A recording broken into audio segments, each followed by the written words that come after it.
Hello, good afternoon Tribuners. Welcome back with me Kusnul Ashefa in Indonesia News of Tribun Lampung. We will present you an updating and interesting information from every place in Indonesia. And here the complete news. The first news is the story of a married couple living in Wrigley hut with their two young children. In the center of Indramayu City, there is a hut in Indramayu City Bauman Village, Indramayu District Regency. The house does look deplorable. The condition is wrinkly and almost collapsed and shabby. The house is where Tommy, 41 years old, lived in with and two children. The little family is known to have lived three since 2017. The conditions Tommy house in Bauman Village in Indramayu District Regency on the Sunday. He lived with her wife and two children, all the rich boy 70 years old and other is 15-1-old, he told in the TribunCirebon.com. According to the TribunCirebon.com's observation at the location, the house where Tommy his family lived in even more considering. From the outside, the walls of house made of oven to bamboo also appears protects almost part of the house. The house is also still on the ground, and the occasion Tommy also showed the condition of the bathroom in his house. Her purpose to washing the toilet. However, the bathroom no longer has a roof and walls. Leaving only the toilet, Tommy doesn't kitchen either for the cooking. He makes a natural stoving using stockade, stones and firewood for the firelands. The foundation is a house admired. Tommy himself was quite sad. However, due to the economic squeeze, he admitted that they could not too much. Tommy said that he only works as a busker and occasionally he also works as a casual laborer and whenever someone asks for his help.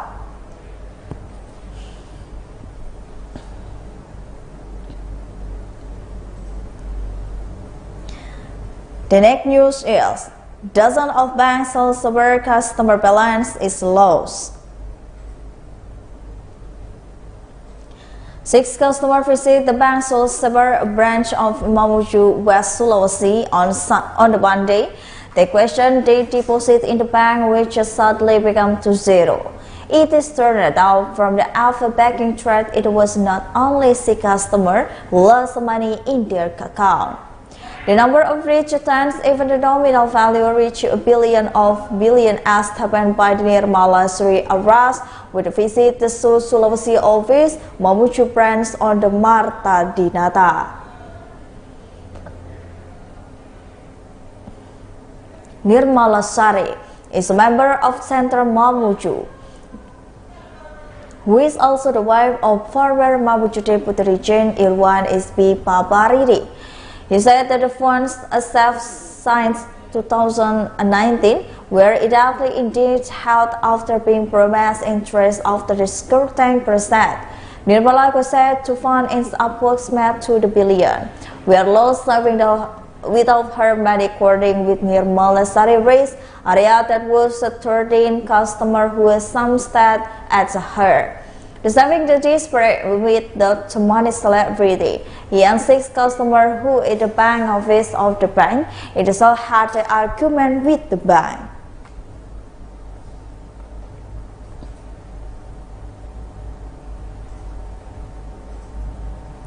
The next news is Pelindo Waingapu passenger terminal equipment with a VIP room facilitas. PT Pelabuhan Indonesia or Pelindo Wangi-Pagu continue to develop excellent service for the community using sea transportation service in East Sumba, Sumba Island. Recently, PT Pelindo Persero Waingapu had worried about a passenger terminal with a capacity of 1,000 passengers and Waingapu Archipelago Pier. The utilization of new passenger terminal was marked by inauguration ceremony which took place on Friday, November 4, 2022. The inauguration was carried by the Assistant Deputy of Ministry For the legacy service, the Maestri Arena with the Rubicon, a cutting ceremony with the President Director of the PT Pelindo, Arif Suhartono, and Deputy of Region of East Sumba, David Melowadu.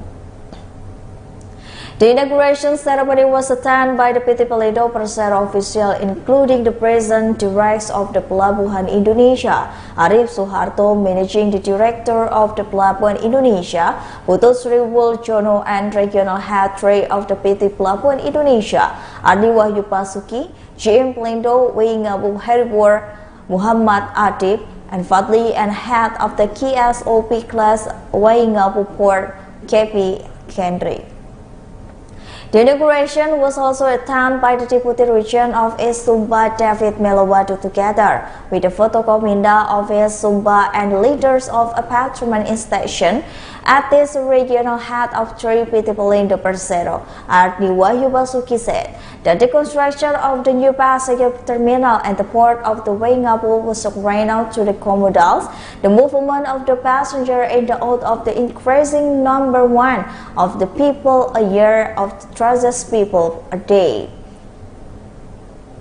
He expressed the gratitude to East Sumba Regency government and related to stakeholders for their support in creation of the passenger terminal. With the rehabilitation of the new passenger terminal, PT Pelindo has added an area of park badly which went completely and people compared to previous building, and which is only accommodates 30 people, and while a GM Pelindo Waingabu Muhammad Adib Fadli added the initial progress of the construction of relief station and Waingabu passenger terminal began on September 1, 2021.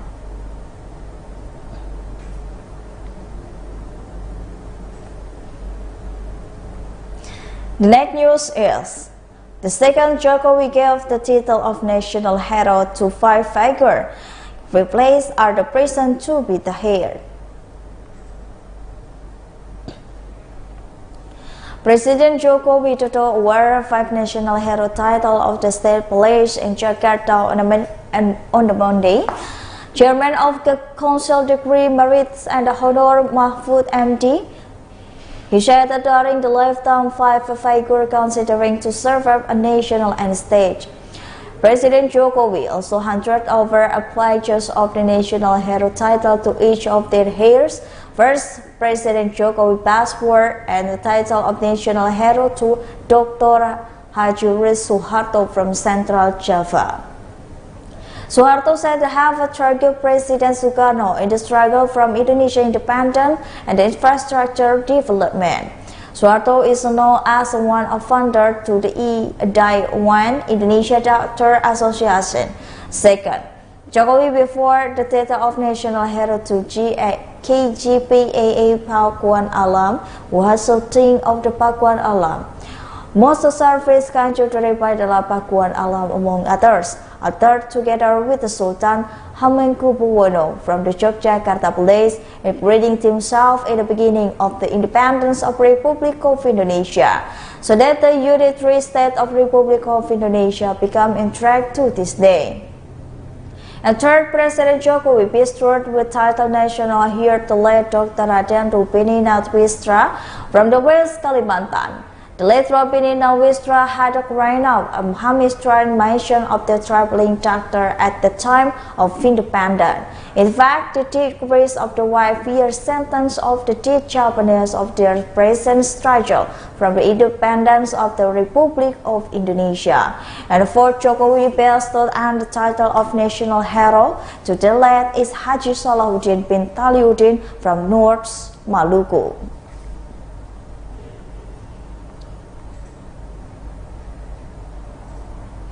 The next news is Nunukan police successfully fired the smuggling of 20 Indonesian citizens. The Nunukan police team arrested a man from the Java who suspected is planning to smuggle 20 Indonesian citizens into Malaysia. The arrest of the man with initial YM, 39 years old, carried out the Lim Hing Chun Nunukan Port National Atheron. It was started.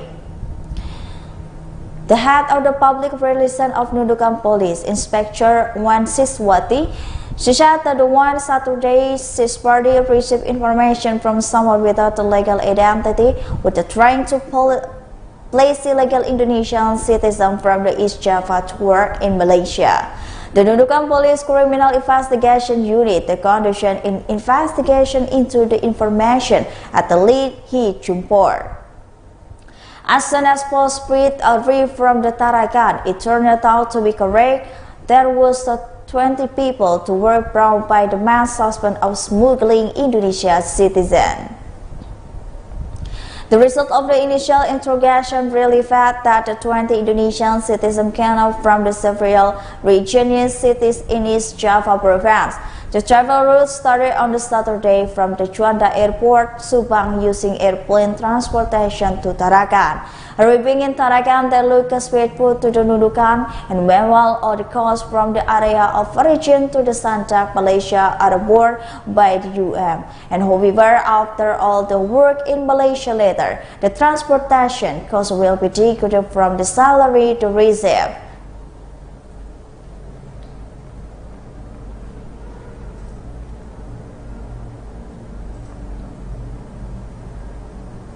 The next news is 10 collapse hit by a tornado.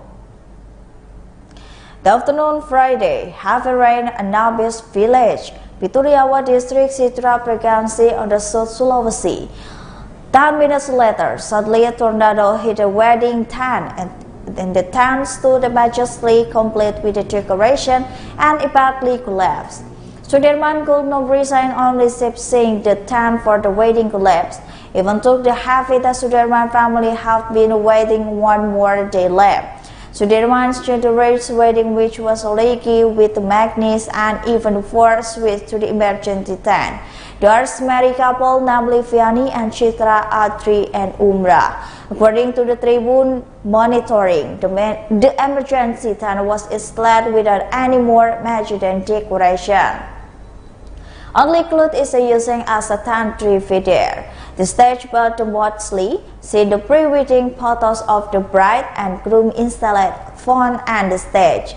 The posing using the stumble bride and the groom look dressed in the burnt traditional clothes. Sudirman also wrote just a moment with the tornado hit the tent. He also last Friday afternoon there was heavy rain in the Anabats region.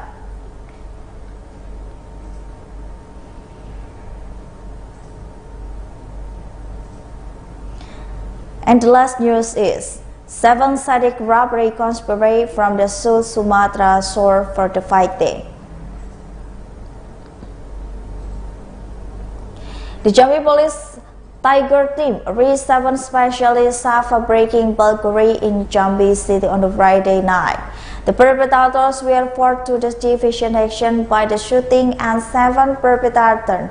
It alleged because the reserve officer they were supposed to arrest it.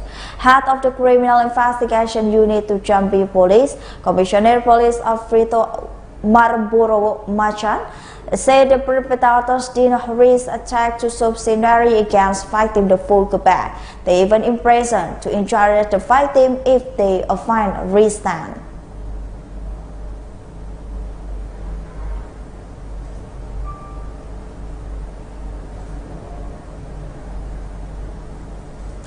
Well, I think those are the news for today with me, Kusnal Ashaifa. Don't forget to follow us at Tribun Lampung News Video, Tribun Lampung TikTok, Tribun Lampung Instagram, and Tribun Lampung Facebook for more information. Thank you for watching and have a nice day.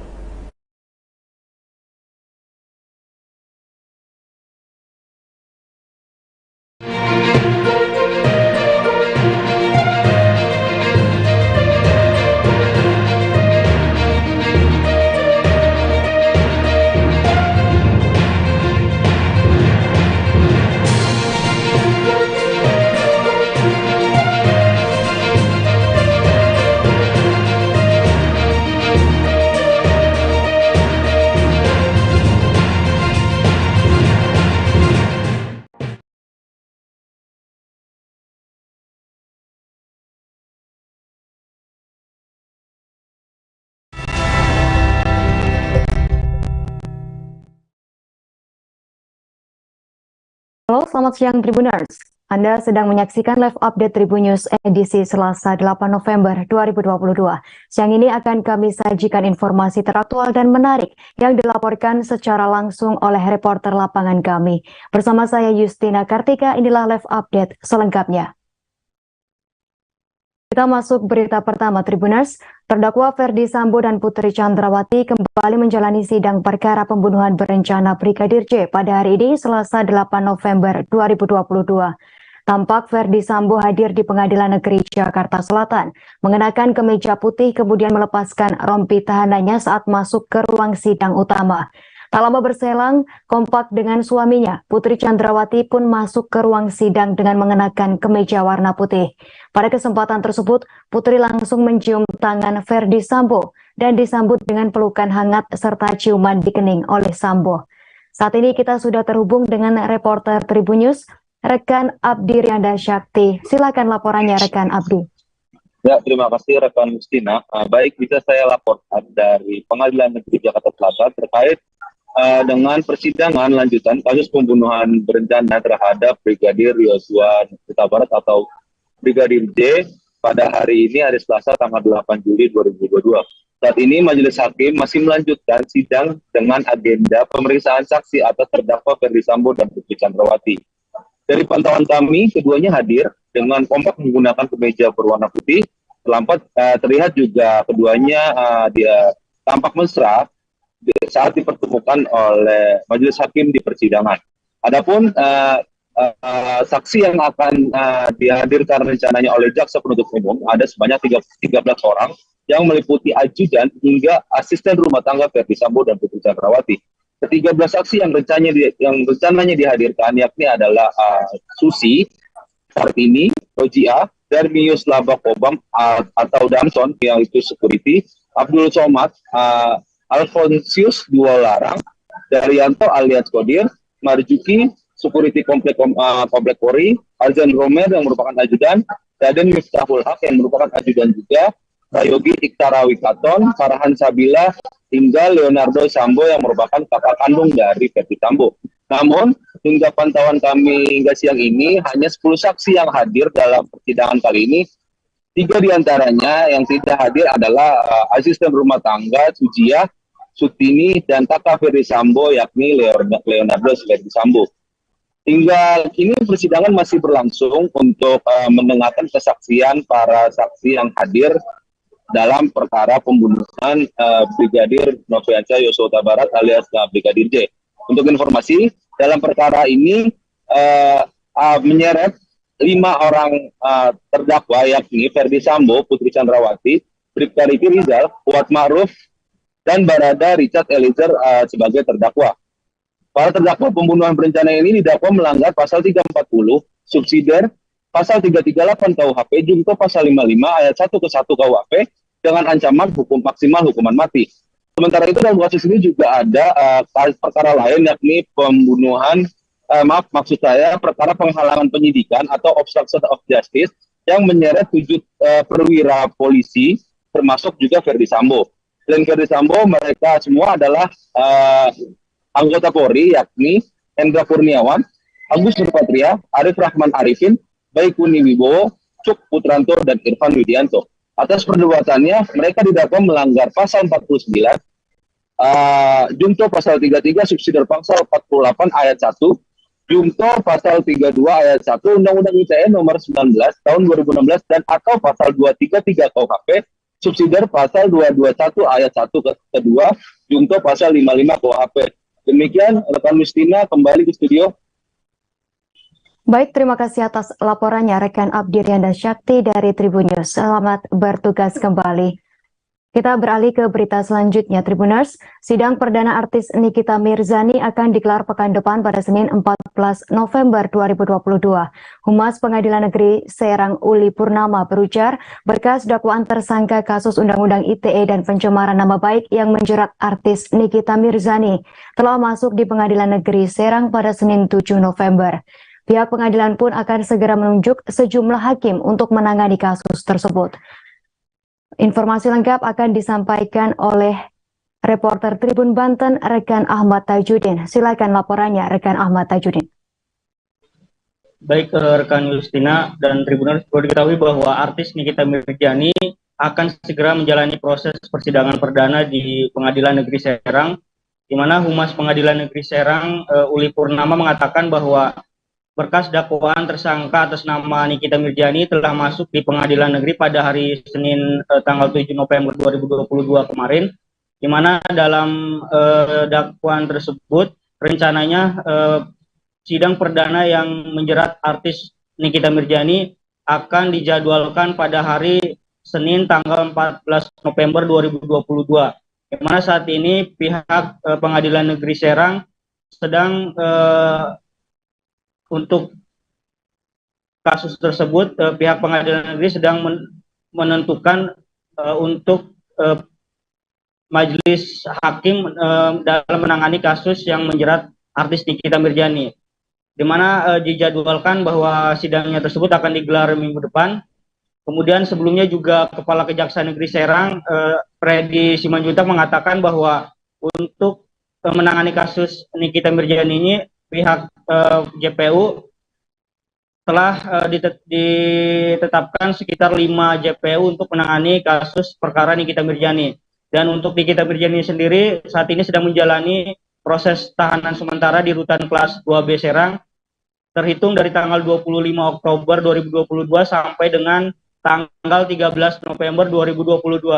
Di mana untuk Nikita Mirzani ditetapkan sebagai tersangka oleh Polresta Serang Kota dalam kasus dugaan tindak pidana Undang-Undang ITE dan juga pencemaran nama baik atas pelapor dengan nama Dito Mahendra, di mana Nikita Mirzani disangkakan dengan pasal 27 ayat 3 junto pasal 45 ayat 3 atau pasal 36 junto pasal 51 ayat 2 Undang-Undang RI nomor 19 tahun 2016 tentang ITE atau penistaan dengan tulisan sebagai dimaksud pada pasal 311 KUHP pidana. Justina.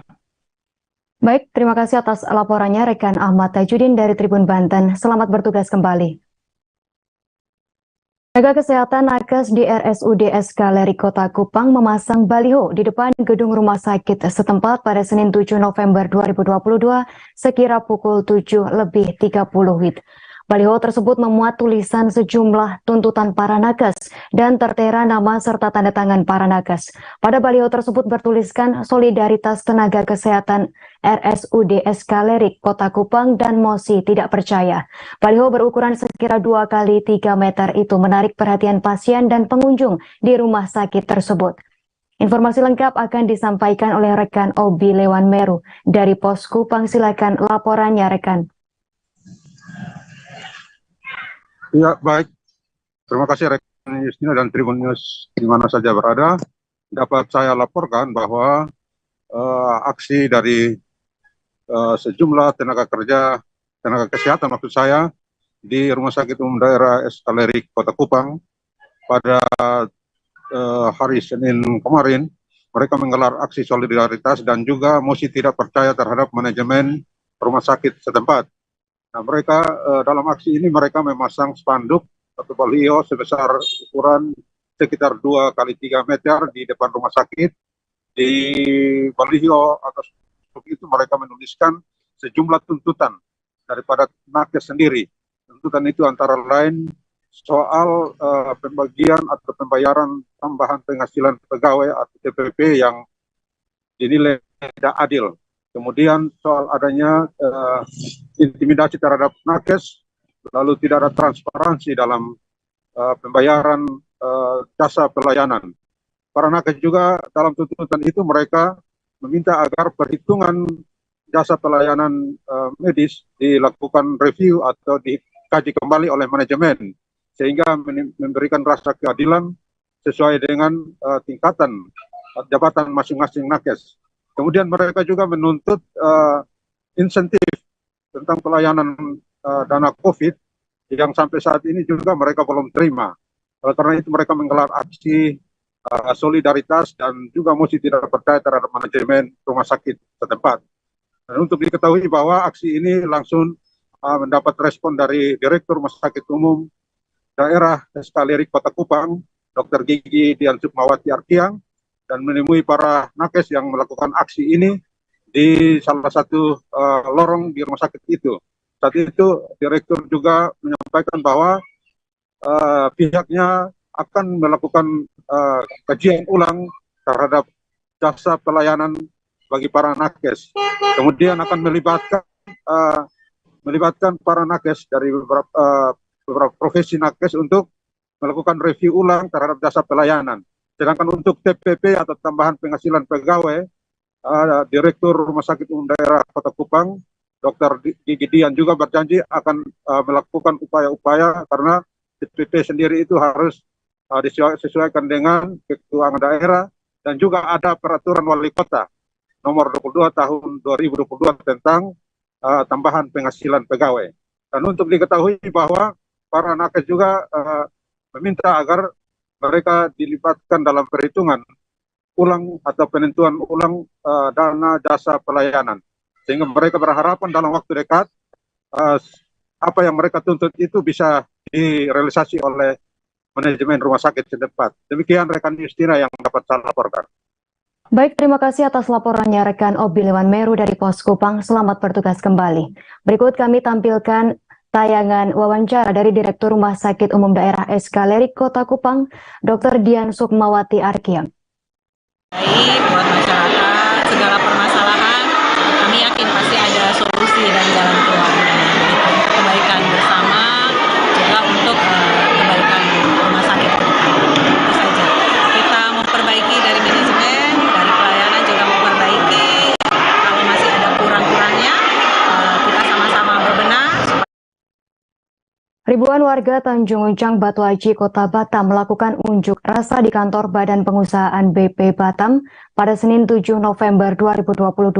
Para warga menuntut agar masalah keterbatasan air dapat langsung diselesaikan oleh BP Batam saat itu juga.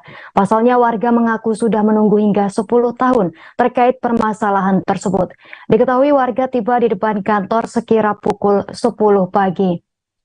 Informasi lengkap terkait berita tersebut akan disampaikan oleh rekan Roma Uli Silanturi dari Tribun Batam. Silakan laporannya rekan Uli. Baik, terima kasih rekan Justina di studio. Sejumlah warga perumahan Putrajaya Tanjung Uncang, Kecamatan Batu Aji menggelar aksi unjuk rasa. Nah, aksi unjuk rasa ini bukan aksi yang pertama lagi, melainkan sudah kesekian kalinya. Namun dalam kali ini dengan jumlah massa yang lebih banyak rekan Justina dan Tribuners sekalian. Nah, dalam aksi ini mereka menuntut agar pihak BP Batam dalam hal ini perusahaan yang mengelola air yaitu PT Moya bisa mampu mengalirkan air bersih ke kediaman mereka selama 24 jam, di mana selama ini memang mereka kediaman mereka tidak dialirin air bersih atau terkadang ngalirnya pada saat malam hari aja, mulai dari jam 12 malam hingga jam 4 pagi. Namun belakangan hari terakhir kondisi air mereka memang padam total. Nah, dalam aksi unjuk rasa ini sejumlah warga juga membawa anak kecil. Para ibu-ibu juga menggendong anaknya di tengah masa yang ramai dan panasnya terik matahari, rekan Justina. Nah, selain itu dalam aksi ini mereka langsung ditemui oleh Kepala BP Batam sekaligus Wali Kota Batam Haji Muhammad Rudi. Nah, mereka diberikan solusi sementara akan dibangun pipa agar agar air mampu mengalir ke kediaman mereka. Namun Wali Kota Rudi juga mengungkapkan dalam hal ini tidak bisa menjanjikan air bisa mengalir selama 24 jam lantaran keterbatasan fasilitas dan alat. Namun pihaknya ke depan akan memperbaiki aliran tersebut, akan membangun WTP di sekitaran rumah mereka sehingga air mampu dialirkan sampai ke kediaman mereka. Begitu laporan dari saya rekan Justina. Kembali ke Justina di studio. Baik, terima kasih atas laporannya rekan Roma Uli Silanturi dari Tribun Batam. Selamat bertugas kembali. Berikut kami tampilkan wawancara dari Ketua RW 015 Perumahan Putrajaya Aswar Sukendi dan warga setempat Dosma Manurung. Sekarang kita yang penting tanda tangan bukti kita demo hari ini, PHP semua. Janji aja. Kenapa PP bisa masuk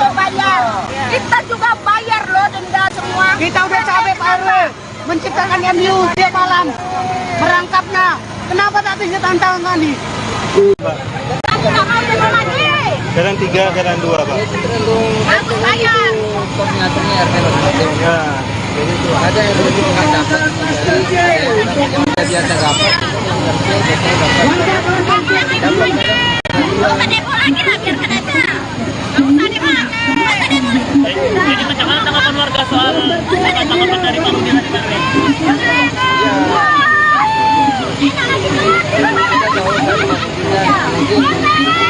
Dan bahannya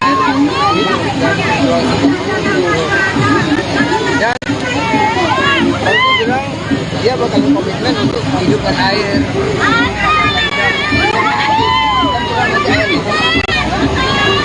Sementara pipa kan ada pipa yang mau diperbaiki untuk khusus biar mabuk ya itu sebenarnya air tetap dihidupkan maksimal itu 45 meter 45.000 kubik 45.000 kubik ini mau Pak, katanya kejadian ini berulang kali. Habis demo memang air lancar, habis itu dia padam lagi. Kalau misalnya padam lagi gimana? Kantor Pengawasan dan Pelayanan Bea dan Cukai Tipe Madya Pabean C Kendari mengatakan tarif cukai hasil tembakau CHT untuk rokok naik sebesar 10% pada 2023 dan 2024. Hal itu berdasarkan rapat pemerintah pusat Presiden Republik Indonesia Joko Widodo bersama Menteri Keuangan dan juga menteri terkait lainnya. Kepala Seksi Kepatuhan Internal dan Penyuluhan Bea Cukai Kendari, Afi Nuta mengatakan, kenaikan CHT itu pada golongan SKM, SPM, dan SKT. Informasi lengkap terkait berita tersebut akan disampaikan oleh reporter Tribunnews Sultra, rekan Ridwan Kadir. Silakan laporannya rekan Ridwan Kadir. Ya, terima kasih rekan Justina. Dapat saya sampaikan memang untuk tarif cukai hasil tembakau atau CHT rokok itu bakal naik sebesar 10% pada 2 tahun ke depan, yaitu pada tahun 2023 dan 2024. Untuk CHT-nya sendiri yaitu ada golongan SKM, yang dimana di golongan SKM itu ada sigaret kretek mesin, kemudian ada sigaret putih mesin atau SPM, kemudian ada sigaret kretek tangan atau SKT, dan tentunya kenaikannya tersebut akan berbeda tarifnya sesuai dengan golongannya masing-masing. Kemudian berdasarkan keterangan dari Bea Cukai Kendari, alasan dibalik kenaikan tarif ini ada beberapa alasan, dan cukai ini sebagai instrumen pengendalian konsumsi, yang dimana dalam kaitannya dengan kenaikan cukai tembakau artinya latar belakang kenaikan tarif rokok ini yaitu untuk mengendalikan masyarakat yang mengkonsumsi rokok. Selain itu juga tentunya terkait dampak dari kesehatan masyarakat itu sendiri. Namun ada sisi lain yang perlu dipertimbangkan, yaitu terkait masyarakat yang mencari mata pencariannya seperti tenaga kerja yang berada di pabrik pembuatan rokok dan juga para petani, khususnya para petani tembakau. Kemudian dapat saya sampaikan untuk kenaikannya sendiri sesuai jenis sigaret kretek mesin atau SKM golongan 1 dan juga golongan 2 itu naik sebesar 11,5 hingga 11,75%. Kemudian untuk sigaret putih mesin golongan 1 dan juga golongan 2 itu naik 11,8% hingga 12%. Sedangkan untuk jenis sigaret kretek tangan atau SKT golongan 1 dan 2 dan 3 itu naik sebesar 5%. Untuk CHT lainnya yaitu hasil tembakau berupa rokok elektrik juga bakal mengalami kenaikan, yaitu kenaikannya sebesar 15% untuk jenis hasil tembakau yang mengalami kenaikan sebesar 15% itu antara lain rokok elektrik padat, kemudian rokok elektrik cair sistem terbuka, dan rokok elektrik cair sistem tertutup. Mungkin itu saja yang dapat saya sampaikan. Kembali ke rekan Justina. Baik, terima kasih atas laporannya rekan Ridwan Kadir dari Tribun News Ultra. Berikut kami tampilkan wawancara dari Kepala Seksi Kepatuhan Internal dan Penyuluhan Bea Cukai Kendari, Avinuta. Sampai saat ini, kemarin ada berita bahwa sudah dilakukan rapat terbatas antara Presiden dengan Menteri Keuangan dan juga Menteri terkait, ada Menko, ada Menteri Tenaga Kerja, Pertanian, dan Menteri lainnya yang terkait. Nah, dari situ telah disepakati beberapa hal terkait kenaikan tarif cukai untuk hasil tembakau. Itu yang kalau kemarin disampaikan bahwa ada kenaikan rata-rata 10% untuk sigaret ketek mesin, kemudian ada sigaret putih mesin dan juga sigaret ketek tangan, itu rata-rata 10%.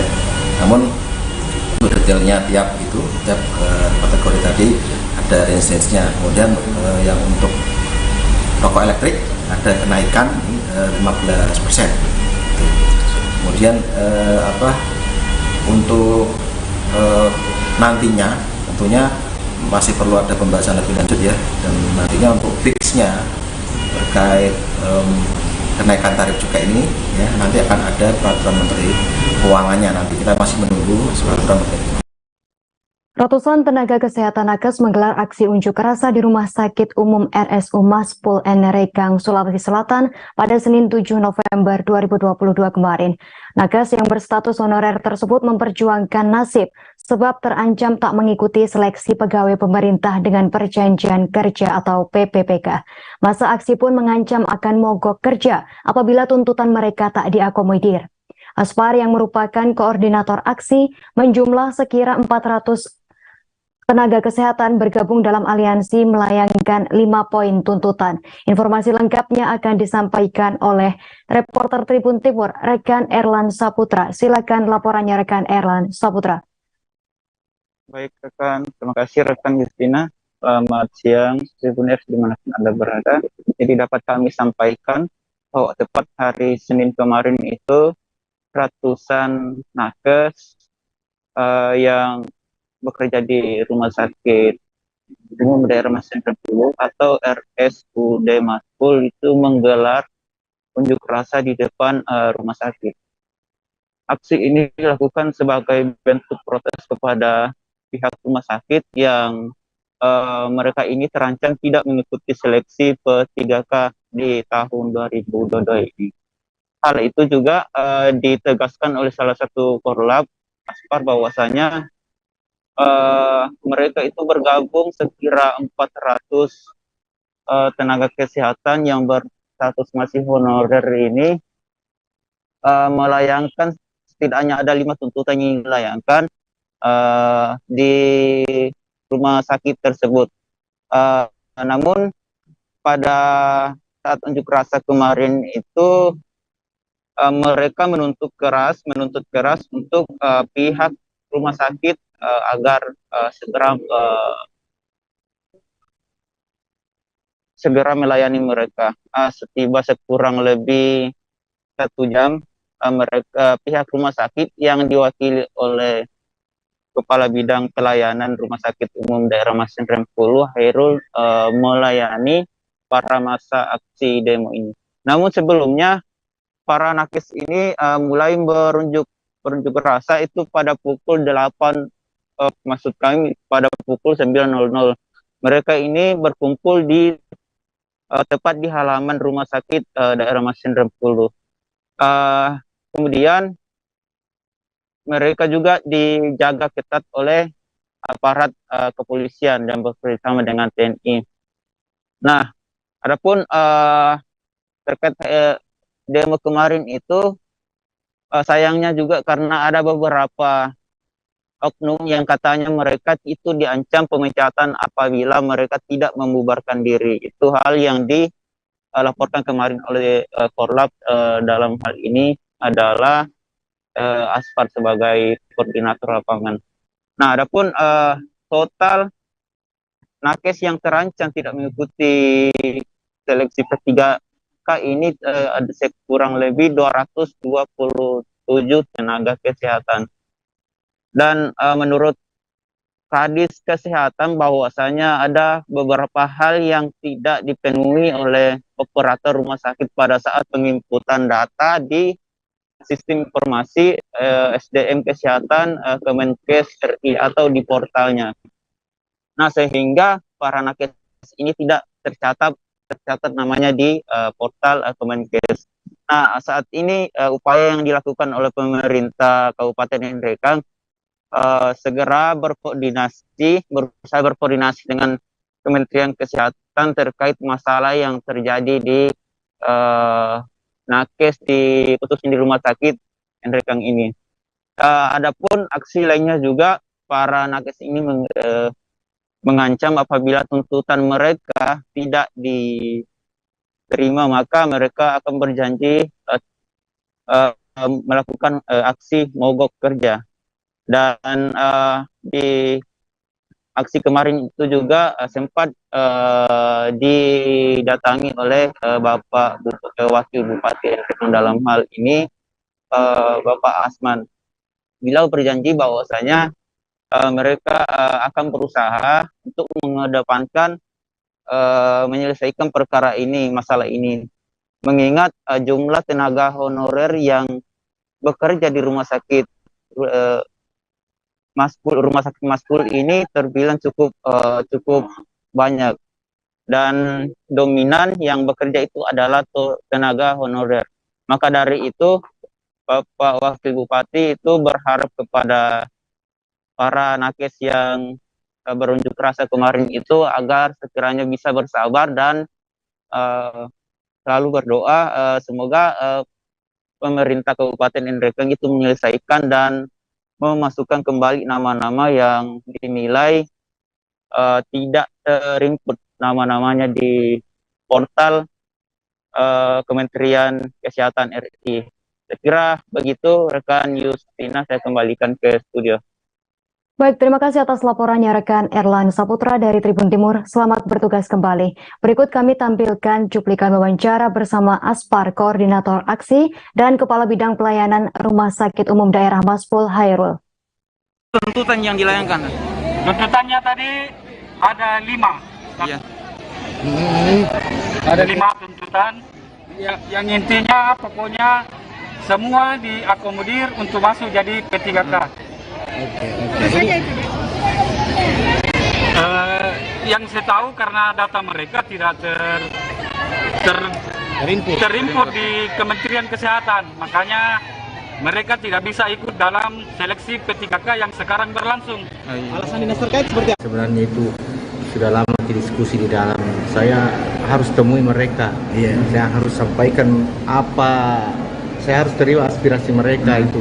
Karena kebetulan tidak ada direktur di tempat, jadi saya harus wakili dia untuk sampaikan itu. Apa yang tadi disampaikan, Pak? Saya sebenarnya pertama itu hanya untuk mengajak diskusi dulu.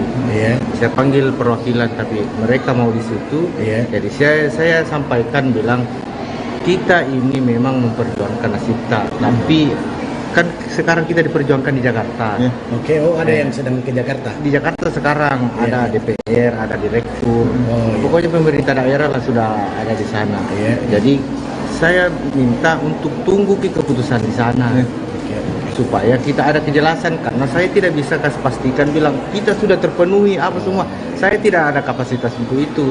Sebenarnya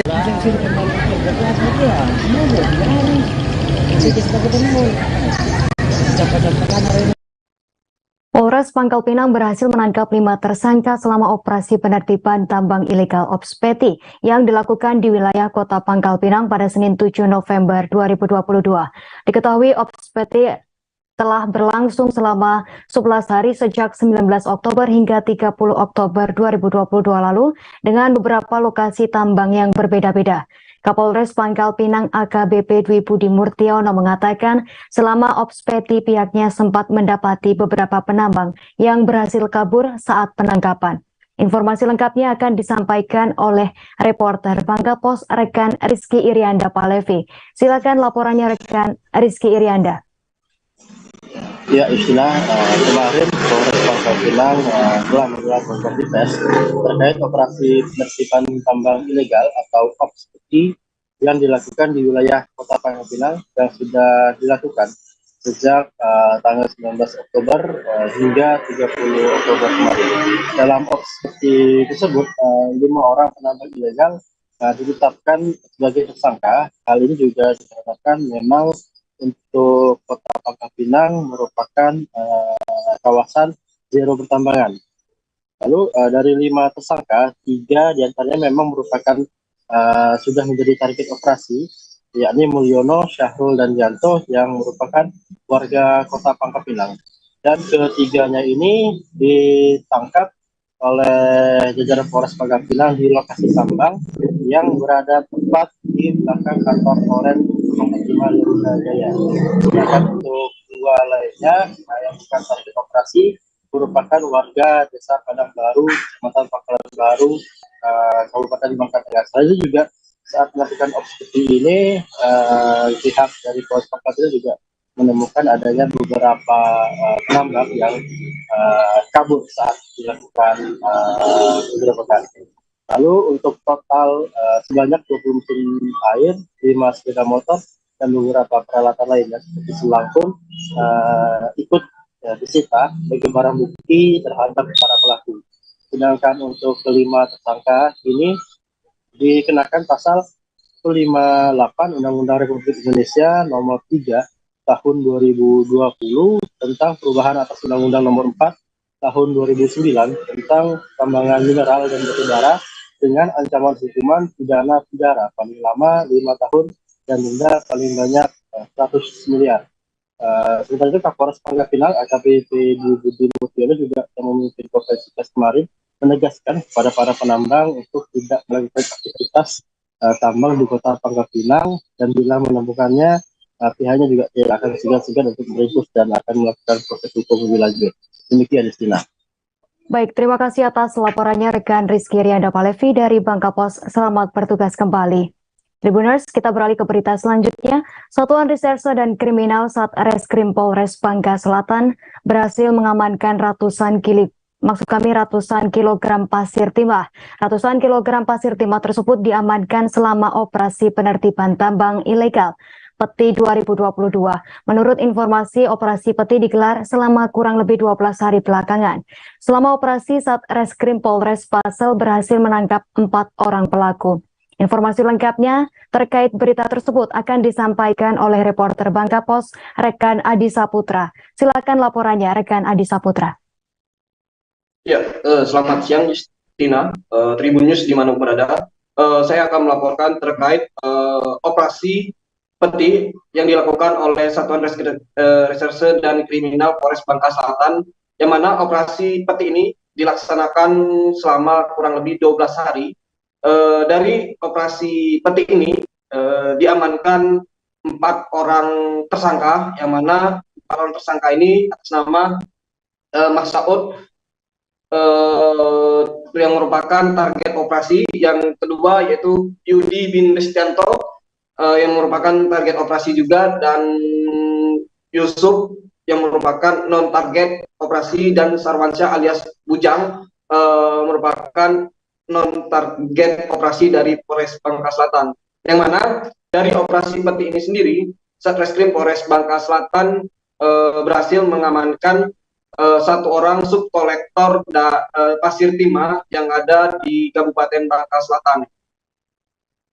Polres Bangka Selatan sendiri berhasil mengamankan ratusan gram pasir timah, yang mana barang bukti pasir timah ini diamankan dari saudara Sarwansyah alias Bujang yang merupakan subkolektor pasir timah ya di Kabupaten Bangka Selatan.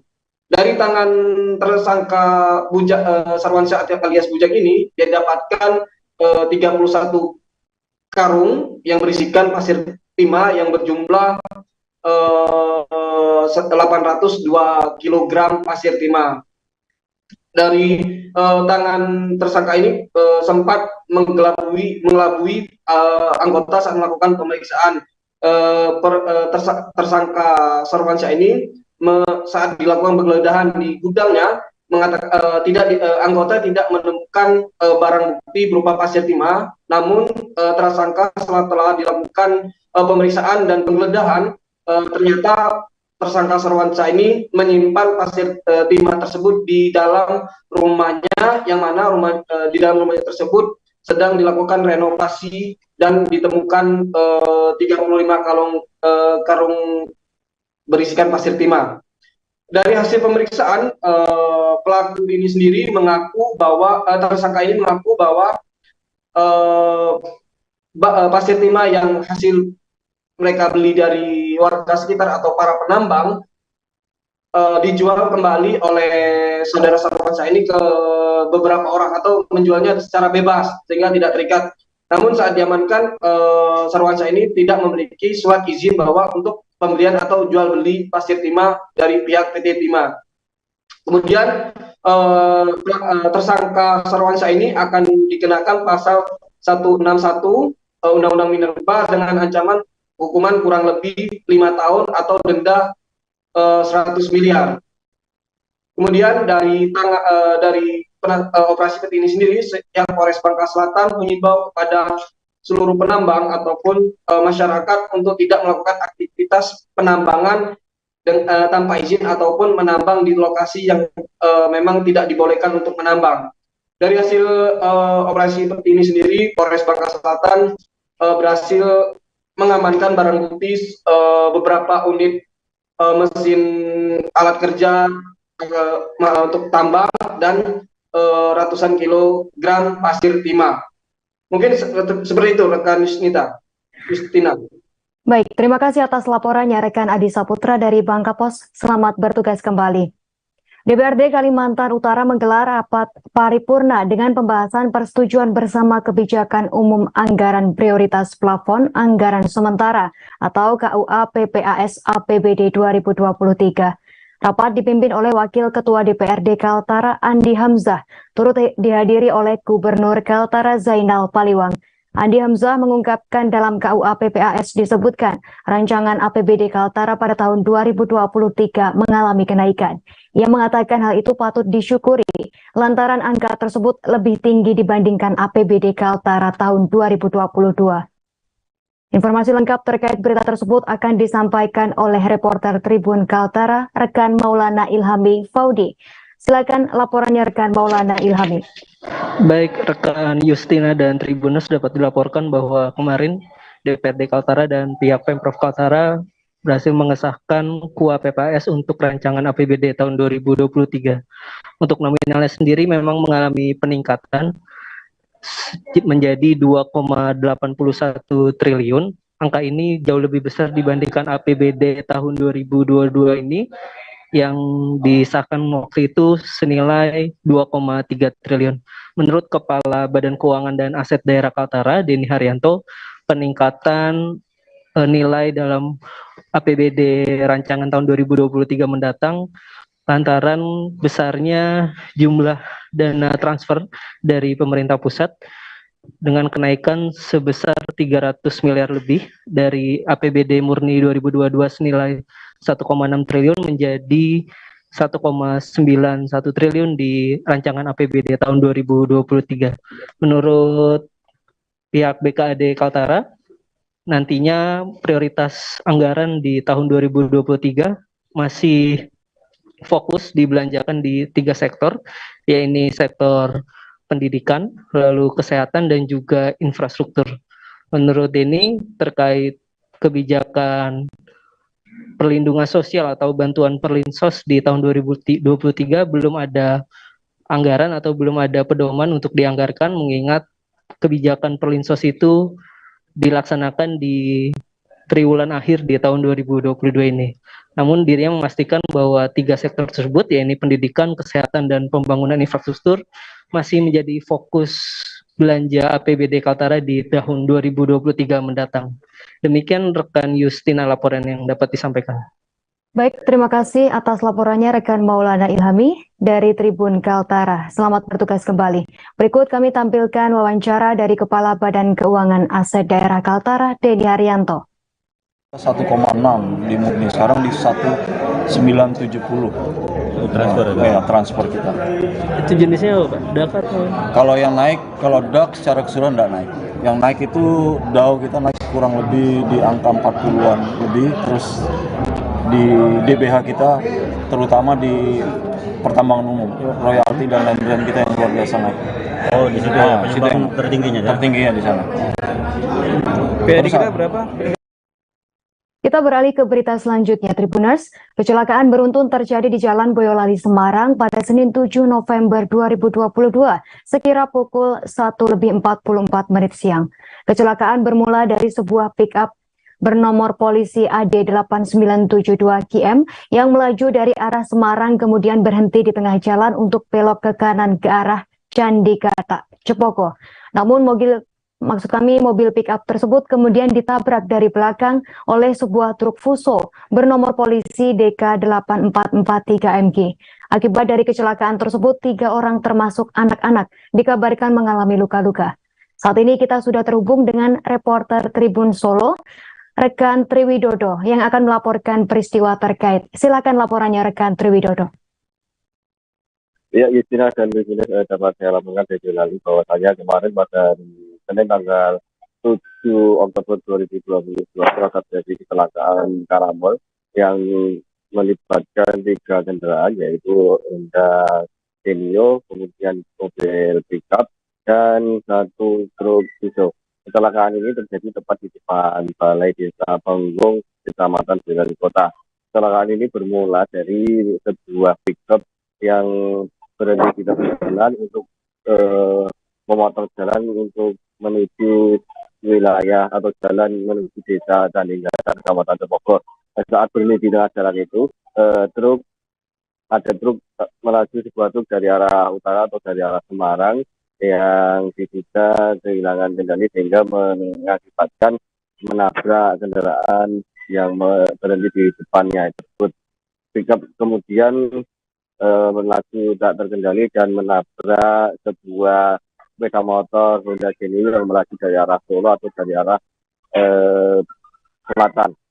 Akibat kecelakaan ini benturan yang sangat keras mengakibatkan truk pickup melaju hingga menabrak dinding talut yang berada di sebelah kanan jalan Solo Semarang.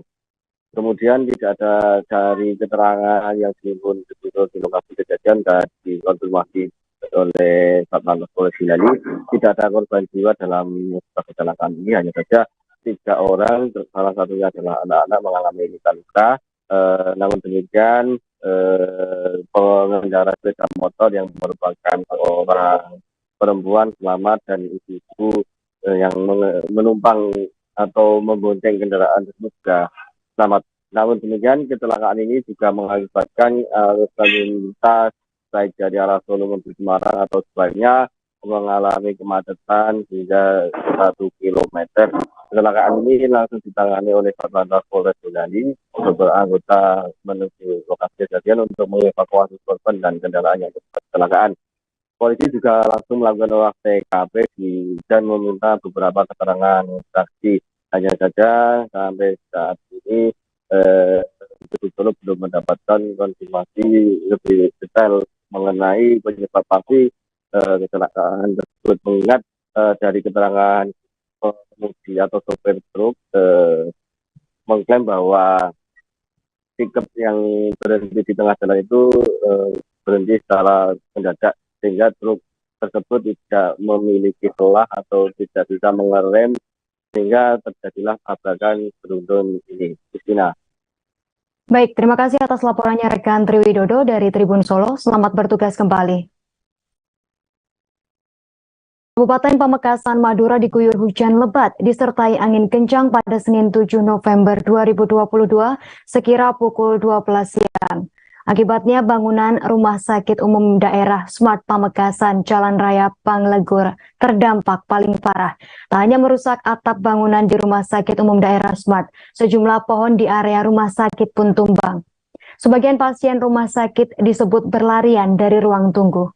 Informasi lengkap terkait peristiwa tersebut akan disampaikan langsung oleh reporter Tribun Madura, rekan Kuswanto Ferdian. Silakan laporannya, rekan Kuswanto. Baik, terima kasih rekan Yusrina bersama dengan saya Kuswanto Ferdian, reporter Tribun Madura.com di Kabupaten Pamekasan. Kemarin Kabupaten Pamekasan sekitar pukul 11 hingga pukul jam 1 siang diguyur hujan lebat disertai angin kencang. Akibat dari guyuran hujan dan disertai dengan angin kencang ini menyebabkan sejumlah atap di Rumah Sakit RSUD Smart Pamekasan berterbangan karena diterpa derasnya hujan dan juga guyuran dari angin kencang. Nah, beberapa atap bangunan meliputi dari atap bangunan musola dan juga beberapa atap bangunan di area parkir itu ambruk dan ada sebagian juga yang berterbangan. Nah, BPBD Pamekasan memastikan adanya peristiwa ini tidak ada korban jiwa. Namun kerugian material ditaksir sekitar 2,5 juta. Kemarin juga dari Humas RSUD Smart Pamekasan memberikan kabar atau menginformasikan bahwa ada sebagian pasien yang melakukan rawat jalan itu ketakutan dan ada yang berlarian karena memang kemarin hujan di Kabupaten Pamekasan cukup deras dan juga disertai dengan angin kencang.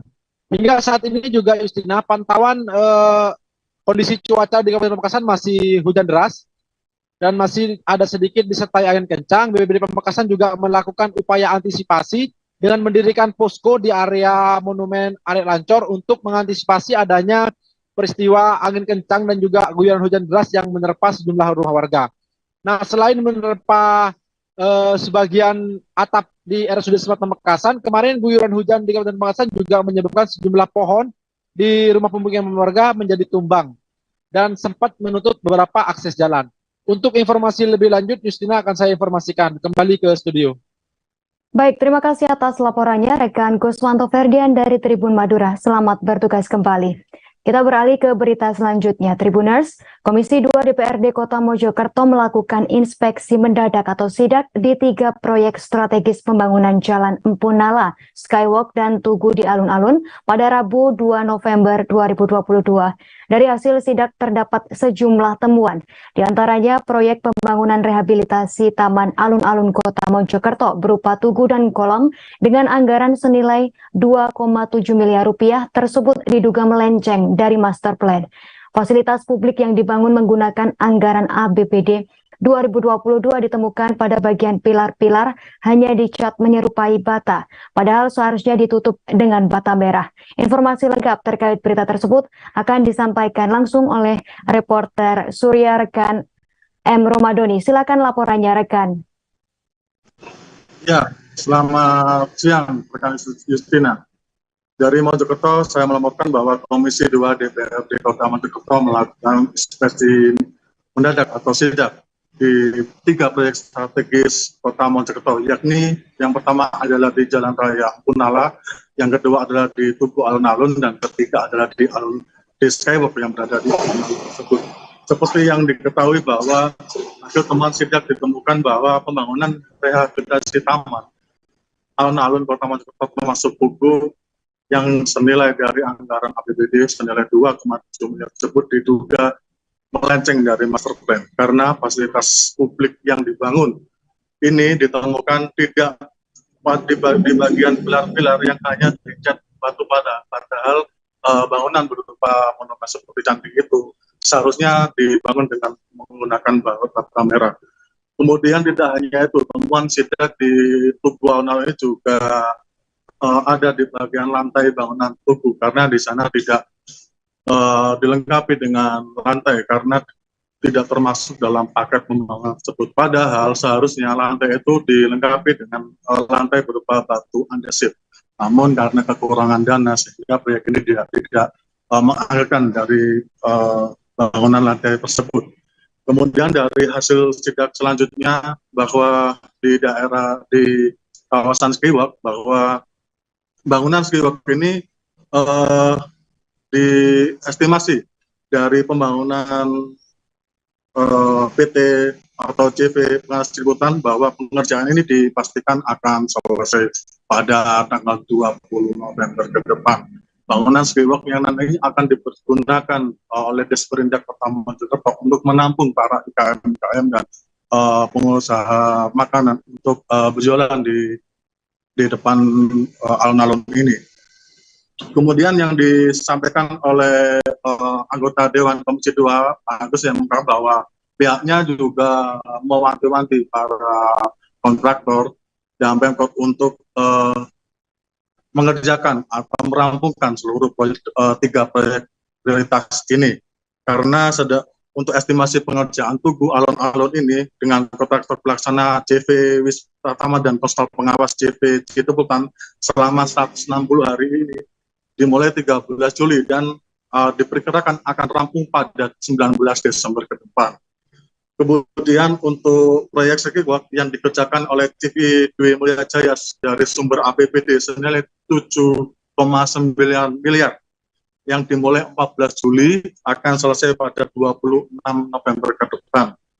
Kemudian dari keterangan Kepala DLH Kota Mojokerto Bambang mengatakan bahwa pihaknya sudah atau master plan dari pengerjaan Tugu proyek alun-alun ini sudah sesuai master plan. Namun dia mengakui bahwa sesuai dengan kajian-kajian ulang memang ada kekurangan dalam perencanaan, misalnya lantai yang menggunakan batu andesit, sehingga pembangunan saat ini difokuskan untuk konstruksi bangunan atas tugu tersebut. Kemudian Bambang juga menyebutkan bahwa pengerjaan alun-alun ini bukan proyek multi-years dan perencanaannya sesuai anggaran tidak mencukupi. Karena itu pihaknya berharap proyek dari pengerjaan Tugu alun-alun ini dan Skywalk juga bisa tuntas dan rampung sesuai target yang ditentukan. Terus kemudian saya tambahkan bahwa Wali Kota Mojokerto Ika Lasari dan Kepala Disperindak Kota Mojokerto Ani Wijaya juga kemarin sempat melakukan sidak, juga mereka memastikan bahwa 3 proyek strategis di kota ini akan tepat atau selesai pada waktunya sehingga dapat dipergunakan oleh masyarakat luas untuk Kota Mojokerto untuk membantu pemulihan ekonomi dan perbaikan ekonomi di Kota Mojokerto. Seperti itu rekan Justina. Baik, terima kasih atas laporannya rekan M. Romadoni, reporter Surya. Selamat bertugas kembali. Kita beralih ke berita selanjutnya, Tribuners. Kebakaran terjadi di Bengkulu Selatan merenggut 3 nyawa anak-anak pada Senin dini hari, tanggal 7 November 2022. Ketiganya meninggal lantaran terjebak dalam rumah yang terbakar. Kondisi korban kebakaran saat ditemukan pun nyaris tak dikenali. Kasat Reskrim Polres Bengkulu Selatan Ibtu Fajri Acaniago mengatakan api baru bisa dipadamkan sekira 30 menit. Informasi lengkap terkait peristiwa ini akan dilaporkan oleh rekan Ahmad Sendi Kurniawan, reporter Tribun Bengkulu. Silakan laporannya, rekan Ahmad Sendi. Ya, terima kasih rekan Justina yang ada di studio. Oke, selamat siang Tribuners. Memang benar telah terjadi kebakaran 1 unit rumah yang berada di Jalan Puyang Sakti, Kecamatan Kota Manak, Kabupaten Bengkulu Selatan pada pukul 01.43 WIB. Nah, sahabat Tribuners, memang benar di mana korban ada merenggut 3 korban jiwa, yang mana masing-masing korban tersebut adalah Raihan berusia 15 tahun dan juga Bella berusia 6 tahun dan juga ada Salsal Bella yaitu berusia 4 tahun. Nah, sedangkan 2 lainnya berhasil selamat.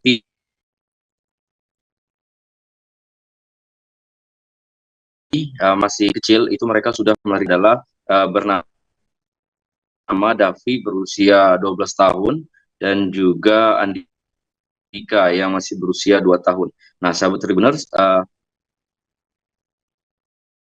itu diketahui rekan Rehan itu sewaktu api masih kecil itu dirinya sudah untuk menyelamatkan diri, tetapi tidak diketahui kenapa Raihan kembali masuk ke dalam rumah tersebut. Apa ingin menyelamatkan 2 orang ponakannya yang bernama Bella dan Salsalbila itu? Kita sampai saat ini belum mengetahui secara pasti apa yang ingin diambilnya, karena dia masuk lagi ke dalam rumah tersebut. Nah, hingga saat ini sahabat Tribuners, penyebab dari kebakaran tersebut, pihak Polres Kabupaten Bengkulu Selatan atau pihak Inavi ataupun identifikasi dari Polres Bengkulu Selatan menyatakan bahwa kebakaran yang terjadi di Jalan Puyang Sakti yang merenggut 3 korban jiwa tersebut disebabkan dengan korsleting akibat charger dari handphone. Nah, hingga saat ini sahabat Tribuners, kemarin ketiga korban yang meninggal dunia telah dikebumikan di Jalan SD 6 Kabupaten Bengkulu Selatan, di mana saudara dari Rehan itu dimakamkan sendirian, sedangkan 2 korban lainnya dimakamkan satu liang, sahabat Tribuners. Nah, bahkan sahabat Tribuners, hingga kini 2 korban yang selamat yang berusia 6 tahun, maksud kami 12 tahun, itu adalah saudara Davi dan juga Andika. Saat ini mereka masih mengalami sedikit trauma akibat kejadian kebakaran yang menewaskan 2 saudaranya. Mungkin itu saja sahabat Justina yang berada di studio, laporan saya dari Bengkulu Selatan.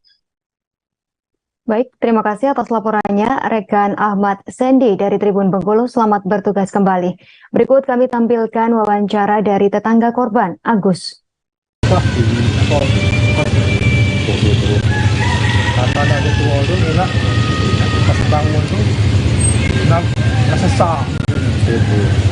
Berarti memang api sudah besar ya, Bang?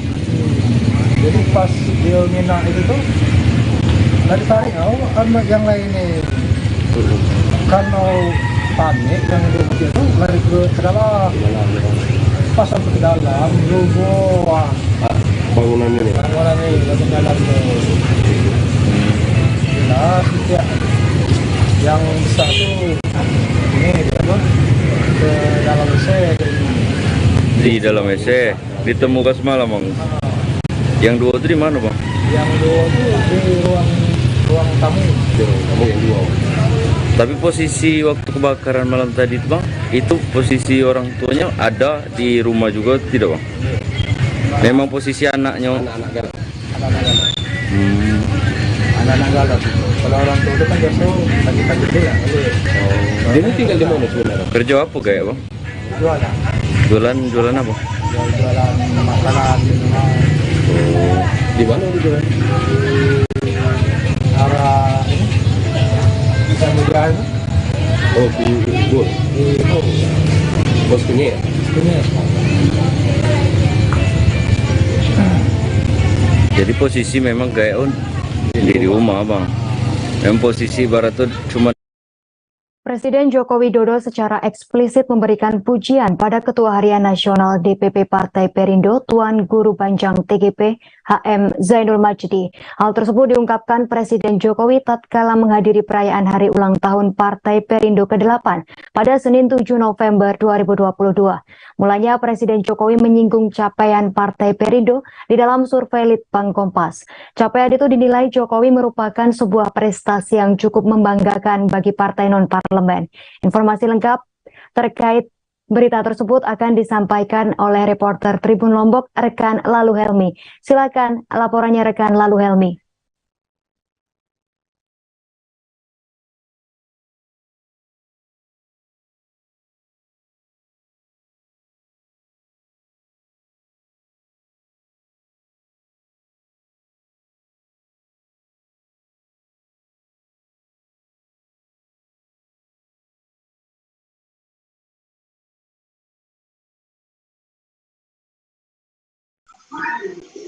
Baik, terima kasih rekan Justina. Benar sekali seperti yang disampaikan bahwa Presiden Joko Widodo secara eksplisit memberikan pujian atau sanjungan kepada Ketua Harian Nasional DPP Partai Perindo, yakni Tuan Guru Bajang TGB HM Zainul Majdi.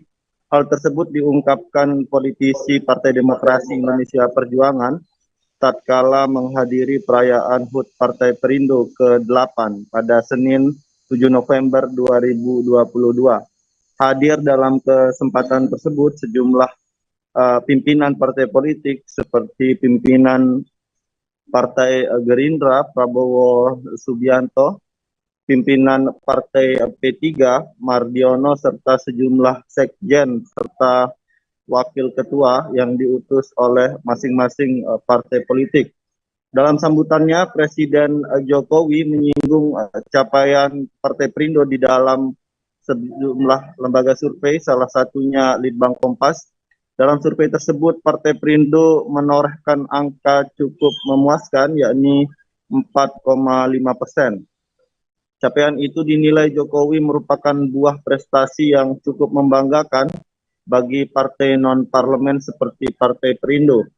Angka 4,5% milik Partai Perindo juga disinggung Presiden Jokowi berada di atas raihan 3 partai yang saat ini berada di parlemen. Presiden Joko Widodo mengaku terkejut dengan capaian yang ditorehkan oleh Partai Perindo yang notabene bukan merupakan partai parlemen.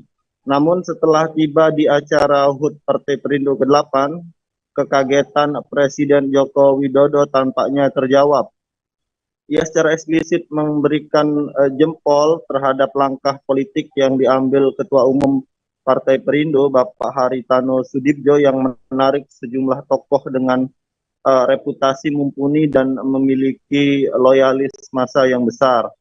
Salah satu yang secara eksplisit diberikan pujian oleh Presiden Joko Widodo adalah bergabungnya Tuan Guru Bajang Haji Muhammad Zainul Majdi kepada Partai Perindo yang menduduki jabatan atau posisi strategis, yakni Ketua Harian Nasional DPP Partai Perindo. TGB, kata Presiden Jokowi, secara kapasitas dan kapabilitas tidak bisa diragukan lagi, dan TGB memiliki gerbong atau basis massa yang panjang. Tuan Guru Bajang yang mendengarkan pernyataan Presiden Jokowi yang berduduk bersebelahan dengan Ketua Umum Partai Gerindra Prabowo Subianto tampak tenang saat mendengarkan kalimat orang nomor 1 di Indonesia tersebut. TGB memang saat ini menjabat sebagai Ketua Organisasi Internasional Alumni Al-Azhar Cabang Indonesia. Selain itu, ia juga menjadi Ketua Umum Pengurus Besar Nahdlatul Watan Diniyah Islamiyah, salah satu ormas terbesar yang basis sentralnya berada di NTB. Menanggapi pujian yang disampaikan oleh Presiden Jokowi, TGB tidak ingin sesumbar. Menurutnya apa yang dicapai oleh Partai Perindo merupakan hasil kerja kolektif, bukan hasil kerja individu semata. Dia mengibaratkan seperti bangunan, Partai Perindo sendiri turut menjunjung persatuan dan kesatuan, sehingga hal tersebut diakui TGB menjadi modal penting Partai Perindo dalam mengarungi kontestasi politik. TGB menambahkan hal itulah yang terus ia bangun sebagai salah satu kader Partai Perindo, dan semuanya, kata TGB, telah sesuai dengan arahan Presiden Joko Widodo hingga Ketua Umum Partai Perindo Bapak Haritano Sudibjo. Demikian. Baik, terima kasih atas laporannya rekan Lalu Helmi dari Tribun Lombok. Selamat bertugas kembali. Berikut kami tampilkan tayangan wawancara keterangan dari Presiden Joko Widodo. Saya ingin bicara survei dulu. Saya melihat terakhir survei Litbang Kompas. Partai Perindo itu dapat gede banget loh, 4,5%. Hati-hati, sudah 4,5%. Saya cek lagi, saya detailkan lagi, sudah mengalahkan 3 partai yang ada di parlemen. Saya nggak usah nyebutkan partainya apa. Saya kaget, tetapi saya maklum setelah hadir di sini tadi, kenapa Partai Perindo bisa dapat 4,5. Yang ditarik Pak Haritano itu orang-orang hebat.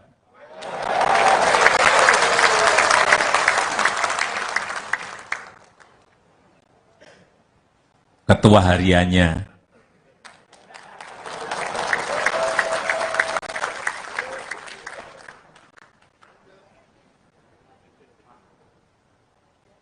Tuan Guru Bajang. Beliau ini gerbongnya panjang banget. Terjadi pembobolan rumah di Komplek Taman Pagelaran Blok A10 RW 3 Desa Padasuka Kecamatan Ciomas, Kabupaten Bogor pada Minggu 6 November 2022 sekira pukul 11:30. Salah seorang warga Triokdiati mengatakan kejadian tersebut bukan kali pertamanya di kawasan Komplek Taman Pagelaran terjadi. Sejumlah pelaku tersebut diketahui berjumlah 4 orang dengan menggunakan 2 unit sepeda motor. Aksinya keempat tersangka terekam oleh kamera pengawas CCTV. Informasi terkait peristiwa akan dilaporkan secara langsung oleh reporter Tribun Bogor, rekan Reynaldi. Silakan laporannya. Ya, baik Justina. Selamat siang rekan Tribuners. Jadi kejadian pembobolan itu terjadi di Komplek Taman Pagelaran, tepatnya di Jalan Beringin Raya, Blok A8, nomor 10 di Desa Padasuka, Kecamatan Ciomas, Kabupaten Bogor, Jawa Barat. Jadi kejadian tersebut terjadi pada hari Minggu, tanggal 6 November 2022 tepatnya. Jadi saat itu pagi hari sekitar pukul 10.30 waktu Indonesia bagian Barat, memang keadaan di rumah korban ini hanya ada satu orang pemilik rumah yang berada di dalamnya. Jadi memang saat itu kejadian tersebut juga terekam oleh kamera pengawas CCTV dan yang dimana para pelaku itu sempat mundar-mandir atau bolak-balik di area rumah tersebut.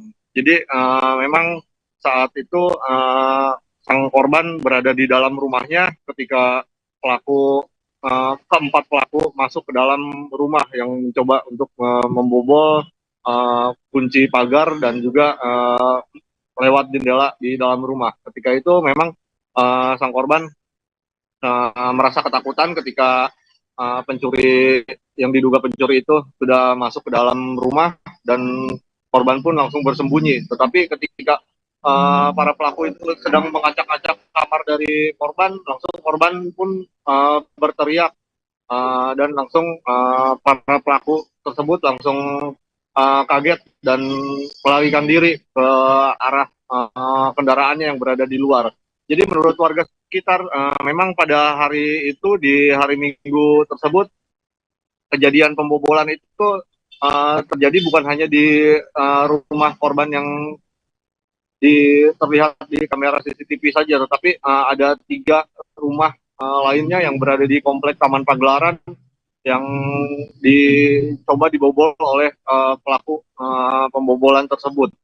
Nah, jadi untuk kejadian ini juga korban langsung melaporkannya kepada pihak kepolisian dikarenakan untuk kendaraan pelaku tersebut memang terekam oleh kamera pengawas CCTV dan plat nomornya juga langsung dilacak oleh pihak kepolisian, oleh Polsek Ciomas. Jadi untuk dari Polsek Ciomas sendiri sempat dikonfirmasi oleh wartawan, memang untuk para pelaku ini sedang dalam pengejaran. Seperti itu, Justina.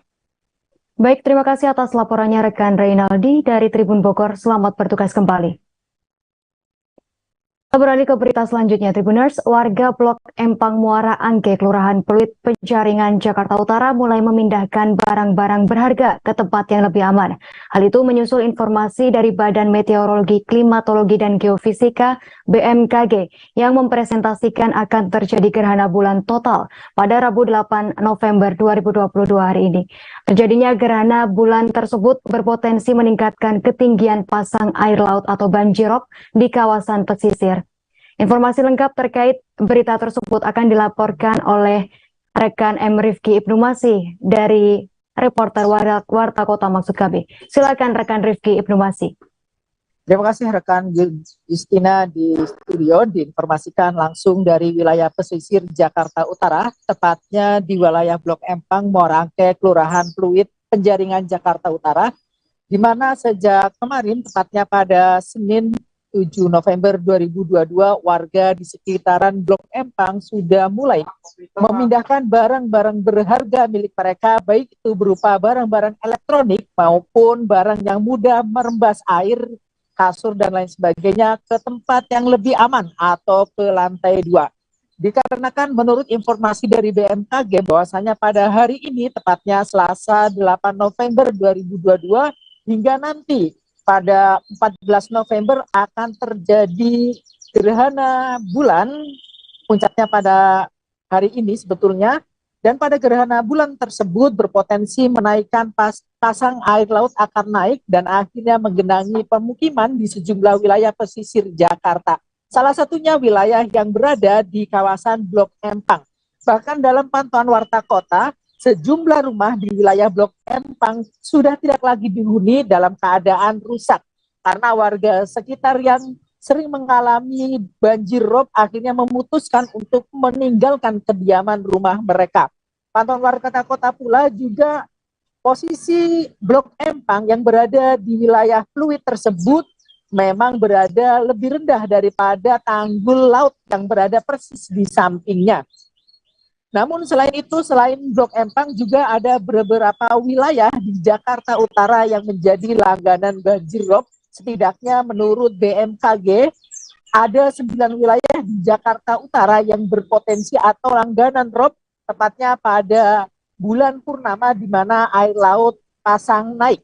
Demikianlah rekan Yudhistina di studio. Baik, terima kasih atas laporannya rekan Rifki Ibnu Masih dari Warta Kota. Selamat bertugas kembali. Berikut kami tampilkan wawancara dari seorang warga, Urip Sumiati. Besok ya, Bu? Besok. Jadi takut atau gimana, Bu? Ya, perkiraan bagi warga mah ya takut lah. Namanya gerhana ya kan. Kita kan pengennya selamat. Jadi sebelum dia datang, kita kan beres-beres barang dulu ke atas ya. Oh gitu. Karena biasanya kalau gerhana tuh rob di sini besar ya, Bu? Kalau gerhana biasanya rob banjir sampai setengah meter lah. Masuk ke rumah? Masuk ke rumah. Karena kan kita kan takut. Sini kan wilayah ibaratnya kan dekat sama apa sih laut kan. Jadi setiap bulan sekali ada gerhana itu banjir gede. Setiap ada gerhana, Bu ya? Iya. Oh gitu. Ini gerhana juga banjir di sini mah. Kering. Apa aja, Bu, yang diangkatin tadi, Bu? Tadi aku mau kasur, TV yang ada di bawah itu, terus kipas angin, galon, ya barang-barang yang takut kebanjiran aja lah. Aja kita ada atasnya, kalau yang nggak ada atasnya itu kasihan. Kapolri Jenderal Polisi Listio Sigit Prabowo mengerahkan 9.700 personel dikerahkan guna mengamankan perhelatan KTT G20 mendatang. Pihaknya pun telah menyiapkan 3.669 personel cadangan yang berasal dari Makobrimob dan Satbrimob dari 11 Polda. Panglima TNI Jenderal Andika Perkasa turut hadir dalam apel gelar pasukan operasi Puri Agung tahun 2022 kemarin. Saat sesi apel, kedua pimpinan tersebut menaiki mobil tipe Jeep untuk memeriksa kesiapan pasukan dan sarana penunjang secara sekilas. Informasi lengkapnya akan disampaikan oleh rekan Ida Bagus Putu Mahendra dari reporter Tribun Bali. Silakan laporannya rekan Ida Bagus. Baik, terima kasih rekan Justina. Jadi benar pada Senin 7 November 2022 kemarin, Kepolisian Republik Indonesia menggelar apel gelar pasukan Operasi Sandi, Renon, Denpasar, yang dimana apel gelar pasukan tersebut dilaksanakan guna memeriksa kesiapan personil dan juga sarana penunjang yang nantinya akan digunakan untuk mengamankan KTT G20 pada 15 sampai dengan 16 November 2022 mendatang. Dalam kesempatan tersebut, Kepala Kepolisian Republik Indonesia Jenderal Polisi Listio Sigit Prabowo bertindak sebagai pemimpin apel. Dalam pidatonya, Kapolri menyatakan bahwa Polri telah menyiapkan sebanyak 9.700 personil yang nantinya akan dikerahkan guna mengamankan jalannya KTT G20. Selain itu juga, Kapolri Jenderal Polisi Listio Sigit Prabowo menuturkan bahwa Polri telah menyiapkan sebanyak 3.669 personel cadangan yang berasal dari Makobrimob Polri dan juga dari 11 Satbrimobda masing-masing Polda. Lebih lanjut, selain dihadiri oleh Kapolri Jenderal Polisi Listio Sigit Prabowo, apel gelar pasukan yang dimulai pukul 9 pagi tersebut juga dihadiri oleh Panglima TNI Jenderal TNI Andika Perkasa. Saat sesi apel, Panglima TNI dan juga Kapolri menaiki sebuah jeep yang kemudian berkeliling untuk memeriksa secara sekilas mengenai kesiapan personil dan juga sarana penunjang. Selesai sesi apel, Panglima TNI dan juga Kapolri kembali menyambangi satu persatu personel dan juga sarana penunjang guna mengetahui secara mendalam atau lebih mendetail mengenai kemampuan dari sarana penunjang tersebut. Adapun sarana penunjang yang diperiksa oleh Kapolri dan juga Panglima TNI yaitu ada motor dan mobil listrik, ada juga drone Polri, ada juga mobil Jibom dari Brimob, ada Barakuda, ada mobil Rimung, dan juga beberapa kendaraan lapis baja lainnya. Dapat kami sampaikan Tribuners, jadi pasalnya drone Polri merupakan drone yang paling canggih saat ini, yang dimana memiliki kemampuan untuk dapat dikendalikan dari jarak 2 km, dapat juga menangkap frekuensi dari drone-drone yang ada di sekitar lokasi, dan juga dapat mengetahui pilot atau orang yang mengendalikan drone tersebut. Jadi lebih lanjut, Jenderal Polisi Listio Sigit Prabowo menuturkan pengamanan KTT G20 akan dilaksanakan secara berlapis, yang dimana terdapat 3 ring nantinya saat pengamanan KTT G20. Adapun ring pertama itu berada di bawah tanggung jawab dari Pas Pampres, ring kedua berada di bawah tanggung jawab dari TNI, dan ring ketiga berada di bawah tanggung jawab dari Polri. Dapat kami sampaikan juga bahwa Polda Bali yang bekerja sama dengan TNI telah mengerahkan tim food safety yang dimana bertujuan untuk memeriksa keamanan makanan untuk tamu undangan atau delegasi dari KTT G20.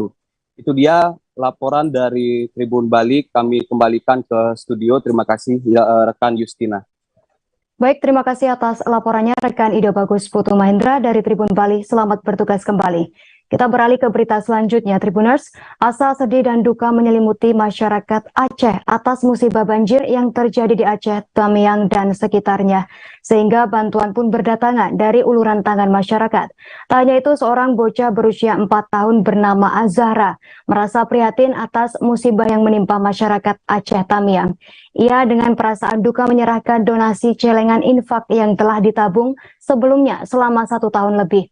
Informasi terkait peristiwa tersebut akan disampaikan oleh rekan Zaki Mubarak, reporter Serambi News. Silakan laporannya rekan Zaki Mubarak. Ya, terima kasih Yusnita. Selamat siang rekan Tribun News. Saya Zaki Mubarak, wartawan serambinews.com di wilayah Lok Sumawe, melaporkan bahwa pada Senin kemarin seorang bocah di Lok Sumawe rela membongkar celengannya demi membantu korban banjir yang ada di wilayah Aceh Tamiang. Beberapa hari ini intensitas hujan terlalu tinggi di wilayah Aceh, khususnya 3 kabupaten kota yang ada di Aceh, termasuk Aceh Utara, Aceh Timur, dan Aceh Tamiang dilanda banjir besar. Dan beberapa hari terakhir jalan di Aceh, perbatasan Aceh Tamiang dan Medan, Sumatera Utara itu terjadi kemacetan panjang sehingga sampai 1 sampai dengan 2 kilometer jaraknya. Demikian juga masyarakat di Lok Sumawe dan sekitarnya sudah mulai menggalangkan dana untuk korban banjir yang ada di Aceh Tamiang dan Timur dan Aceh Utara, termasuk bocah dari Lok Sumawe yaitu Azhara berusia 4 tahun. Ia memberikan celengan itu kepada pihak lembaga zakat infak Muhammadiyah yang ada di Kota Lok Sumawe untuk diserahkan ke masyarakat yang ada di kawasan Aceh Tamiang. Dari hasil kumpulan celengan itu dia berikan sebesar sekitar ratusan ribu rupiah yang disalurkan untuk kepada pihak Lajismu. Dari pihak Lajismu sendiri juga mengatakan, yaitu Ketua Lajismu Lok Sumawe, Farhan Zuri, bahwa pihaknya dalam 3 hari ini telah mengumpulkan donasi sebesar puluhan juta rupiah untuk dalam waktu dekatnya akan disalurkan ke Aceh Tamiang untuk korban banjir yang dampak terparah di 12 kecamatan di kabupaten tersebut. Sehingga banyak warga yang mulai meluruskan tangan untuk membantu keringanan beban warga yang terkena dampak musibah banjir tersebut. Saat ini Tribun News kami informasikan bahwa jalan kondisi lintas Medan Sumatera Aceh itu sudah mulai normal, berangsur normal, di mana beberapa hari ini jalur yang dilalui lintas nasional tersebut sudah bisa dilewati perlahan-lahan, sehingga untuk wilayah yang sebelumnya terjadi kemacetan panjang ini sudah mulai sedikit normal karena kendaraan lalu lintas tersebut sudah bisa dilintasi oleh kendaraan besar. Dan sebagian juga ada yang masih terjebak macet di wilayah Aceh Timur karena ada genangan banjir di sebagian jalan lintas nasional dan lintas kecamatan. Demikian laporan kami dari Loksmoe, rekan Justina. Baik, terima kasih atas laporannya rekan Zaki Mubarak dari Reporter Serambi News. Selamat bertugas kembali. Berita selanjutnya Tribuners, Pasar Baru atau Pasar Sentral Wawa Kota Kendari, Sulawesi Tenggara atau Sultra bakal dibangkitkan kembali seperti di masa kejayaannya pada tahun 1990-an. Hal itu disampaikan penjabat PJ Wali Kota Kendari Asmawa Tosepu saat mengunjungi Pasar Baru Senin 7 November 2022. Asmawa Tosepu didampingi Direktur Utama Perumda Pasar Kota Kendari, Kepala Dinas Perdagangan dan UMKM, Ketua DPRD Kota Kendari dan jajaran Komisi 2 DPRD Kota Kendari. Berita terkait informasi tersebut akan disampaikan oleh reporter Tribun News Sultra, rekan Amelda Devi Indriani. Silakan laporannya rekan Amelda Devi. Ya baik, terima kasih rekan Yusnita. Perlu kami informasikan bahwa Pasar Sentral Wawa atau Pasar Baru yang berada di Jalan MT Haryono di Kota Kendari, Sulawesi Tenggara ini saat ini kondisinya cukup sepi. Selain bentuk bangunannya sendiri yang sudah mulai modern dan tertata kembali, nah kondisi tersebut yang membuat pemerintah Kota Kendari turun langsung bersama dengan DPRD Kota Kendari untuk mengecek penyebab dan masalah yang terjadi di pasar tersebut. Ya, perlu diketahui rekan Yusnita dan teman-teman Tribuners, Pasar Baru ini dahulu pernah terjadi kebakaran sekitar beberapa tahun lalu dan dibangun kembali bangunan yang baru seperti yang sekarang sudah lebih bagus dan tertata rapi untuk gedungnya sendiri. Namun ironisnya para pedagang banyak yang tidak berjualan di dalam dan banyak memilih membuka lapak di tempat lain dan menjadi pasar-pasar ilegal di luar sana. Nah, untuk itu pemerintah Kota Kendari akan memanggil semua para pedagang yang telah memiliki los di Pasar Baru atau Pasar Sentral Wawa ini yang tidak menggunakan losnya tersebut, dan beberapa pedagang dan seluruh pedagang pasar yang membuka pasar-pasar ilegal dan yang sementara masih membuka di pasar Wawa tersebut untuk duduk bersama mendiskusikan perihal solusi yang akan ditempuh bersama untuk memaksimalkan kembali pasar Wawa tersebut. Ya, karena pasar sentral Wawa ini menjadi salah satu pasar tradisional Kota Kendari yang harusnya berkembang dan menjadi pusat perbelanjaan yang dapat membantu perekonomian masyarakat Kota Kendari tentunya. Namun faktanya sendiri, seperti yang tadi disampaikan, kondisinya yang sangat sepi membuat pasar ini hampir mati, sehingga pemerintah Kota Kendari kemarin turun langsung, penjabat Wali Kota Kendari dan DPRD, ya untuk langkah selanjutnya dalam waktu dekat ini mereka akan melakukan diskusi bersama membahas terkait penanganan yang akan dilakukan. Sementara fasilitasnya sendiri, Yusnita, untuk air dan listrik, para pedagang yang masih menjual di pasar sentral tersebut mengaku tidak ada kendala atau masalah, masih lancar. Hanya para pedagang yang menjual di pasar sentral ini mengeluhkan banyaknya pasar-pasar ilegal yang berada di pinggir-pinggir jalan Kota Kendari. Untuk itu mereka meminta sikap tegas pemerintah Kota Kendari untuk membubarkan pasar-pasar ilegal tersebut agar semuanya menempati los atau kios pasar yang telah disediakan pemerintah kota.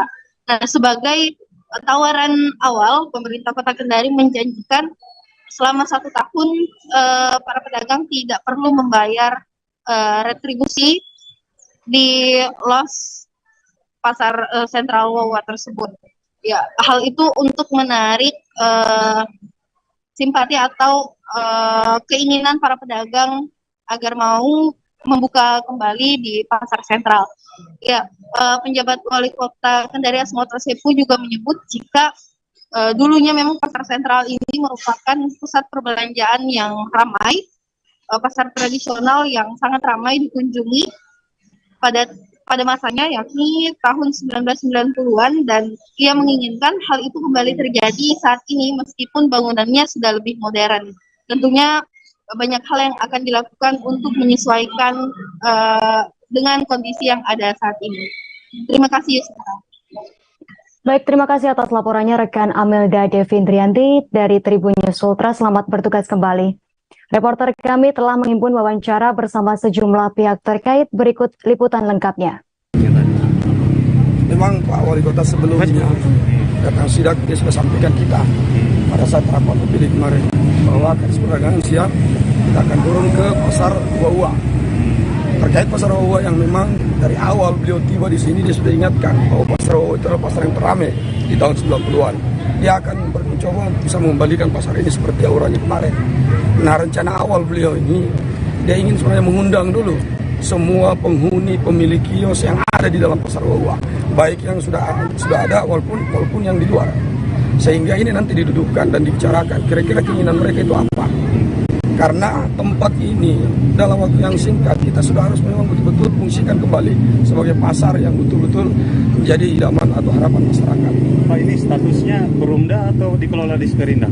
Untuk sementara, entahlah bagaimana regulasi ke depan, tetapi untuk sementara ini dikelola oleh perdagangan, Dinas Perdagangan. 3 pasar yang kami kelola, Pasar Uwa-Uwa, Pasar Kota, dan Pasar Bedis. Pak, melihat ini pedagang maupun pembeli sepi, Pak. Apa kendala besar sejauh itu?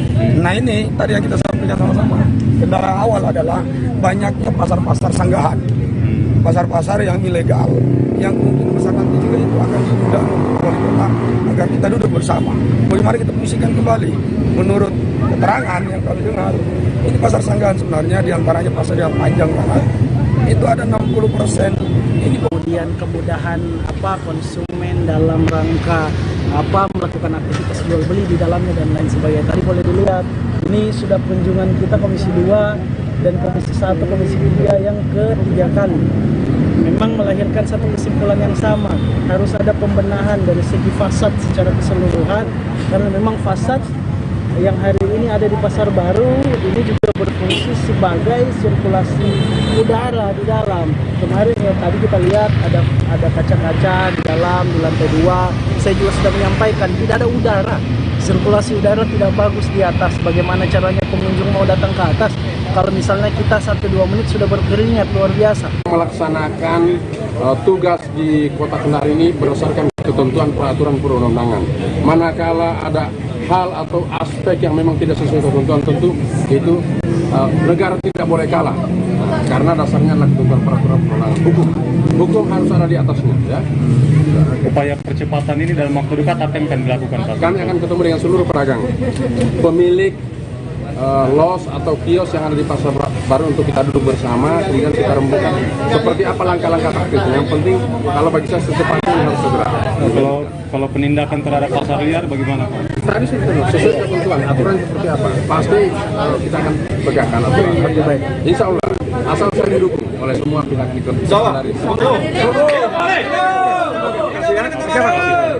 Sentral Uwa-Uwa. Terima kasih teman-teman semua. Kami pemerintah kota bersama DPRD kota dan Aparat gabungan dari Polda Sulut, Polda Sulut, Polresta Manado, Satpol PP dan Brimob melakukan eksekusi lahan di Desa Kalase 2, Kecamatan Mandolang, Kabupaten Minahasa. Langkah tersebut mendapat penolakan keras dari warga hingga terjadi aksi saling dorong.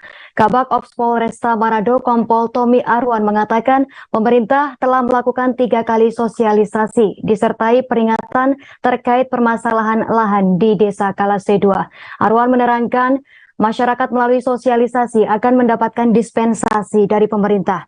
Arwan pun melanjutkan pemanfaatan aset milik Pemprov Sulut ini untuk membangun politeknik pariwisata dengan harapan menjadi bermanfaat bagi masa depan anak muda. Arwan melanjutkan pada saat dilakukan eksekusi ditemukan aksi saling dorong-mendorong aparat dengan masyarakat untuk membuka jalur alat masuk ke lokasi. Arwan menerangkan masyarakat melalui sosialisasi akan mendapatkan dispensasi dari pemerintah. Diketahui warga awalnya menghadang dengan membentuk barisan untuk tak mengizinkan aparat gabungan masuk. Mulai dari anak kecil hingga lansia berdiri untuk menghadang dan bersama-sama mereka menyanyikan lagu Indonesia Raya. Mereka pun kemudian meminta aparat untuk berbalik dan tak masuk ke lahan mereka.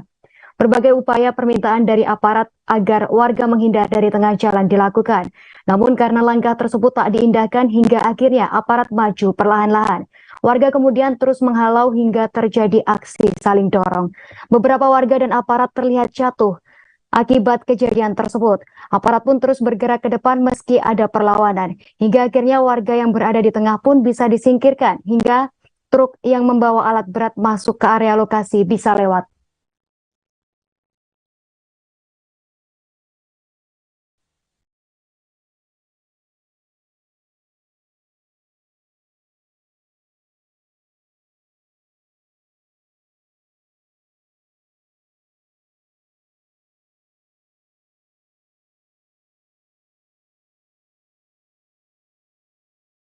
Tribuners, informasi tadi sekaligus menutup perjumpaan kita dalam live update hari ini. Jangan lupa saksikan informasi terbaru lainnya hanya di kanal YouTube Tribun Network. Terima kasih atas kebersamaan Anda. Saya Justina Kartika, beserta kru yang bertugas pamit undur diri dan sampai jumpa.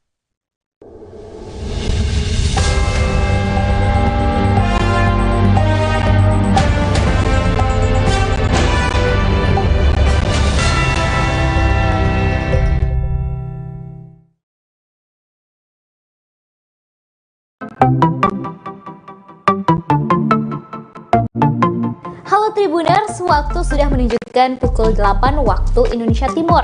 Langit tampak mendung dan tak lama kemudian hujan pun turun.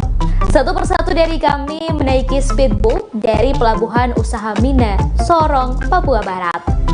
Yap, pagi itu Minggu 3 Juli 2022 kami akan berkeliling seharian di Raja Ampat, pulau yang berada di ujung barat Papua. Perjalanan kali ini akan dipandu oleh pemandu wisata kami bernama Randy. Keseluruhan bersama awak kapal berjumlah 14 orang. Mereka berasal dari berbagai daerah seperti Jakarta, Solo, Jawa Barat, Sumatera Utara, juga mereka dari Papua. Sebelum perjalanan, pemandu rombongan mengingatkan untuk tidak membuang sampah sembarangan. Deru suara mesin speedboat terdengar cukup kencang. Sampai-sampai kami harus mengeraskan suara ketika berbincang agar terdengar satu sama lain. Setelah menempuh perjalanan sekira 2,5 jam, akhirnya kami sampai di lokasi pertama, Piai Nemo. Tempat ini menjadi favorit banyak orang dalam mengabadikan momen. Gerimis tidak menyurutkan kami untuk menaiki tangga berbahan kayu hingga sampai di puncak spot berfoto yang sudah disediakan. Sesampainya di puncak, saya langsung menghela napas dalam-dalam.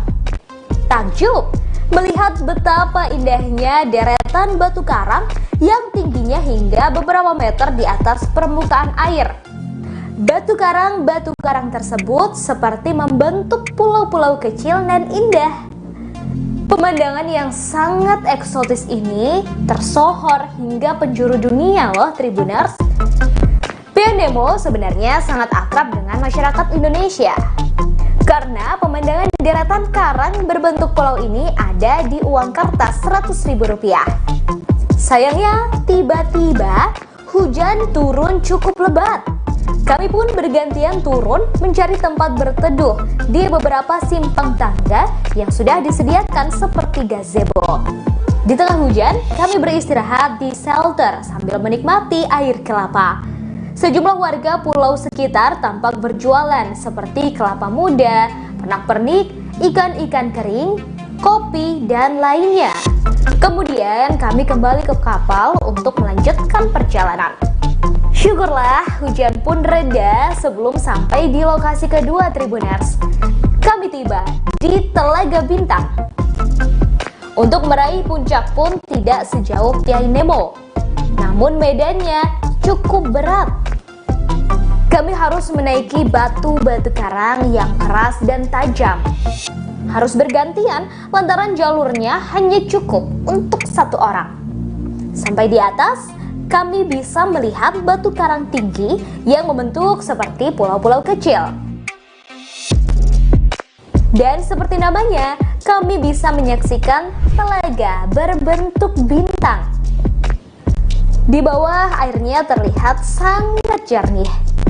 Kami bisa melihat batu karang serta ikan-ikan dengan mata telanjang. Tak lama rombongan melanjutkan perjalanan menggunakan kapal, yaitu ke kampung wisata Arborek. Menurut Putu, fotografer wisata kami, lokasi ini adalah kampung wisata pertama yang ada di Raja Ampat loh. Arborek masuk 10 besar desa wisata terbaik di Indonesia. Daya tarik lain tempat ini adalah memiliki dasar laut yang sangat menawan. Anda bisa bersnorkeling, melihat karang dan berbagai biota laut.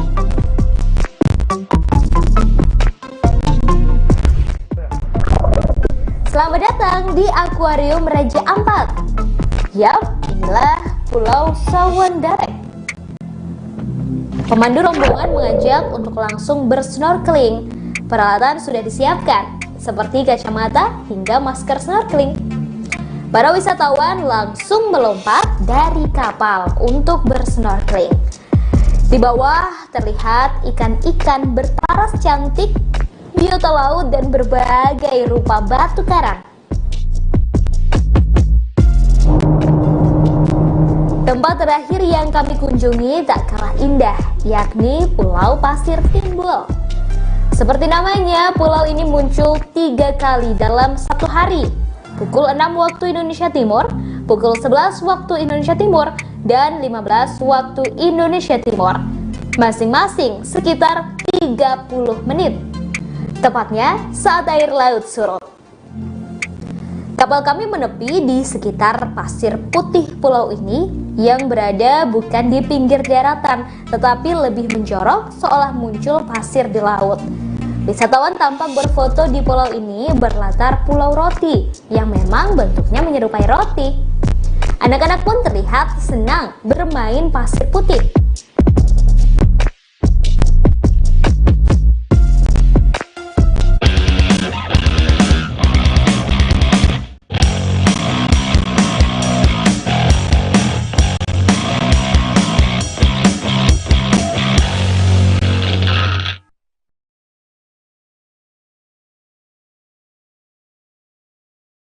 Hai Tribuners, Live Update Sport kembali hadir menjumpai Anda pada siang hari ini, Selasa 8 November 2022. Dalam beberapa waktu ke depan ada sejumlah berita olahraga terkini yang akan kami sampaikan untuk Anda. Bersama saya, Yesi Winata, kita jelang Live Update Sport selengkapnya. Pelatih baru Persis Solo, Leonardo Medina, sudah bertemu dengan Rasiman. Mereka berdua berbicara soal potensi yang ada di tubuh Persis Solo. Salah satunya adalah keberadaan Persis Youth Academy. Leonardo menyebut keberagaman pemain senior dan muda menjadi salah satu faktor dirinya bergabung dengan Persis Solo. Ex-asisten pelatih Johor Darul Takzim itu menyebut banyak pemain segar di Persis Solo. Menurut Leonardo, gaya permainan sepak bola Indonesia memiliki kebiripan ketika dirinya berada di Meksiko.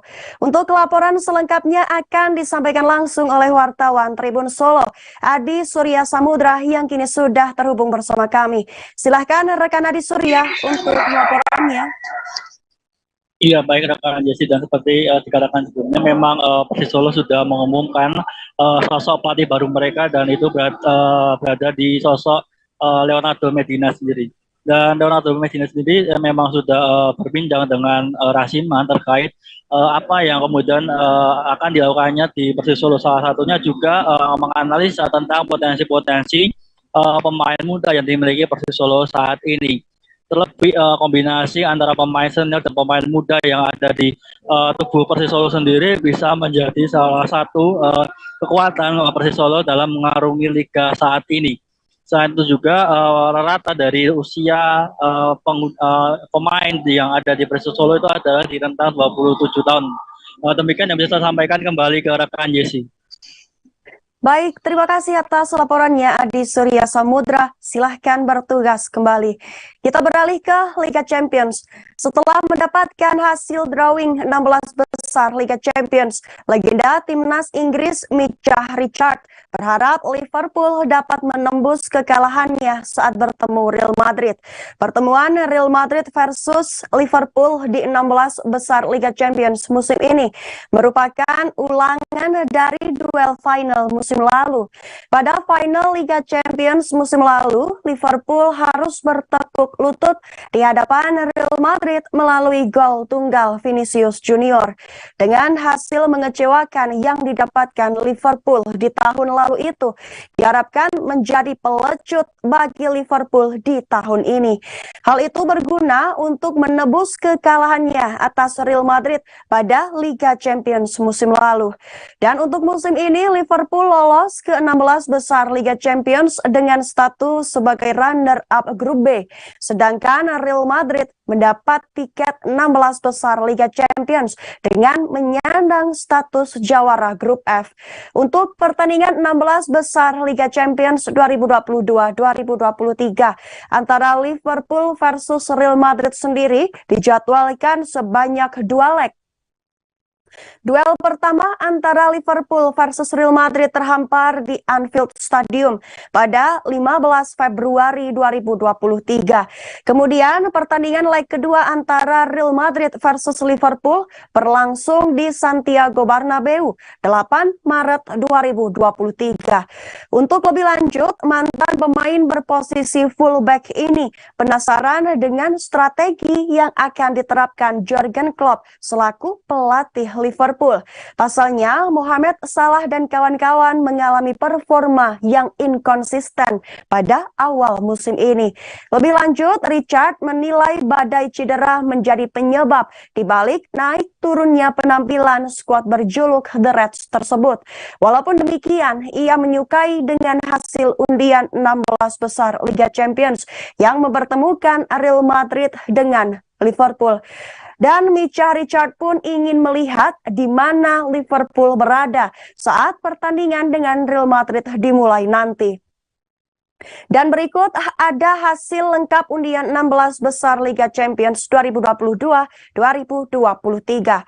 RB Leipzig versus Manchester City, Club Brugge versus SL Benfica, Liverpool versus Real Madrid, AC Milan versus Tottenham, Frankfurt versus Napoli, Borussia Dortmund versus Chelsea, Inter Milan versus Porto, dan Paris Saint-Germain versus Bayern Munich.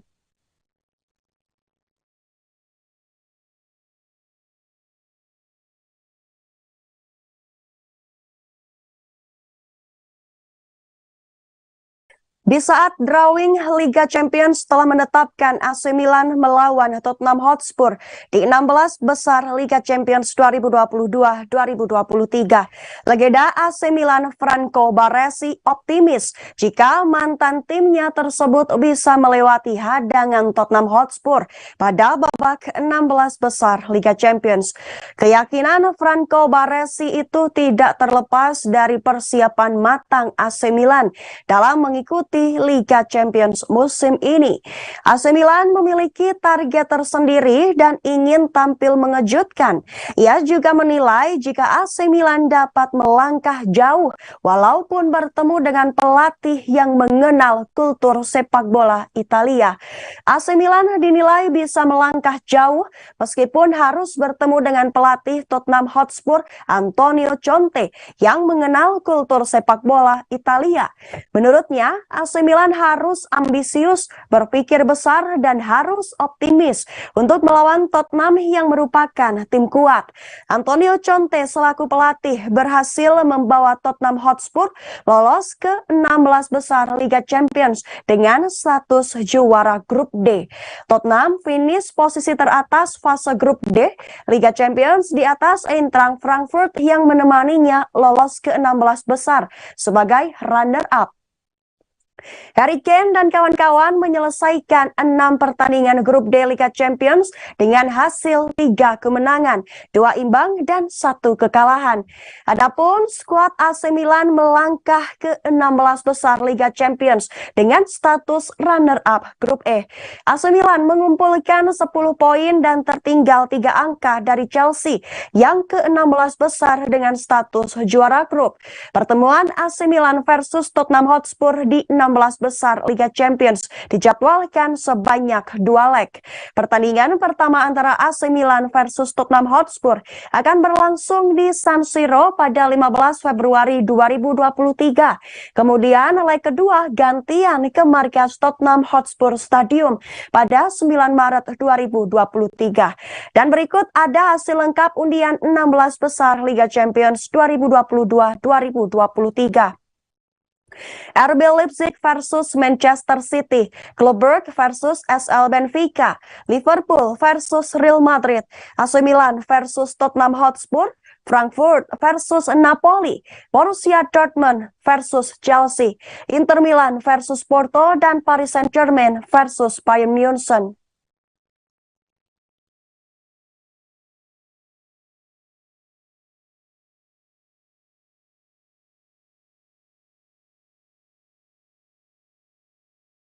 Pada hasil drawing 16 besar Liga Champions 2022-2023, Napoli harus berhadapan dengan Eintracht Frankfurt.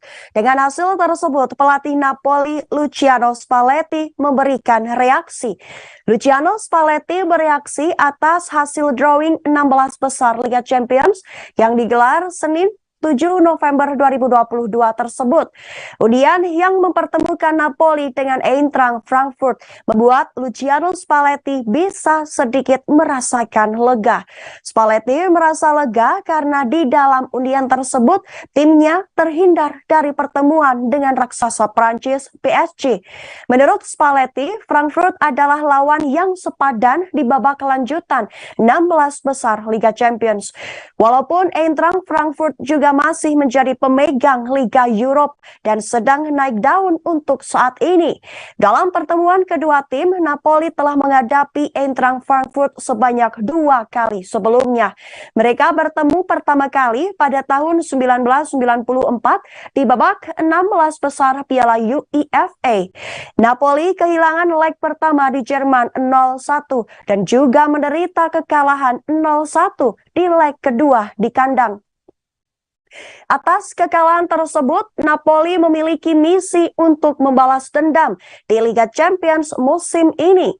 Eintracht Frankfurt sendiri saat ini duduk di urutan ke-5 klasemen Bundesliga dalam 13 pertandingan. Eintracht Frankfurt telah mengumpulkan 23 poin dari 7 kemenangan dan 2 kali seri. Sementara Napoli memuncaki grup A Liga Champions setelah tampil dominan di kompetisi ini. Napoli telah memenangkan 5 pertandingan pertama mereka dan hanya kalah 1 kali dengan skor 0-2 dari Liverpool di pertandingan terakhir. Untuk saat ini, Napoli juga berada di puncak klasemen Serie A dan saat ini unggul 6 poin dari tempat kedua AC Milan. Dengan hasil tersebut dapat memberi Napoli peluang kuat untuk memenangkan Scudetto pertama mereka dalam 3 dekade. Dan berikut ada hasil lengkap undian 16 besar Liga Champions 2022-2023. RB Leipzig versus Manchester City, Club Brugge versus SL Benfica, Liverpool versus Real Madrid, AC Milan versus Tottenham Hotspur, Frankfurt versus Napoli, Borussia Dortmund versus Chelsea, Inter Milan versus Porto, dan Paris Saint-Germain versus Bayern Munchen.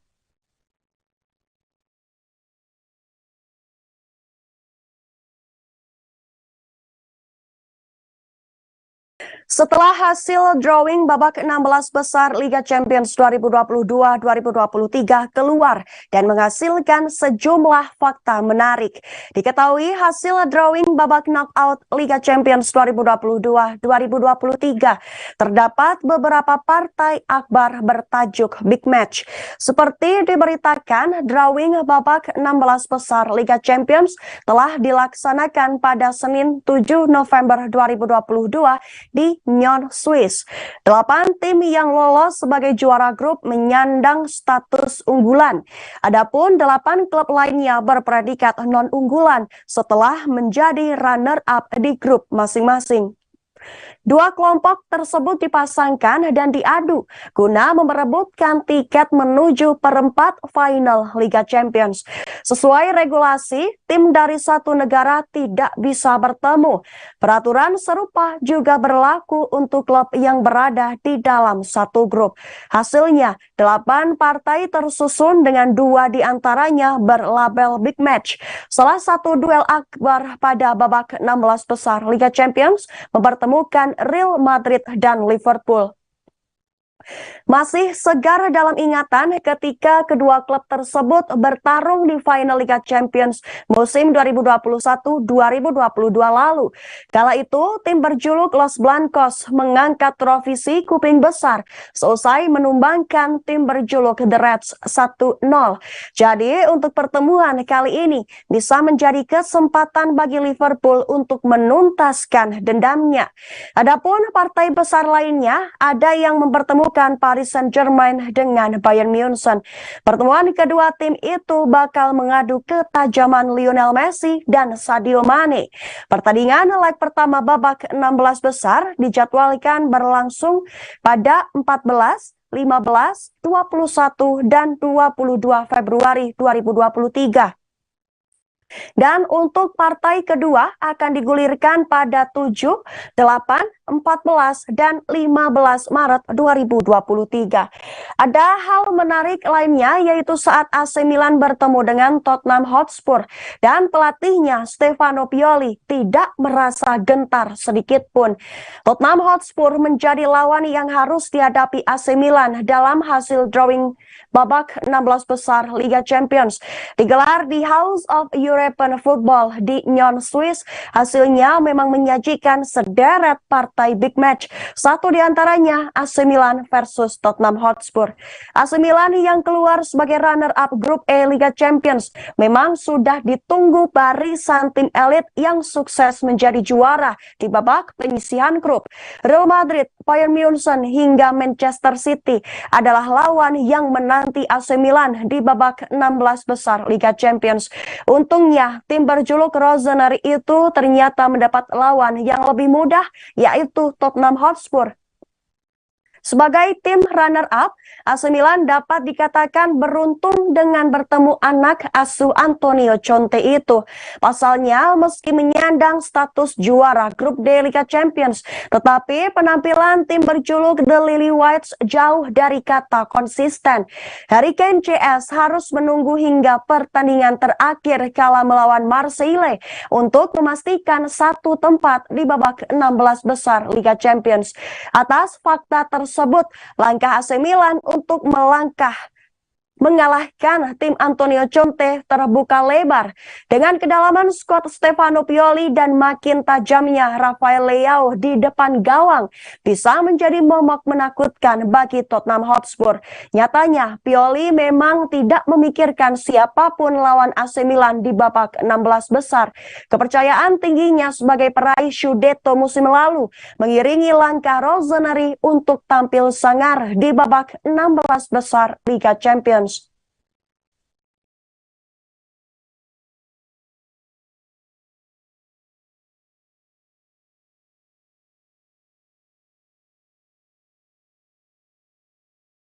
Kita beralih ke Liga Spanyol. Hasil Rayo Vallecano versus Real Madrid dalam lanjutan Liga Spanyol pekan 13 berakhir dengan kemenangan sang tuan rumah. Dengan skor 3-2, Rayo Vallecano berhasil menumbangkan Real Madrid pada Selasa 8 November 2022 dini hari waktu Indonesia Barat. Berlangsung di Estadio del Lecas, Rayo Vallecano ditinggal pelatihnya karena mendapat kartu merah pada menit 61. Meskipun tanpa didampingi sang pelatih Andoni Iraola, Vallecano tetap berhasil meraih kemenangan dari sang tamu Real Madrid. 3 gol kemenangan Rayo Vallecano bersarang ke gawang Real Madrid dibuat oleh Santi Comesana menit ke-5, Alvaro Garcia menit 44 dan Oscar Trejo menit ke-67 melalui penalti. Adapun Real Madrid hanya mampu membalaskan dengan 2 gol melalui lesakan Luka Modric menit ke-37 melalui penalti dan Eder Militao menit ke-41. Atas hasil tersebut, maka Real Madrid gagal mengambil alih puncak klasemen Liga Spanyol 2022-2023. Pasukan Carlo Ancelotti itu kini tertahan di urutan kedua dengan 32 poin. Skuad berjuluk El Real tersebut tertinggal 2 angka dari Barcelona yang memimpin klasemen sementara Liga Spanyol. Selain itu, rekor tidak terkalahkan Real Madrid pun akhirnya baru terhenti pada pekan 13 Liga Spanyol ini. Dalam 12 pertandingan Liga Spanyol sebelumnya, El Real mampu meraih 10 kemenangan dan 2 kali imbang. Kemudian beralih ke Rayo Vallecano yang mendapat 3 poin, mereka berhak naik 1 tangga ke posisi 8 dengan 21 poin. Rayo Vallecano menggeser tempat Villarreal yang sekarang terpaut 3 poin saja. Tidak sampai di situ, Rayo Vallecano juga sukses meneruskan tren kemenangan miliknya. Anak asuh Andoni Iraola berhasil mengumpulkan 3 kemenangan beruntun. 2 kemenangan sebelumnya Vallecano dapatkan atas Cadiz 5-1 dan Sevilla 1-0. Kita menuju ulasan singkat pertandingan antara Rayo Vallecano versus Real Madrid. Rayo Vallecano yang bermain di markasnya sendiri mampu tampil percaya diri menghadapi Real Madrid sejak laga dimulai. Buktinya, laga yang baru berusia 5 menit, Vallecano mampu mencuri gol pembuka ke gawang Real Madrid. Santi Comesana menjadi aktor pembuka keunggulan Vallecano setelah meneruskan umpan Fran Garcia. Bola tendangan Comesana dari dalam kotak penalti Real Madrid meluncur deras ke pojok kanan gawang Thibaut Courtois. Dan Real Madrid membutuhkan waktu sekitar 30 menit untuk bisa mengejar gol penyama. Tepatnya menit 37, Real Madrid menyamakan kedudukan menjadi 1-1 melalui eksekusi penalti Luka Modric. Menariknya, Real Madrid mampu bangkit dan berbalik unggul 2-1 pada menit 41. Eder Militao melepaskan sundulan tajam yang mengarah masuk ke gawang Stole Dimitrievski. Gol sundulan Militao tidak lepas dari kontribusi Marco Asensio dari skema tendangan sudut. Nahasnya, Real Madrid tidak bisa menjaga keunggulan itu dan malah kebobolan dengan hanya berselang 3 menit. Alvaro Garcia menyambut bola rebound di dalam area pertahanan Real Madrid yang berujung gol. Bola rebound terjadi setelah umpan terukur yang dikirimkan Izzy Palazon. Gol Garcia menutup babak pertama dengan skor 2-2. Selepas turun minum, Real Madrid mendapat keuntungan besar setelah di kartu merah Andoni Iraola selaku pelatih Vallecano. Iraola mendapat kartu merah akibat protes kerasnya kepada wasit. Situasi ini tidak membuat Vallecano gentar dan berbuah gol ketiga ke gawang Real Madrid pada menit 67. Oscar Trejo sukses mengeksekusi penalti dan memastikan Vallecano menang 3-2 atas Real Madrid dalam lanjutan Liga Spanyol pekan 13.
Ousmane Dembélé telah menjadi pembeda dalam kemenangan Barcelona 2-0 atas Almeria di La Liga 6 November 2022 lalu dan diharapkan winger asal Prancis itu kembali menjadi inspirator tim saat Barcelona menyambangi Osasuna. Barcelona versus Osasuna akan bertanding pada pekan ke-14 La Liga di Stadion El Sadar Rabu 9 November 2022 dini hari nanti. Di laga kontra Almeria lalu, kubu Barcelona sempat nyaris putus asa menembus rapatnya pertahanan tim yang berada di peringkat 15 klasemen sementara. Skuad asuhan Xavi Hernandez ini memang mendominasi permainan dengan penguasaan bola mencapai 70% dan melepaskan 27 tendangan dengan 13 akurat ke gawang. Tapi mereka sulit mencetak gol. Kebuntuan baru pecah di menit ke-48 berkat aksi brilian Ousmane Dembélé. Kemampuan Dembélé untuk mendongkrak 3 pemain lawan dan melepaskan tembakan melengkung dengan kakinya yang lemah mengubah dinamika permainan sepenuhnya. Dan hal tersebut merupakan pembeda yang dimaksud. Tidak ada pemain Barcelona yang mampu melakukan apa yang Dembélé lakukan. Dan itulah sebabnya pelatih Xavi tidak bisa melepas Dembélé. Selama Barca masih memakai formula 4-3-3, tidak ada yang lebih cocok untuk peran di sayap kanan selain pemain Prancis itu. Dembélé akan kembali menjadi andalan melawan Osasuna di hari nanti. Tetapi ada sedikit perubahan yang dilakukan Xavi di laga ini dengan yang dipakai di laga kontra Almeria. Ansu Fati, Gavi, Eric Garcia, dan Andreas Christensen kemungkinan akan masuk ke dalam starting 11. Fati akan dipasangkan di lini depan mendampingi Robert Lewandowski dan Dembélé. Di belakangnya akan beroperasi Gavi, Frenkie de Jong, dan Pedri. Duo Trisula itu diharapkan bisa lebih kreatif dan menggigit untuk menembus pertahanan Osasuna yang dikenal solid. Tuan rumah Osasuna dipastikan akan memberikan perlawanan yang jauh lebih hebat dan menyulitkan untuk Barca ketimbang yang dilakukan Almeria. Skuad asuhan Jagoba Arrasate sedang dalam periode terbaik mereka. Tim dari Pamplona ini finish di peringkat 10, 11, dan 10 di 3 musim terakhir. Kini mereka merayap ke peringkat 5 klasemen sementara dengan 23 poin setelah tidak terkalahkan di 4 laga terakhir. Tim berjuluk Los Rojillos ini meraup 3 kali menang dan sekali seri dalam 4 laga terakhirnya.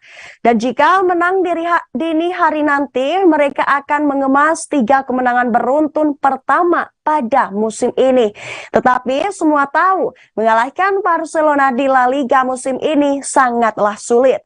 Tercatat hanya Real Madrid yang pernah melakukannya. Selebihnya Los Culés terus melaju dengan mengemas 11 menang dan sekali seri dari 13 laga di La Liga. Setelah terpental secara menyakitkan dari Liga Champions, Xavi sekarang memang fokus ke 3 kompetisi tersisa, yaitu La Liga, Liga Europe, dan Copa del Rey. Saat ini mereka masih di puncak klasemen sementara dengan 34 poin dari 13 laga. Barca berpotensi tersalip Real Madrid, yaitu 32 poin dari 12 laga yang bertanding kontra Rayo Vallecano dini hari nanti. Karenanya kemenangan harus terus diraih agar bisa terus bersaing di puncak klasemen melawan juara bertahan ini. Barca memang berjaya dengan menggunduli Osasuna 4-0 di Camp Nou dalam duel terakhir musim lalu. Namun sebelumnya mereka ditahan pasukan Los Rojillos 2-2 di El Sadar. Ini menjadi laga terakhir Barcelona sebelum terjeda dengan Piala Dunia. Mereka akan berlaga lagi akhir tahun nanti, 31 Desember kontra Espanyol. Xavi pastinya ingin meraup kemenangan agar bisa menikmati masa liburan panjang sambil tersenyum dan berharap bisa tertahan di puncak klasemen. Maksud kami bertahan di puncak klasemen. Di laga ini Barca masih tanpa Memphis Depay dan Jules Koundé yang kondisinya masih meragukan. Sementara Ronald Araujo, Sergi Roberto dan Frank Kessie dipastikan akan absen karena cedera. Di kubu Osasuna, mereka akan kehilangan penyerang pinjaman Barcelona, Abde Ezzalzouli karena masalah paha. Sementara Quique Saverio sekali lagi diperkirakan absen karena cedera tendon.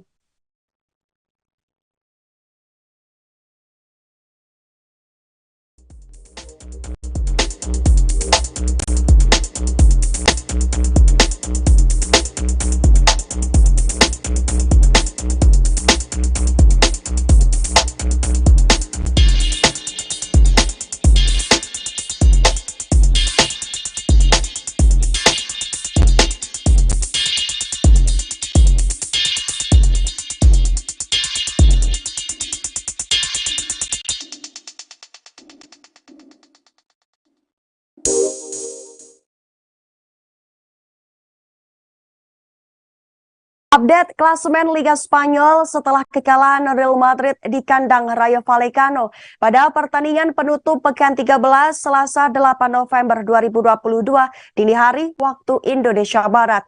Real Madrid menyerah 2-3 dari Rayo Vallecano yang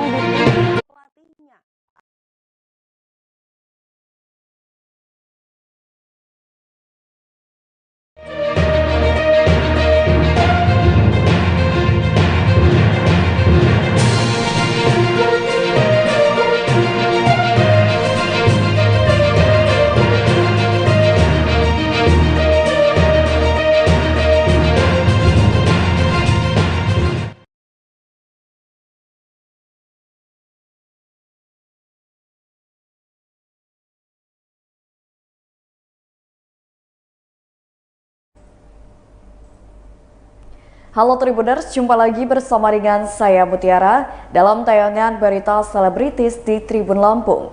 Kami akan menyajikan informasi menarik dan terupdate seputar selebritis tanah air untuk Anda. Dan inilah berita selebritis selengkapnya. Mediasi gagal, Dewi Persik bawa kasus penghinaan ke pengadilan.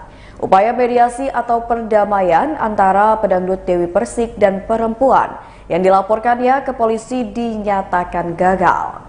Mediasi lanjutan dilakukan Dewi Persik dan W, perempuan yang diduga telah menghina dan menghujatnya di media sosial di Polres Metro Jakarta Selatan pada Senin 7 November 2022 kemarin. Laporan tersebut tetap dilanjutkan Dewi Persik dan berharap sampai disidangkan di pengadilan untuk memberikan efek jera kepada W. Keluarga Dewi Persik juga ingin W meminta maaf di media sosial. Meski begitu, Dewi Persik telah memaafkan W. Sejauh ini, Dewi Persik belum ingin mencabut laporannya meski sudah ada 2 kali mediasi.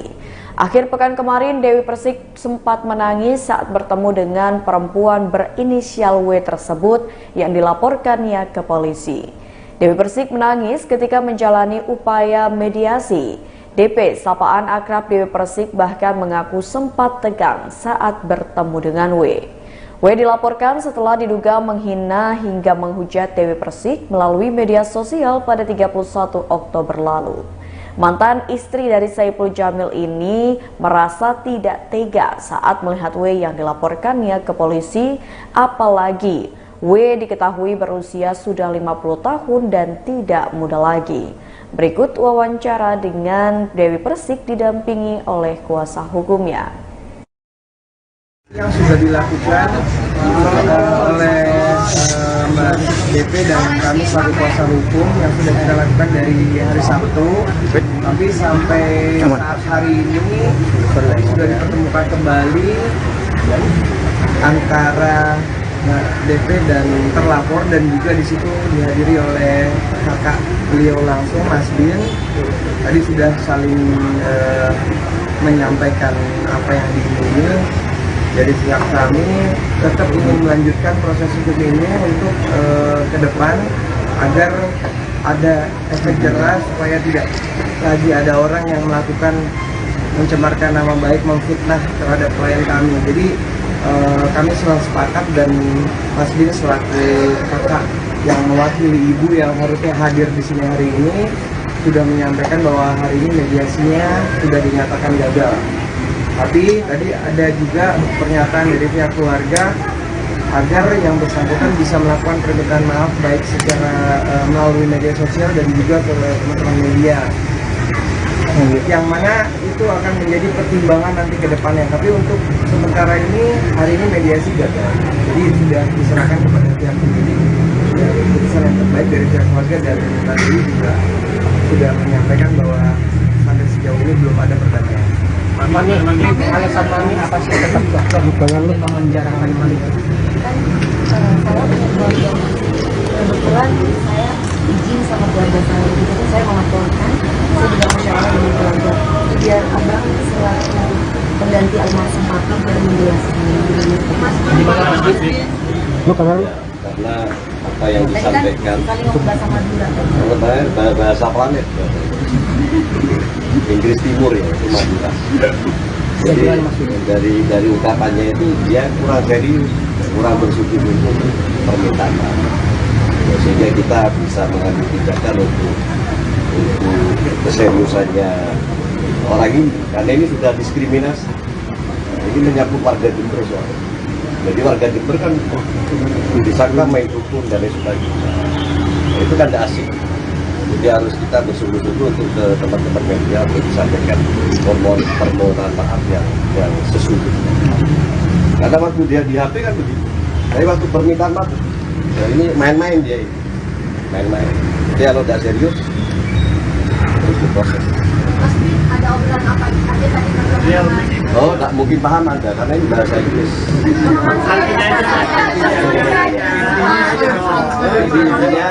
Intinya orang ini memfitnah ya, memfitnah. Ini untuk agar dia bisa klarifikasi fitnahnya itu untuk diluruskan bahwa itu fitnahan. Seperti itu, substansinya itu. Jadi kami tadi cuma minta bukti-bukti aja. Kami kasih waktu kalau abang bilang memang saya pernah seperti itu. Kami cuma butuh waktu itu beliaunya bilang sih, nggak usah, saya memang salah. Saya minta maaf sampai ini. Hanya seperti kami yang tunggu dari UI. Karena kan kalau misalkan mama saya itu dengerin videonya itu kayak kesel gitu loh. Namanya ini. Jadi biarkan nanti mami saya sendiri aja. Tapi mami udah di Jakarta. Ya. Makanya tadi mami tuh bilang udah biarin aja gitu, tunggu dulu. Saya nggak berani bantah orang tua saya. Jadi karena memang sesuai dengan prosedur kepolisian, hanya saya sama Bang Sandi sama abang mewakili mami. Abang minta bukti aja Pak, apa aja nih? Ya? Minta bukti apa aja? Ya saya sama siapa bodohnya.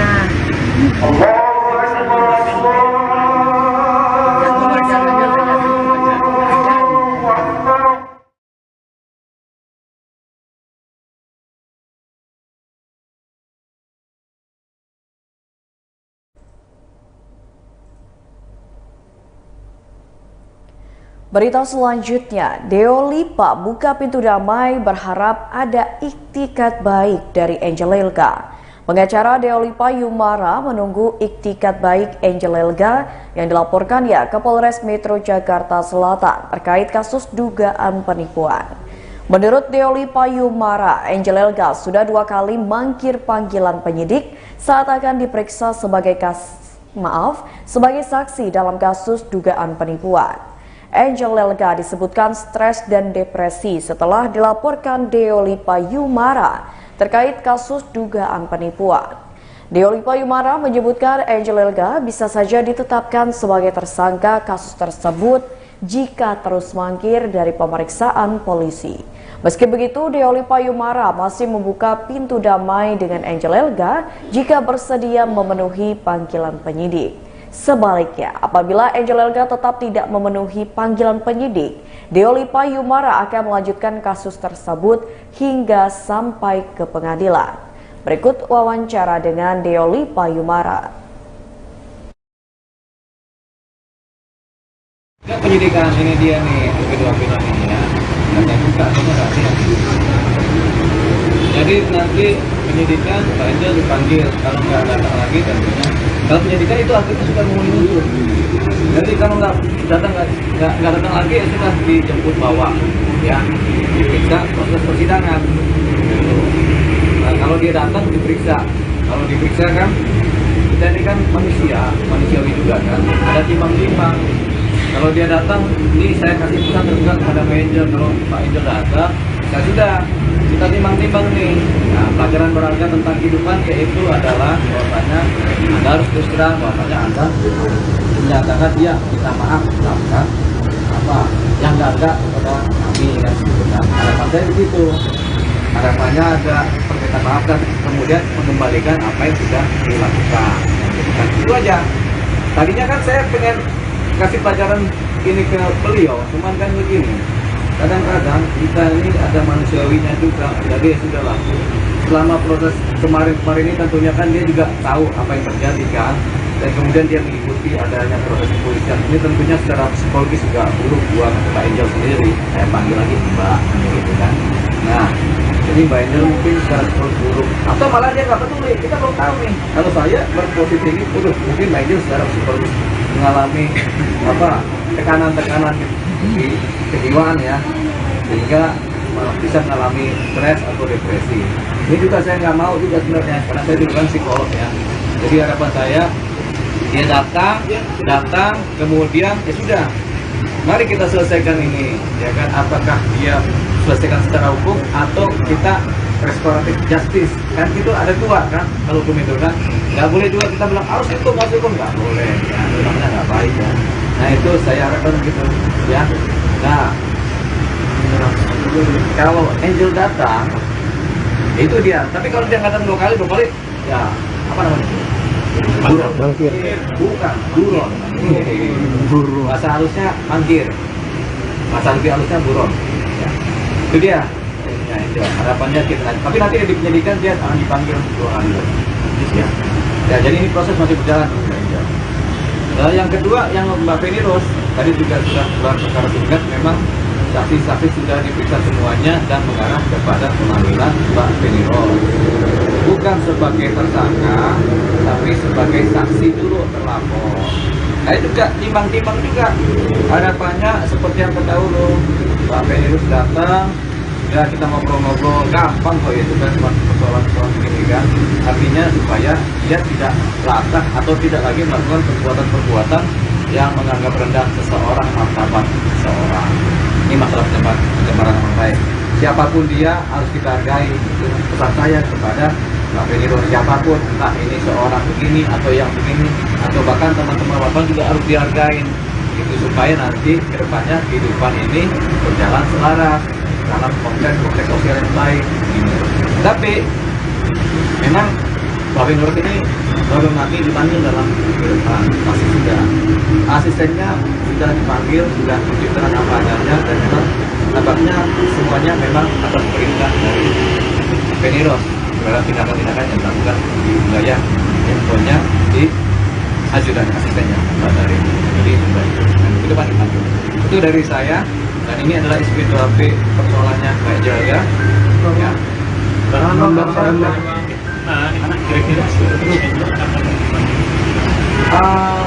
Next sidik itu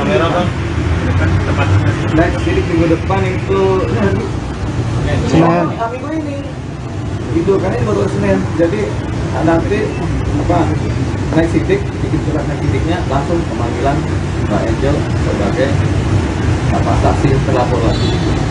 Nah, berarti hak dia di dalam klarifikasi di penyelidikan tidak digunakan, bahkan sama sekali nggak ada kabar. Gitu. Jadi ya. Tapi kalau di Instagramnya aktif terus kan. Tapi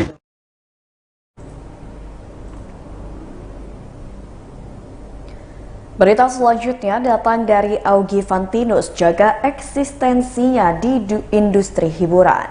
Pemain film Augie Fantinus tidak pernah mengkhawatirkan pekerjaannya meski pernah masuk tahanan. Augie Fantinus menjalani hukuman di penjara setelah terjerat kasus pencemaran nama baik melalui media sosial saat Asian Para Games 2018 digelar di Jakarta. Augie Fantinus mendekam di penjara pada Oktober 2018 hingga dibebaskan pada Maret 2019. Augie Fantinus yang kini berusia 43 tahun itu tetap mendapatkan sejumlah tawaran pekerjaan, mulai dari akting, film, hingga jadi presenter. Augie Fantinus akan terus berkarya untuk menjaga eksistensinya di industri hiburan. Saat ini ia mengubah model rambutnya, di mana saat ini rambut Augie Fantinus tidak lagi gimbal setelah mencukur rambutnya menjadi pendek. Ia mencukur rambut gimbal yang dipeliharanya sejak 7 bulan lalu supaya terlihat lebih rapi. Selain tampil fresh, Augie Fantinus juga memotong rambut supaya bisa menemani tidur istrinya. Berikut wawancara dengan Augie Fantinus.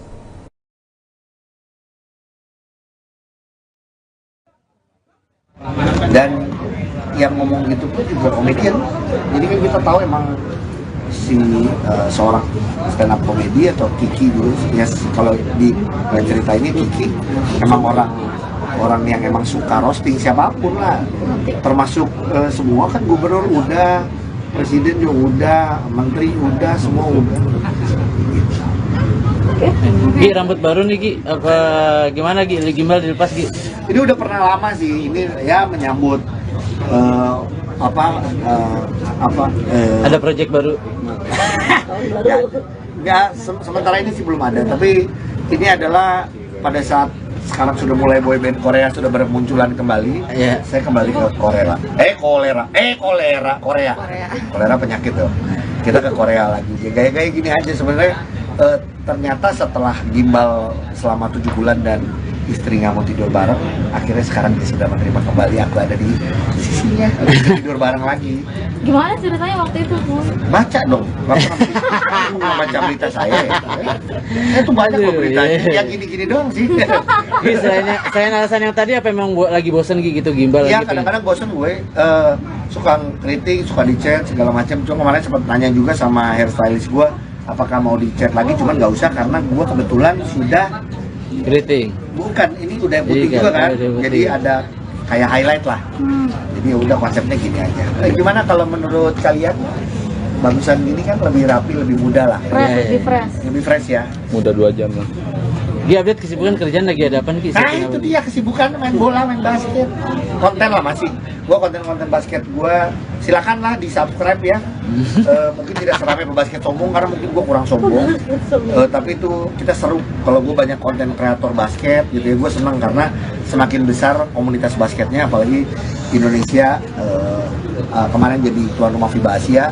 Nanti ini yang lagi dibangun udah lihat ya, yang gede itu jadi gor basket terbesar, itu akan jadi FIBA World Cup. Jadi kita akan lihat apakah pemain-pemain NBA akan datang ke sini ataukah kita pemain ada namanya Giannis Antetokounmpo, Luka Doncic, itu pemain dunia semua, apakah dia dapat kesempatan mainnya di Indonesia, di Jepang atau di Filipina gitu. Jadi itu aja kalau gue sih, karena gue masih aktif di konten-konten basket walaupun sekarang lagi main bola. Semoga gue bisa menyampaikan beberapa hal-hal baik, value-value baik dalam kehidupan yang gue bisa sampaikan lewat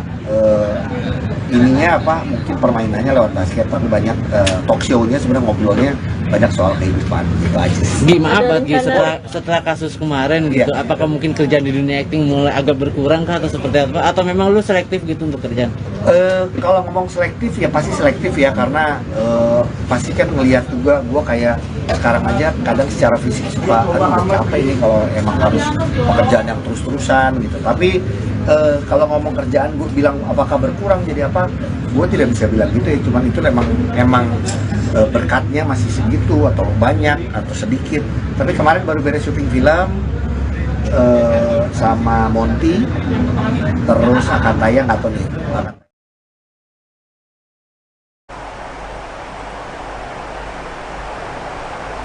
Berita selanjutnya datang dari aktor Dude Herlino yang ingin punya anak perempuan. Pasangan selebriti Dude Herlino dan Alicia Subandono hingga kini masih betah dengan memiliki 2 orang anak laki-laki. Dalam sebuah kesempatan, Dude Herlino mengatakan bahwa dirinya tidak menutup diri jika nantinya kembali diberikan rezeki anak oleh Yang Kuasa. Tak hanya itu saja, Dude sendiri mengaku bahwa baik dirinya dan juga Alisca yang akrab dipanggil Ica tidak melakukan program apapun untuk menambah anak. Dirinya ingin menambah momongan dengan cara yang sealamiah mungkin sesuai yang diberikan oleh Tuhan. Baru memiliki 2 orang anak laki-laki, ternyata Dude Herlino berharap agar diberikan anak berjenis kelamin perempuan untuk anak selanjutnya. Dude berharap agar nantinya jika memiliki anak perempuan bisa memberikan warna lain di dalam keluarga kecil mereka. Tak hanya itu saja, Dude juga mengaku iri dengan saudaranya yang memiliki anak perempuan karena terlihat sangat menyayangi sang ayah. Berikut wawancara dengan Dude Herlino.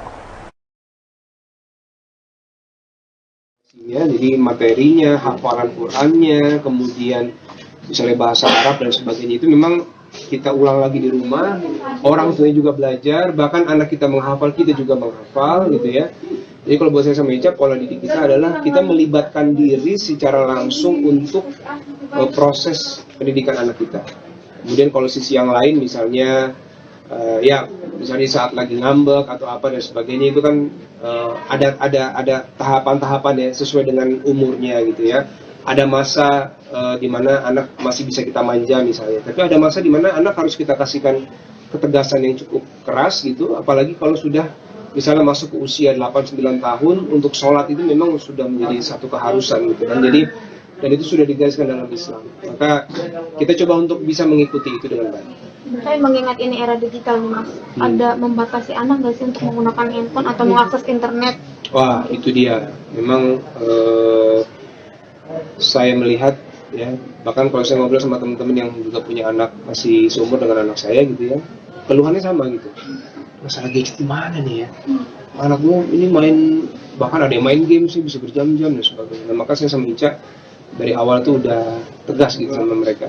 Oke, boleh kalau mau, tapi kalau games di gadget itu saya berusaha cenderung tidak boleh menurut saya. Kalau saya pribadi ya ke anak, karena itu akan menghabiskan waktu cukup banyak gitu. Jadi kalaupun dia misalnya mau main games yang sifatnya edukasi kan juga ada tuh ya, misalnya games tentang angka-angka, bahasa Inggris dan sebagainya, itu boleh. Tapi kita kasih batas waktu. Misalnya 1 hari 1 jam gitu ya. Nanti waktunya bisa kita pecah-pecah atau 1,5 jam. Tergantung deh, kalau hari libur mungkin bisa 2 jam gitu ya, nanti bisa di pagi atau di sore hari, tapi memang harus dibatasi karena dampak pertama radiasi ke mata, kemudian yang perlu juga orang tua ingat adalah apa yang dikonsumsi anak kita di gadget itu juga berpengaruh kepada pola pikirnya dia gitu. Misalnya lihat di YouTube, kan di YouTube itu kan kita harus filter juga itu, apa yang dia lihat, apa yang dia klik gitu, karena jangan sampai dia salah klik. Series ada tahun ini mereka dan sebagainya kita atur semua hanya berempat gitu. Dan alhamdulillah semuanya lancar. Ada orang yang tingginya di atas 2 meter gitu ya, yang 12 jam gitu ya, maka akhirnya punya waktu banyak ngobrol sama anak. Misalnya saat breakfast ya, sarapan di hotel gitu, itu waktunya ngobrol tuh. Jadi saya manfaatkan, mereka lagi makan, saya makan sambil ngobrol. Nanti abang mau nggak nanti kalau kuliahnya di Swiss, saya nanya gitu kan, karena hotel kita di sampingnya ada kampus tuh, ada kampus dari Swiss. Saya tanya, mau nggak bang? Emang kuliahnya harus jauh-jauh kata aku. Jadi, nah di situ bundanya cerita waktu bunda kuliah di Australia begininya. Jadi disitulah masa kita bisa cerita banyak. Itu anak-anak udah besar nih, maksudnya udah sekolah lah. Ada keinginan untuk nambah perempuan atau mungkin program perempuan gitu, anak perempuan. Insya Allah ya, kalau Allah kasih, alhamdulillah. Tapi kalau belum, yang ada kita syukuri ya. Tapi kita nggak ada program gitu ya Mas? Oh nggak ada program, jadi sealamiah mungkin. Insya Allah kalau diberikan, alhamdulillah. Mudah-mudahan yang terbaik lah ya. Yang ada ya kita syukuri, kita jaga dulu. Tapi niat atau rencana ke sana ada lah yang Mas? Kalau keinginan sih, saya inginnya memang minimal 3 sih inginnya, karena saya kan 2 bersaudara. Saya merasa kalau cuma berdua tuh sepi gitu ya. Kalau udah pada gede, kemudian apalagi saya cowok-cowok dulunya kan, yang ada berantem dulu waktu SD itu.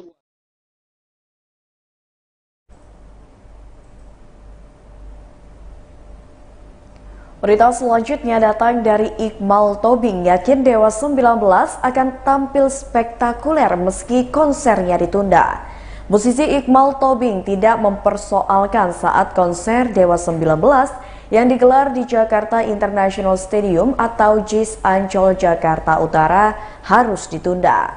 Konser Dewa 19 sebagai perayaan 30 tahun berkarya di industri musik Indonesia itu rencananya digelar di JIS pada 12 November 2022. Iqmal Tobing adalah salah satu musisi yang dilibatkan dalam konser megah tersebut.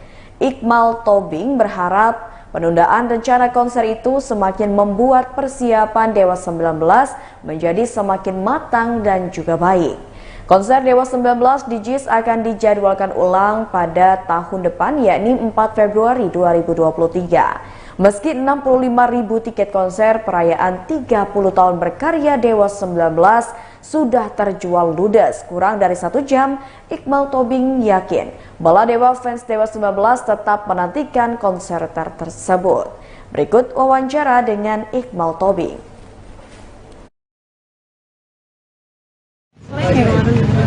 Kalau dibatalkan secara psikis gue sih kecewa ya. Tapi kalau untuk kebaikan memang ya daripada terulang ya mau apa lagi.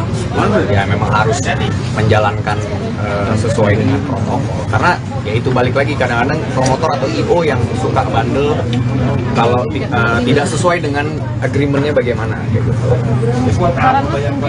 Ada apa mungkin pihak terkait yang membatasi ya konser ya IO atau apa promotor-promotor yang event yang jumlah penontonnya ya nggak apa-apa sih sebenarnya, maksudnya kayak nanti kan kita di JIS kan, makanya kenapa di stadion besar karena memang penonton bala Dewa di seluruh Indonesia, bahkan dari Malaysia, dari Hong Kong, nanti Singapura datang, akhirnya bikin gede besar yang akhirnya dalam waktu 15 menit sold out 65.000 gitu. Nah makanya kita juga, Mas Dhani pun juga nggak nyangka kalau 15 menit loh 70.000 jatuhnya. Ya akhirnya kita lebih persiapannya jauh lebih matang, lebih baik diundur deh gitu. Ditambah lagi kan lagi masih bergabung ya kan buruan, terus ya ini event kemarin yang berdendam itu lah, jadi menghindari lah dari pihak kita juga sama pihak yang berwajib juga kita nemu titik terang, ya udah deh akhirnya berapa 17 Februari apa pokoknya Februari jatuhnya ditunda ya, ditunda dan alhamdulillah memang pembeli tiket banyak yang gitu. Oke, makasih Mal, thank you ya. Thank you. Sip.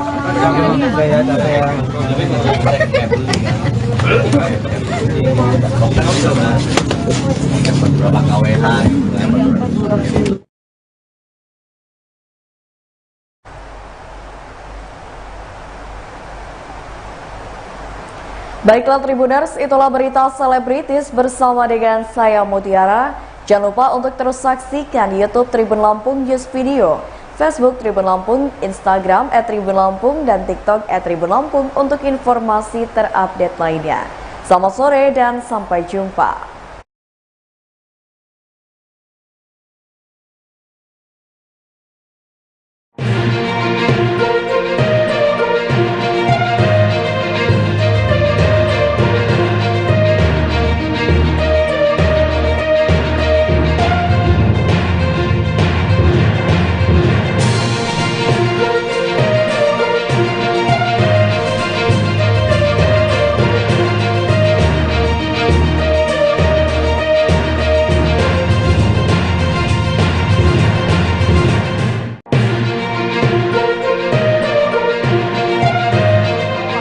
Sejak menit 61 karena hukuman kartu merah. Akibat hasil memilukan itu, Real Madrid tertahan di posisi kedua dan gagal menyalip Barcelona dari puncak klasemen Liga Spanyol.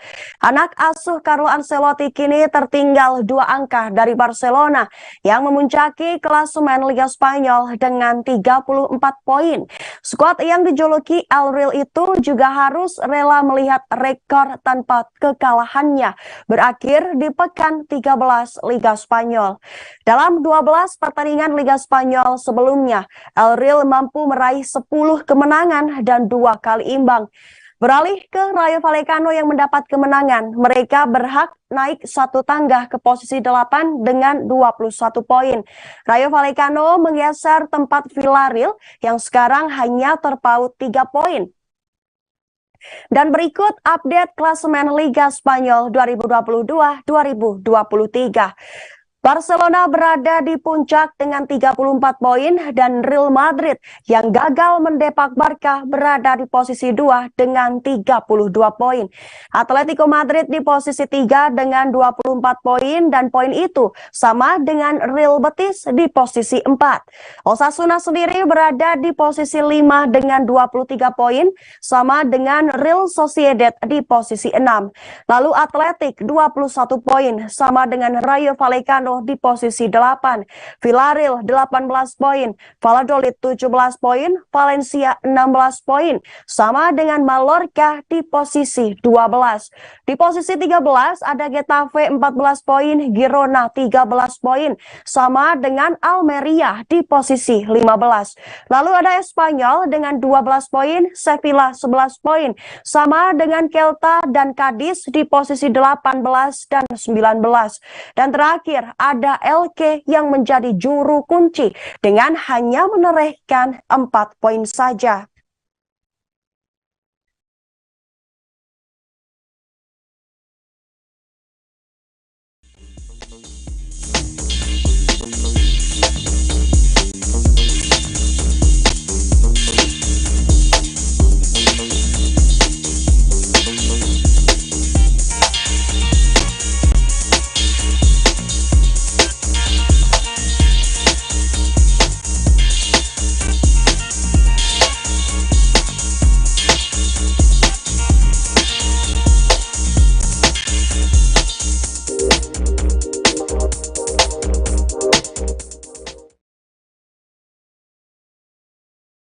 Kita beralih ke Liga Inggris.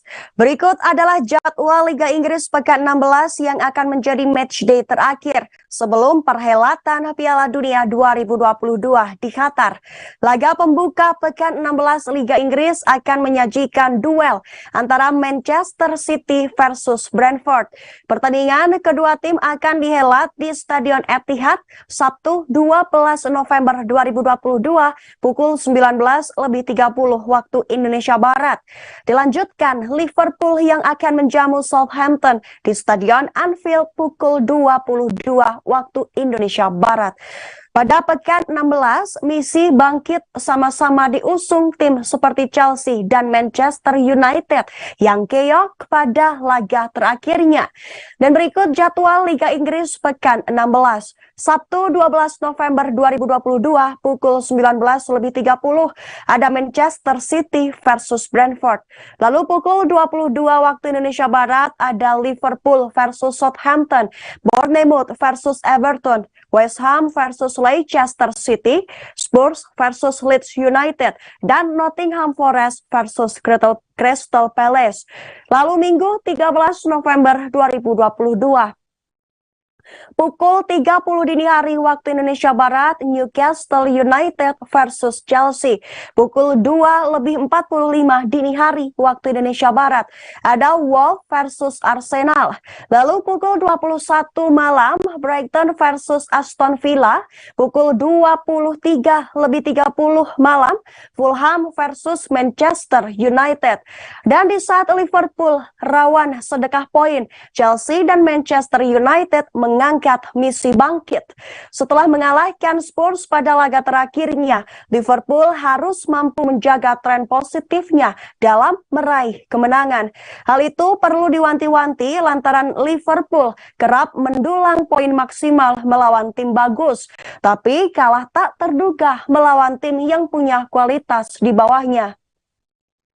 Kekalahan beruntun melawan Nottingham Forest dan Leeds United menjadi kenangan buruk yang seharusnya tidak terjadi lagi saat Liverpool bertemu dengan Southampton. Liverpool berpotensi kembali bersedekah poin saat bertemu Southampton akhir pekan ini. Laga pekan ini juga menjadi momen bangkit bagi tim seperti Chelsea, Manchester United, dan Tottenham Hotspur. Kekalahan beruntun melawan Brighton dan Arsenal membuat Chelsea harus mampu meraih kemenangan pekan ini jika ingin terus bersaing di papan atas. Hanya saja bukan perkara mudah bagi Chelsea untuk meraih kemenangan lantaran harus bertemu dengan Newcastle United yang tampil menawan. Sementara itu, Manchester United juga berusaha bangkit setelah menelan kekalahan tak terduga melawan Aston Villa dalam laga sebelumnya. Pada akhir pekan ini, Manchester United akan bertandang ke markas Fulham. Lalu Spurs juga mengusung misi bangkit setelah keok melawan Liverpool di kandang sendiri. Pasukan Antonio Conte dijadwalkan akan kembali bertindak sebagai tuan rumah saat menjamu Leeds United. Berbagai keseruan laga Liga Inggris musim ini dapat disaksikan secara langsung live di salah satu stasiun televisi nasional dan media streaming Indonesia.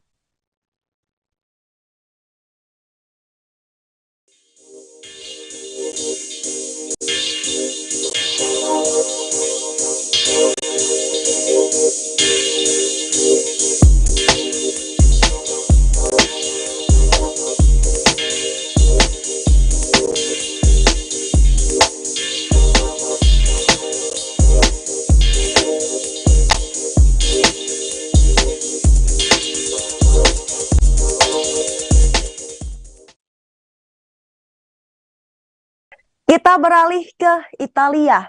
Kesempatan terbaik tersaji untuk pemain muda AC Milan, Marco Lazetic, saat AC Milan menyambangi markas Cremonese.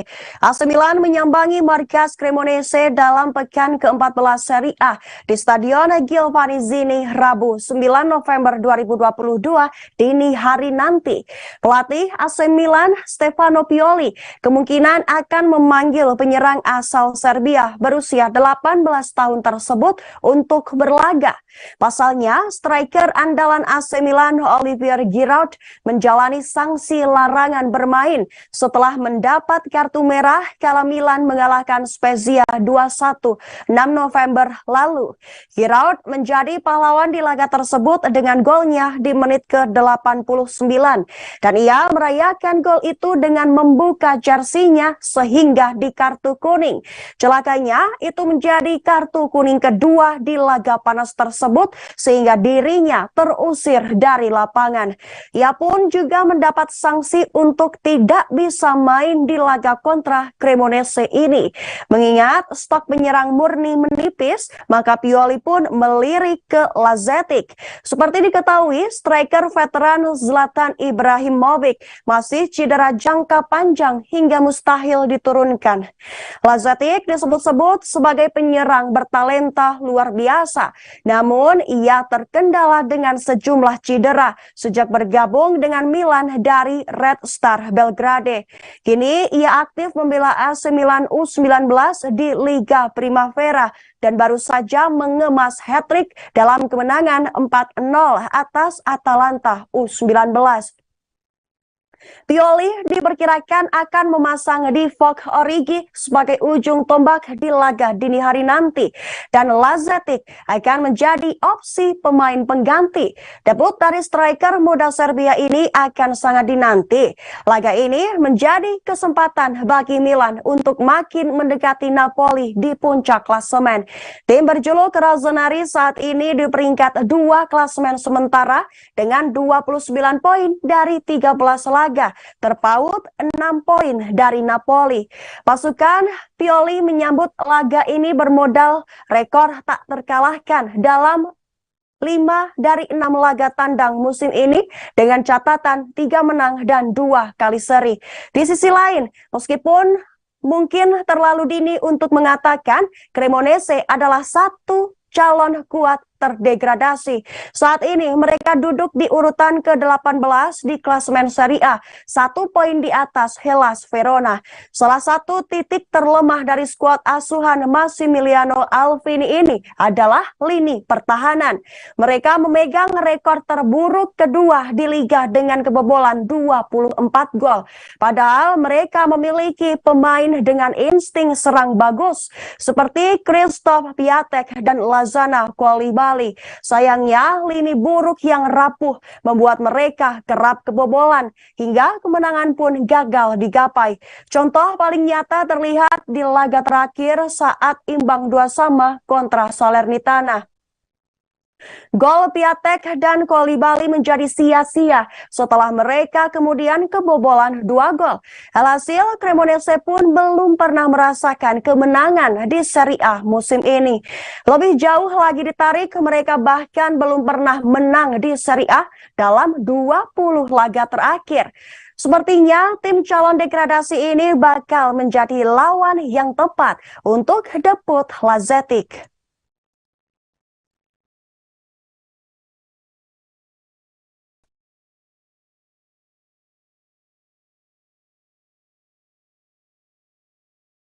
Kita beralih ke Piala Dunia.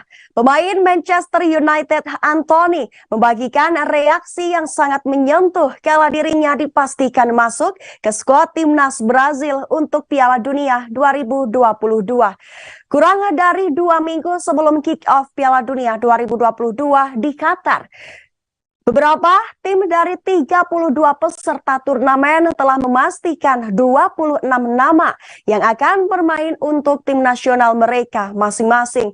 Tidak terkecuali untuk juara dunia 5 kali Brazil yang telah mengumumkan para pemain yang akan membela negaranya pada Senin 7 November 2022 malam waktu Indonesia Barat.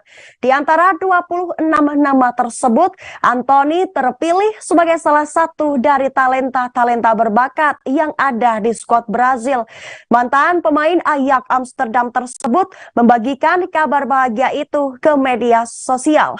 Detik-detik menjelang momen namanya diumumkan untuk memperkuat timnas Brazil di Qatar nanti. Dalam video tersebut, Anthony terlihat duduk di sofa bersama dengan teman dan keluarganya menonton pengumuman skuad timnas Brazil di televisi. Ketika namanya dipanggil, Anthony tidak bisa menyembunyikan kebahagiaannya dan langsung melompat kegirangan. Kemudian memeluk teman dan keluarganya yang berada bersamanya saat itu. Bersama dengan video tersebut, Anthony juga mengungkapkan rasa bahagianya melalui caption pendek di akun Twitter pribadinya. Ia mengucapkan terima kasih kepada Tuhan, teman-teman, keluarga, dan semua yang menyayanginya. Ia juga tidak lupa memberikan cinta dengan segenap jiwa dan hatinya kepada semua yang mendukungnya.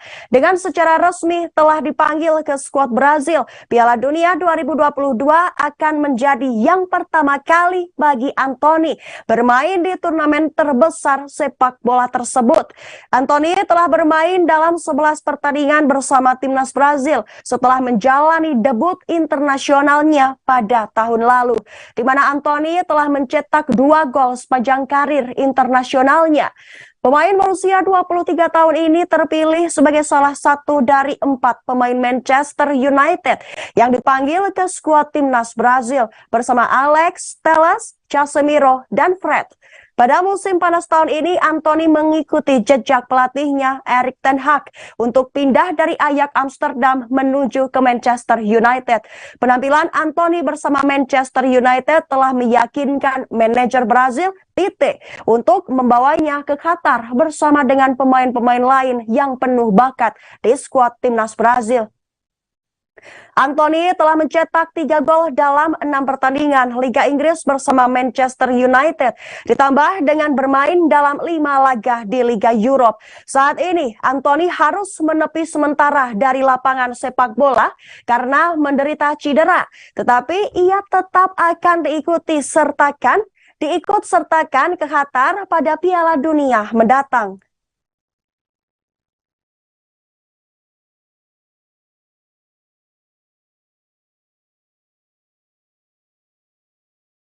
Dari bola kita beralih ke bulu tangkis.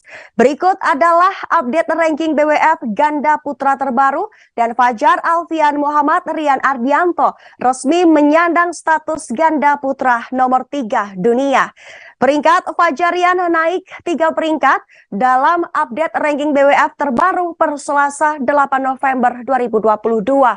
Peringkat ketiga menjadi ranking tertinggi dalam karir Fajarian. Fajarian naik ke peringkat ketiga menggeser Liang Wangchilin Taiwan, Aron Chia Sohwoyik Malaysia, dan Hendra Setiawan Muhammad Ahsan Indonesia.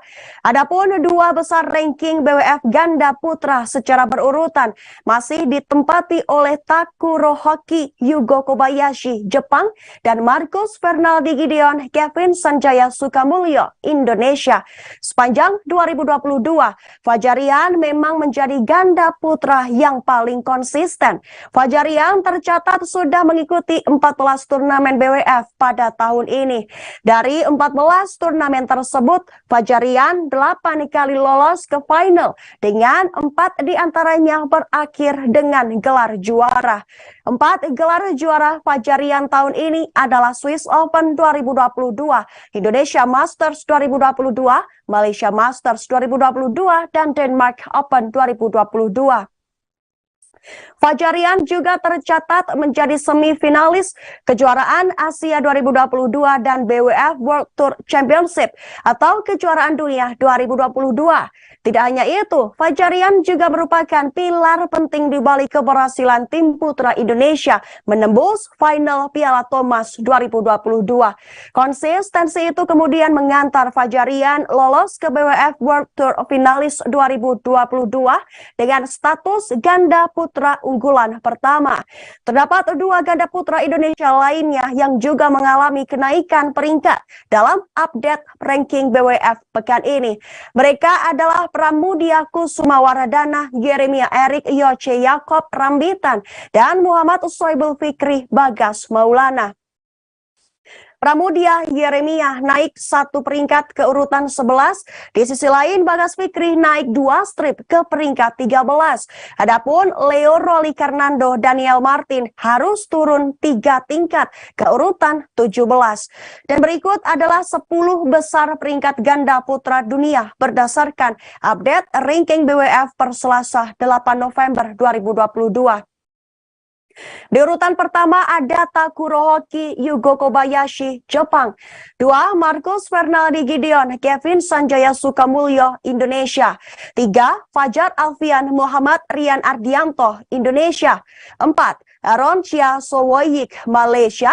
5. Muhammad Ahsan Hendra Setiawan, Indonesia. 6. Kim Astrup Anders Sakarup Rasmussen, Denmark. 7. Satwik Sairaj Kiredi Chirakseti, India. 8. Ong Yusin Teueyi, Malaysia. 9. Liang Wangchilin, Taiwan. Dan terakhir 10. Goh Shefei Nur Izzuddin, Malaysia.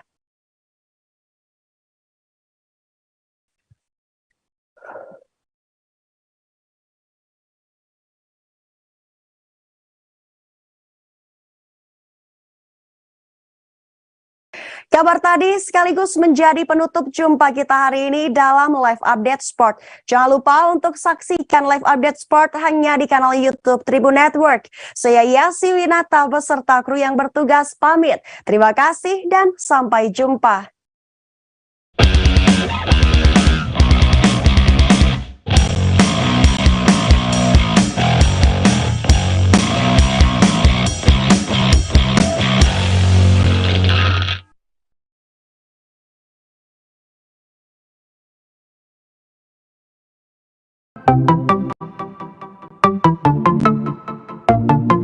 Halo Tribuners, waktu sudah menunjukkan pukul 8 waktu Indonesia Timur.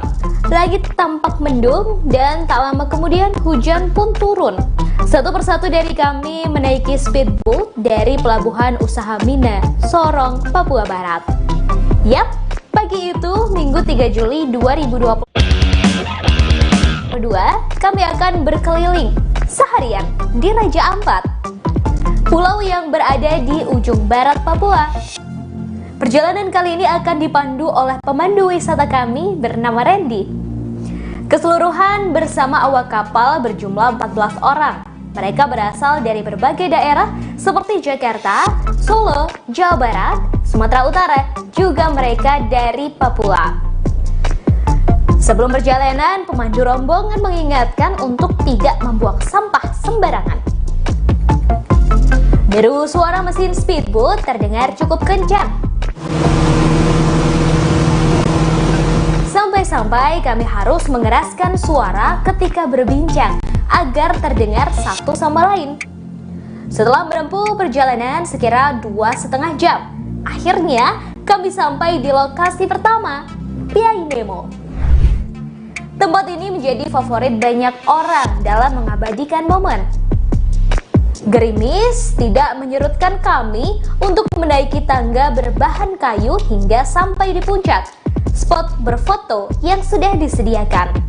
Sesampai di puncak, saya langsung menghela napas dalam-dalam. Takjub melihat betapa indahnya deretan batu karang yang tingginya hingga beberapa meter di atas permukaan air.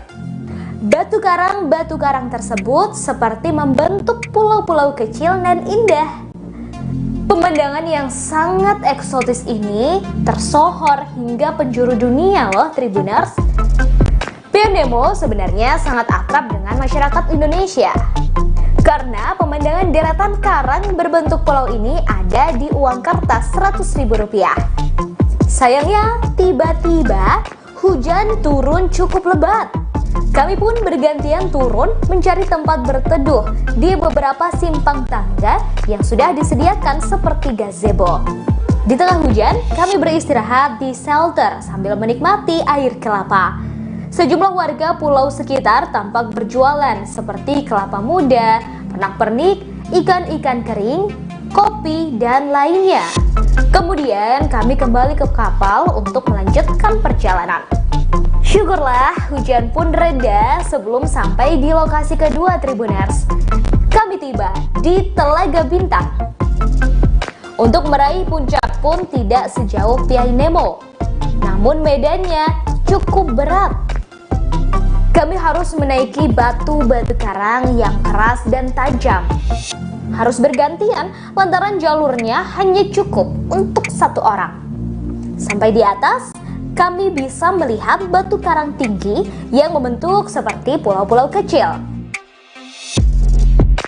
Dan seperti namanya, kami bisa menyaksikan telaga berbentuk bintang. Di bawah airnya terlihat sangat jernih.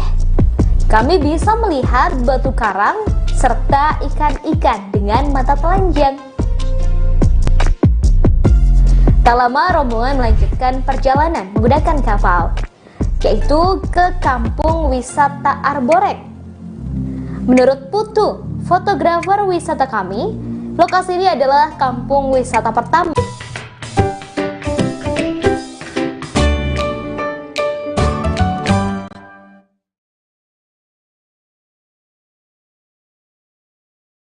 Selamat sore Tribuners, hari ini Ariska kembali hadir menemani Anda dalam live update travel edisi Selasa 8 November 2022. Seperti biasa, Ariska akan memberikan informasi terkait sejumlah wisata dan kuliner untuk Anda. Tentunya akan disampaikan secara langsung bersama sejumlah reporter kami yang ada di berbagai daerah. Inilah live update travel selengkapnya.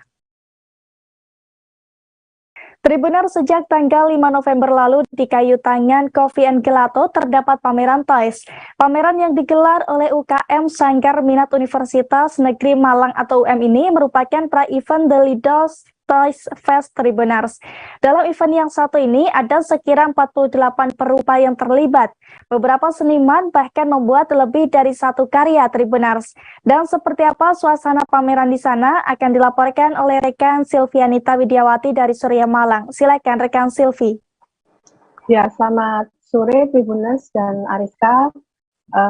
Barangkali ada yang akan ke Malang, ada event yang diadakan di Kayu Tangan Coffee and Lidl's. Kayu Tangan Coffee and Gelato yang berada di Jalan Basuki Rahmat, Kota Malang. Event pameran mainan atau toys ini diadakan di lantai 2 di kafe tersebut yang diadakan oleh UKM Sanggar Minat Universitas Negeri Malang.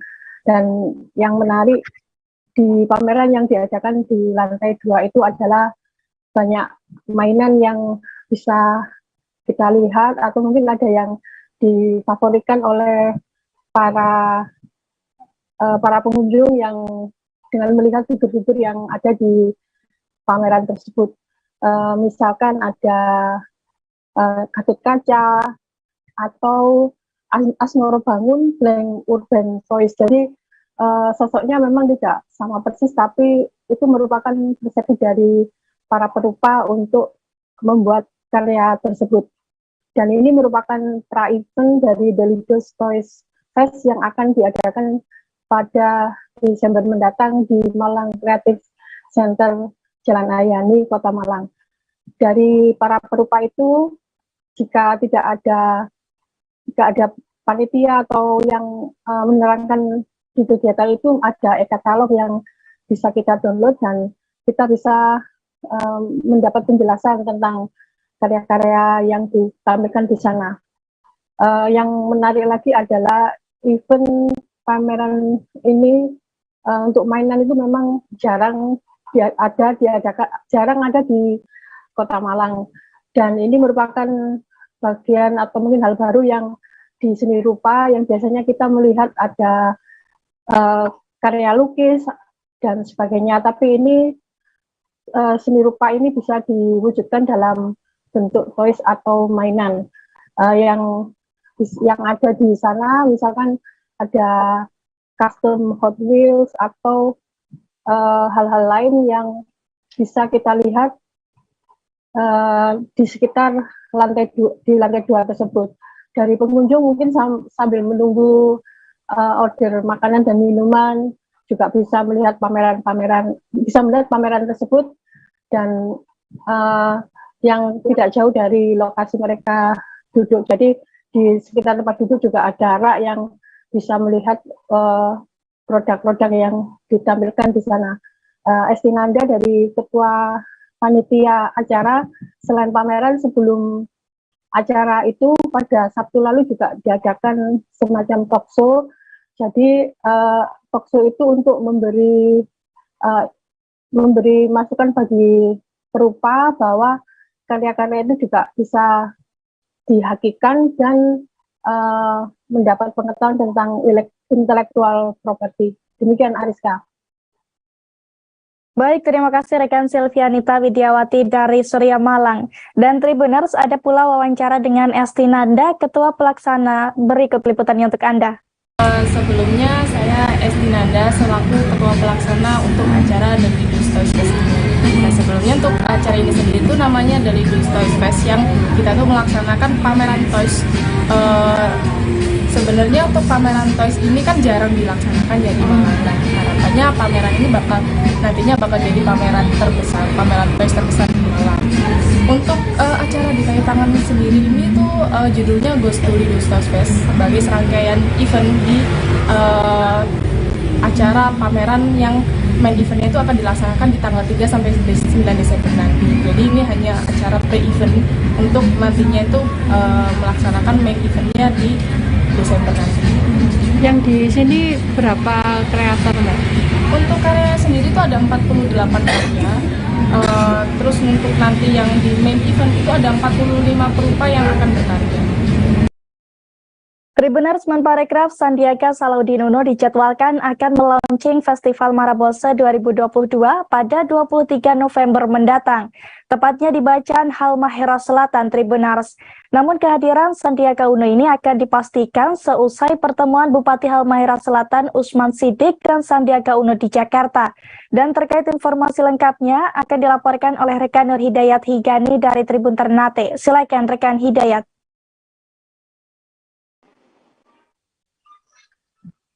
Ya, rekan Ariska di studio. Saya akan melaporkan langsung dari Kabupaten Halmahera Selatan, Provinsi Maluku Utara, terkait dengan rencana kunjungan Menteri Pariwisata dan Ekonomi Kreatif Sandiaga Uno ke Bacan Halmahera Selatan dalam rangka melaunching Festival Marabose tahun 2022. Ariska dan Tribuners, rencana kunjungan Sandiaga Uno ini disampaikan langsung oleh Ketua Panitia Festival Marabose, Saiful Turui, pada hari Senin kemarin. Namun rencana tersebut belum bisa dipastikan terkait dengan jadwal kunjungan Sandiaga Uno. Jadwalnya bisa ditetapkan ketika Bupati Halmahera Selatan Usman Sidik melakukan pertemuan secara resmi dengan Sandiaga Uno. Nah, terkait dengan kunjungannya sendiri, Sandiaga Uno akan dijadwalkan lebih dulu melaunching Festival Marabose sebelum menghadiri Sail Tidore yang ada di Kota Tidore Kepulauan yang rencananya Presiden Joko Widodo juga hadir dalam Sail tersebut. Nah, untuk Pemda Halmahera Selatan sendiri berharap bahwa Menteri Pariwisata Sandiaga Uno dapat bisa melaunching secara resmi festival kebudayaan pertama yang dilaksanakan di Kabupaten Halmahera Selatan. Untuk rencana launchingnya, panitia sudah menetapkan di aula kantor Bupati Halmahera Selatan yang berlokasi di Jalan Karet Putih, Desa Kampung Makian, Kecamatan Bacan Selatan, Kabupaten Halmahera Selatan. Nah, Ketua Panitia Saiful Trui juga menegaskan bahwa dalam launching ini akan dilakukan secara besar-besaran, sehingga seluruh tim SKPD maupun camat dan seluruh kepala desa di Kabupaten Halmahera Selatan akan ikut dihadirkan dalam acara atau kegiatan launching tersebut. Begitu juga dengan organisasi-organisasi kepemudaan lokal maupun paguyuban yang ada di Kabupaten Halmahera Selatan, baik itu dari paguyuban di bawah naungan Kesultanan Bacan maupun paguyuban di berbagai daerah yang merangkum setiap suku dan juga etnis yang ada di Halmahera Selatan akan diikut sertakan atau dihadirkan dalam launching Festival Marabose 2022 yang akan dilakukan oleh Menteri Pariwisata dan Ekonomi Kreatif Sandiaga Uno. Demikian Ariska dan Tribuners, laporan saya kembalikan ke studio. Baik, terima kasih atas laporan Anda rekan Nur Hidayat Higani dari Tribun Ternate. Dan Tribuners, rekan Hidayat juga sempat melakukan wawancara dengan Panitia Festival Marabose 2022 Saiful Trui. Berikut liputannya untuk Anda. Festival Marabose di Aula Kantor Bupati akan dihadiri oleh seluruh stakeholder, tata undang, musik. Menteri Sandiaga Uno Ya. Tanggal 20, berarti Tanggal 23. jadwal kedatangannya di Halmahera Selatan kapan? Tunggu, kepastiannya tanggal 10 Pak Bupati akan bertemu dengan Pak Sandiaga Uno di Jakarta. Hari ini tim protokol akan berangkat ke Jakarta untuk mengatur jadwal pertemuan Pak Bupati untuk menetapkan jadwal yang pasti. Diharapkan nanti bersamaan setelah sebelum ke Sail Tidore, beliau ke Halsel dulu, launching baru kembali ke Tidore. Informasinya ada 2 menteri yang turun di. Iya, termasuk dengan Pak Menko Marves, Pak Luhut. Berarti Pak Luhut belum datang belum kepastian jadwalnya. Mungkin setelah dari Sail dulu atau bagaimana, atau mungkin bersama belum pasti. Berarti agenda Sandiaga Uno cuma launching saja, tidak untuk launching. Rapat tilas tidak ada. Tidak. Kalau memang Untuk memeriahkan akhir tahun, Palembang Icon Mall bakal kembali menggelar pesta belanja tengah malam atau Midnight Sale Tribuners. Tepatnya pada tanggal 17 Desember mendatang mulai pukul 20 hingga 23 waktu Indonesia Barat. Dalam gelaran ini bakal diikuti puluhan tenan yang akan memberikan promo diskon hingga 80%.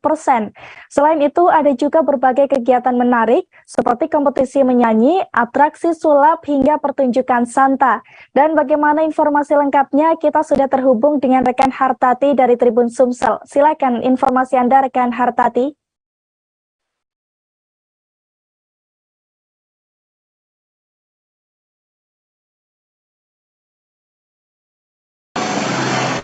Ya, selamat siang Ariska dan Tribuners.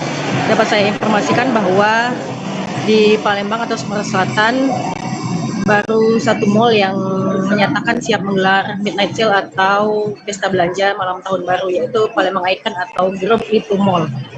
Nah, di Palembang sendiri ada beberapa mall, baik yang berada di bawah naungan grup besar maupun mall yang berdiri sendiri. Namun yang baru dipastikan siap menggelar midnight sale ini yaitu tadi Palembang Icon. Beberapa tahun atau 2 tahun sebelumnya seluruh mall di Sumatera Selatan ini memastikan tidak menggelar midnight sale karena masih bertepatan dengan pandemi COVID-19. Nah, sedangkan tahun ini aktivitas atau angka COVID-19 di Sumatera Selatan sendiri mulai melandai sehingga pemerintah sudah mulai melonggarkan kebijakan.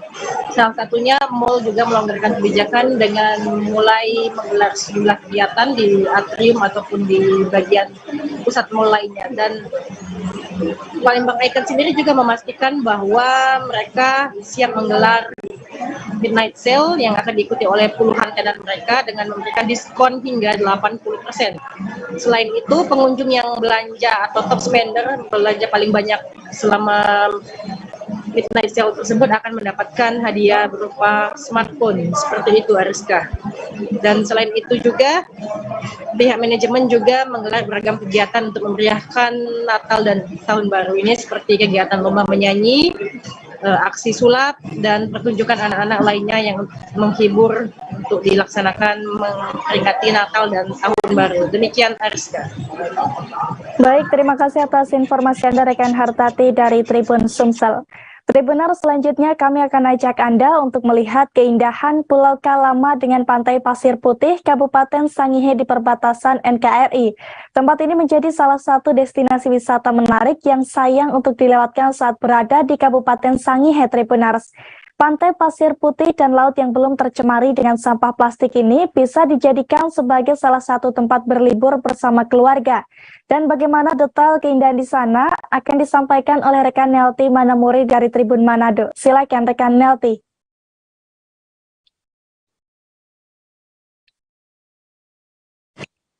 Ya, baik Ariska, dapat kami laporkan untuk rekan teman-teman Tribuners bahwa di Kabupaten Kepulauan Sangihe memiliki berbagai banyak destinasi wisata, yang salah satunya yaitu pantai yang berada di Pulau Kalama, Kecamatan Tatoareng, di mana pantai tersebut memiliki keindahan alam, selain juga memiliki pantai dengan pasir putih, juga dengan air laut yang masih terjaga dengan kebersihan yang tidak terkontaminasi dengan sampah plastik. Bagi Tribuners yang hendak berlibur bersama keluarga atau teman-teman itu bisa melakukan perjalanan menuju ke Pulau Kalama dengan menggunakan perahu atau speedboat yang ada di seputaran Pelabuhan Nusantara Tahuna, dan bisa melakukan perjalanan menuju ke Pulau Kalama itu kurang lebih 45 menit kita sudah bisa tiba di Pulau Kalama yang sudah disuguhkan langsung dengan keindahan pantai pasir putih.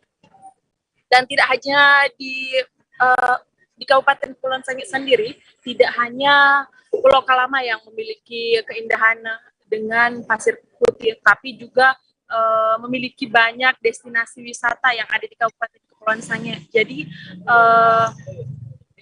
bagi Tribuners yang hendak berlibur ke Kabupaten Kepulauan Sangihe itu bisa memilih beberapa destinasi wisata, tak hanya wisata pantai, juga wisata puncak.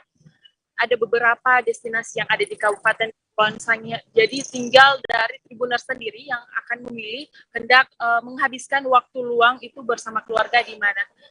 Demikian Ariska laporan kami. Baik rekan Nelti Manamuri dari Tribun Manado, terima kasih atas rekomendasi Anda. Masih berada di Kota Manado, Tribuners, selain wisata di Kota Manado, Anda juga bisa menemukan banyak ikan segar.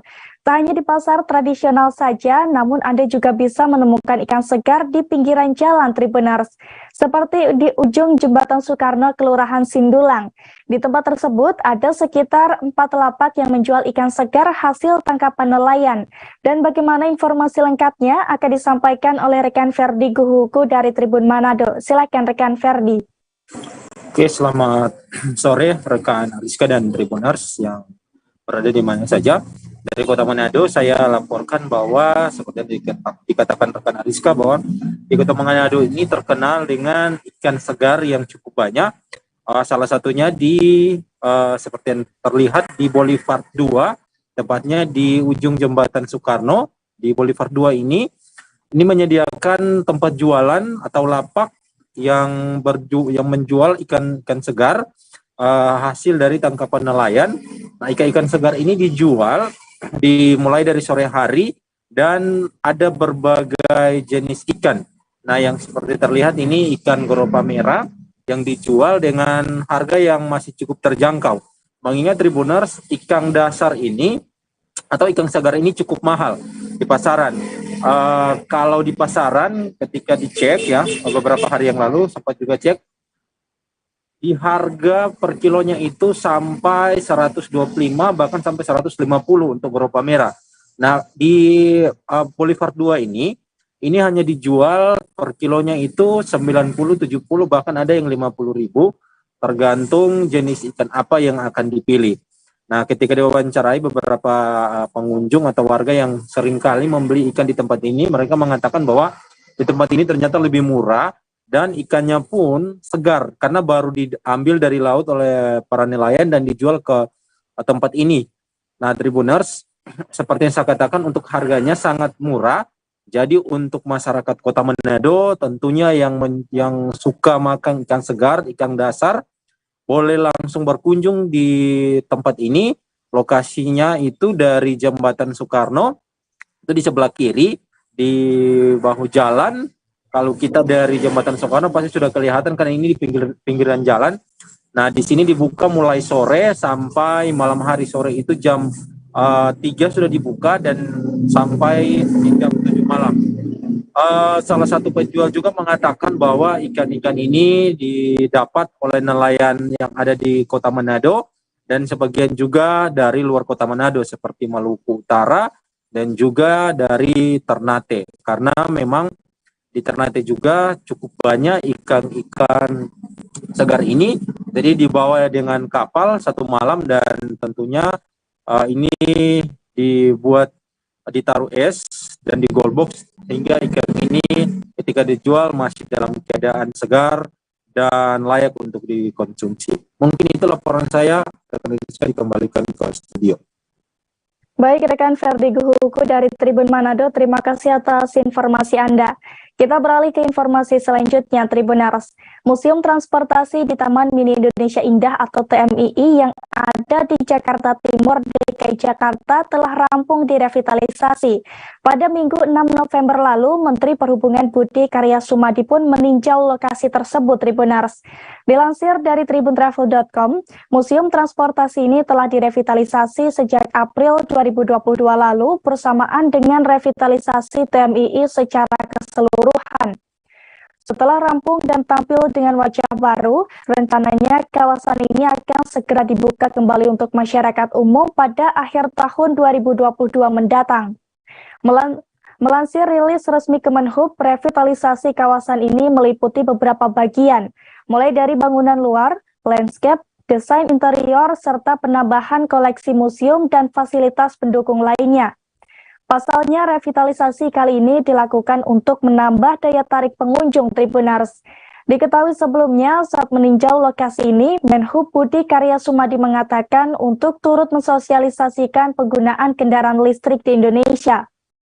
Bahkan Budi Karya mengungkapkan di area Museum Transportasi nantinya juga akan dipamerkan pula berbagai jenis kendaraan listrik. Museum Transportasi sendiri memiliki luas sebesar 6,25 hektar yang meliputi ruang pamer indoor dan outdoor. Museum ini diresmikan pertama kali pada tahun 1991 yang dibangun untuk mengumpulkan, memelihara, meneliti, serta memamerkan bukti-bukti sejarah dan perkembangan transportasi Indonesia serta peranannya dalam pembangunan nasional. Museum Transportasi ini juga termasuk salah satu museum di TMII yang memiliki jumlah pengunjung terbanyak, Tribuners. Sebab Museum Transportasi menyediakan banyak spot menarik yang mampu menarik wisatawan. Bahkan tempat ini juga kerap menjadi lokasi berkumpul para pelajar maupun komunitas seperti komunitas fotografi. Setelah direvitalisasi, diharapkan Museum Transportasi ini akan memiliki fasilitas yang lebih bervariasi, sehingga pengunjungnya juga akan semakin bertambah. Selain itu, museum juga dapat menjadi sarana edukasi untuk meningkatkan pengetahuan dan wawasan masyarakat akan perkembangan transportasi Indonesia. Dalam kunjungannya ke Museum Transportasi, Menhub Budi Karya Sumadi juga menjajal mobil listrik Wuling bertipe Air EV. Menhub Budi Karya Sumadi pun tak lupa mengapresiasi para produsen otomotif yang telah mendukung percepatan implementasi kendaraan listrik secara massal di Indonesia. Menhub Budi Karya Sumadi beserta jajarannya pun melakukan olahraga ringan dengan berjalan mengelilingi kawasan TMII yang telah selesai direnovasi dan akan segera diresmikan dan dioperasikan kembali.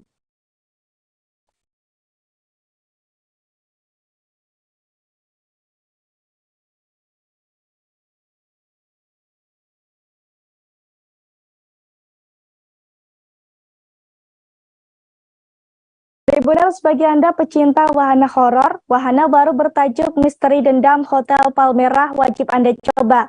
Wahana yang satu ini dibuat di bekas Hotel Twin Plaza, Jakarta Barat, Tribuners. Lantaran lokasinya ini, wahana Misteri Dendam Hotel Palmerah menawarkan sensasi menegangkan dengan vibes hotel lama bagi pengunjungnya. Saat mencoba wahana ini, Anda akan diajak mencari pintu keluar, sekaligus menyelesaikan 5 misi setiap memasuki sesi baru. Kelima misi itu termasuk memindahkan kursi roda, membuka tali pocong, menutup kantong mayat, dilarang bersuara, serta membunyikan bel pada akhir sesi. Secara keseluruhan, di wahana Misteri Dendam Hotel Palmerah ini terdapat 2 wahana yang harus dilalui, Tribuners. Wahana tersebut adalah full stage untuk setiap misi. Lalu wahana kedua adalah exhibition yang berada di lantai 21 untuk area pemeran para hantu. Area exhibition sendiri terbagi menjadi 3 kamar yang merupakan kamar terluas di Twin Plaza Hotel dulunya, Tribuners. Di masing-masing kamarnya, Anda bisa bertemu 3 hantu fenomenal khas Indonesia, seperti Nyi Blorong, Nyi Roro Kidul, dan sosok ibu dalam film Pengabdi Setan. Adapun tiket masuknya untuk mengikuti full strength game saja yaitu 50.000 saat hari biasa dan 75.000 pada akhir pekan. Sedangkan harga tiket full stake dan exhibition adalah 75.000 untuk hari biasa, 100.000 untuk akhir pekan. Dendam Hotel Palmerah buka setiap hari mulai pukul 15 hingga 22 waktu Indonesia Barat pada hari biasa dan pukul 11 hingga 23 waktu Indonesia Barat saat akhir pekan. Menariknya, di wahana Misteri Dendam Hotel Palmerah, Anda juga bisa menyewa kostum hantu seharga 25.000 per jamnya, Tribuners. Ada pula beberapa permainan seru lainnya yang bisa Anda coba, seperti tebak-tebakan hantu dengan tarif 25.000 per 10 kali tebakan dan 1 spot foto booth. Kemudian ada panahan dengan tarif 25.000 untuk 10 kali memanah dan 1 spot foto booth. Serta dibacakan kartu tarot dengan tarif 50.000 selama 30 menit. Sebagai informasi, wahana horor ini tidak buka secara permanen karena rencananya hanya ada di Twin Plaza Tower sampai 31 Desember 2022.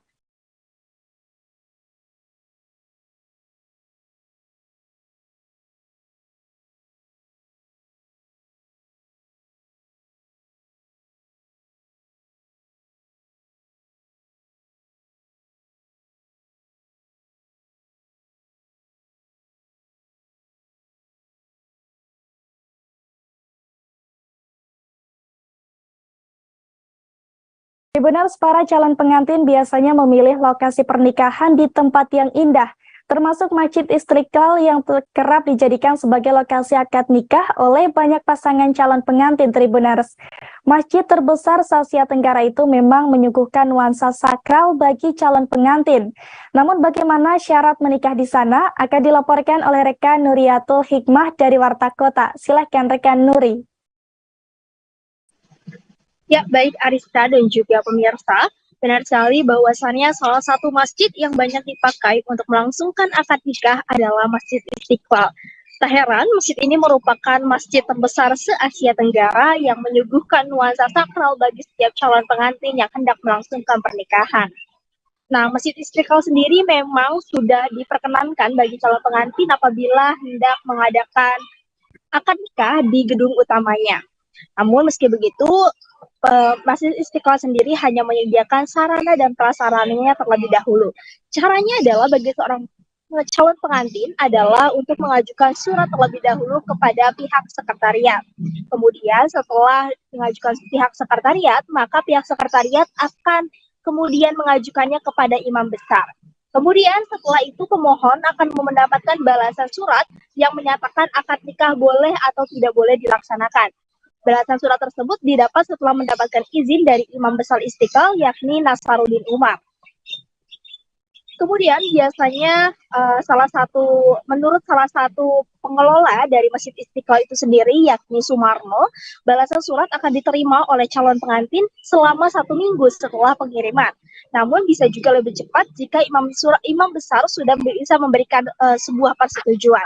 Sumarno juga menjelaskan bahwasannya untuk setiap akad nikah, pengelola Masjid Istiqlal hanya akan menyediakan sarana dan prasarananya saja, seperti meja, kursi, sound system, dan lain sebagainya. Sementara perangkat pernikahan lain seperti penghulu tidak disiapkan. Sumarno mengatakan bahwasannya urusan penghulu itu berurusan sama kantor agama ataupun KUA yang ada di Kecamatan Gambir, mengingat memang Masjid Istiqlal sendiri berada di Kecamatan Gambir, Jakarta Pusat. Sementara untuk waktunya sendiri nanti akan ditentukan oleh pihak KUA dan juga Kecamatan Sawah Besar itu sendiri. Maaf, maksud kami Kecamatan Sawah Besar. Kemudian setelah itu adalah pernikahan akan disediakan di tempat utama ataupun di lantai utama untuk melaksanakan akadnya saja. Sementara apabila calon pengantin ingin menggelar resepsi, pihak Istiqlal akan menawarkan gedung lain seperti Aula Al-Fatah agar bisa didekorasi. Namun pada resepsi tersebut tidak diperkenankan untuk menyediakan catering atau prasmanan. Artinya di sini kedua pihak keluarga hanya berupa silaturahmi atau pertemuan saja. Kemudian juga setelah itu bahwasannya untuk para calon pengantin yang hendak menggelar pernikahan di Istiqlal juga diterapkan sistem infak ataupun pembayarannya menggunakan sistem infak. Artinya standarnya setiap calon pengantin memberikan infak sebesar 8 juta rupiah untuk setiap satu kali akad. Sementara untuk resepsi akan dikenakan tambahan harga. Hal tersebut dikenakan mengingat banyak kebutuhan yang juga yang perlu diperlukan ataupun dikeluarkan dan membutuhkan uang seperti sound system, kemudian juga AC, listrik, dan lain sebagainya. Meski begitu, Sumarno juga menjelaskan jika calon pengantin yang memiliki uang berlebih bisa memberikannya kepada pengelola seikhlasnya apabila memang mereka memiliki uang berlebih. Secara otomatis pengelola akan menerimanya. Adapun infak tersebut tidak akan diberikan kepada perseorangan, melainkan melalui nomor rekening Masjid Istiqlal. Untuk informasi lebih lanjut, peserta dipersilakan melihat berbagai penawaran dan syarat-syaratnya melalui website sekretariat@istiqlal.or.id. Adapun untuk berkontak dan berkonsultasi terkait jadwal pelaksanaan bisa dilakukan melalui email bppmi48@gmail.com atau melalui WhatsApp di 081297035563. Konsultasi tersebut, kata Sumarno, perlu dilakukan agar mendapatkan jadwal yang pas dan tidak bentrok dengan calon pengantin lain yang juga akan menjalankan akad nikah. Demikian Ariska, kembali kepada Anda. Baik, terima kasih rekan Nuriatul Hikmah dari Warta Kota. Dan Tribuners, ada pula wawancara dengan Sumarno selaku pengelola urusan penyelenggaraan pernikahan di Masjid Istiqlal. Berikut liputannya untuk Anda. Ya, yang jelas untuk para jamaah atau masyarakat yang akan menggunakan fasilitas di sini, terutama yang akad nikah ya. Dan tentu mereka harus mengajukan surat dulu, ditujukan kepada imam besar. Dan setelah mendapat izin dari imam besar, kami akan menjawab surat itu bahwa kegiatan tersebut boleh dilaksanakan. Nah, setelah surat jawaban boleh dilaksanakan, kita akan rapat koordinasi dengan para jamaah atau masyarakat yang mengirim fasilitas untuk meyakinkan bahwa acara seperti apa. Dan kita di situ kan barang tentu kita kan ada fasilitas dalam pernikahan itu kan kita siapkan perangkat sarana prasarana untuk akad nikah tersebut. Itu yang disiapkan di Istiqlal itu apa termasuk penghulu, kemudian juga kayak meja-meja dan lain sebagainya atau bagaimana? Nah, kami untuk kita hanya sarana prasarana, meja dan perangkatnya, meja akad nikah, sound system dan peralatannya. Kalau KUA itu barang tentu itu yang menentukan dari sana sendiri, dari Catin calon suami istri kan harus melapor ke KUA setempat. Nanti yang mengasih waktu itu dari pihak KUA. Tribuners, Pekalongan memiliki banyak tempat wisata kuliner yang patut untuk dicoba. Selain kuliner khasnya, Pekalongan juga memiliki sejumlah kuliner pedas yang menggugah selera Tribuners.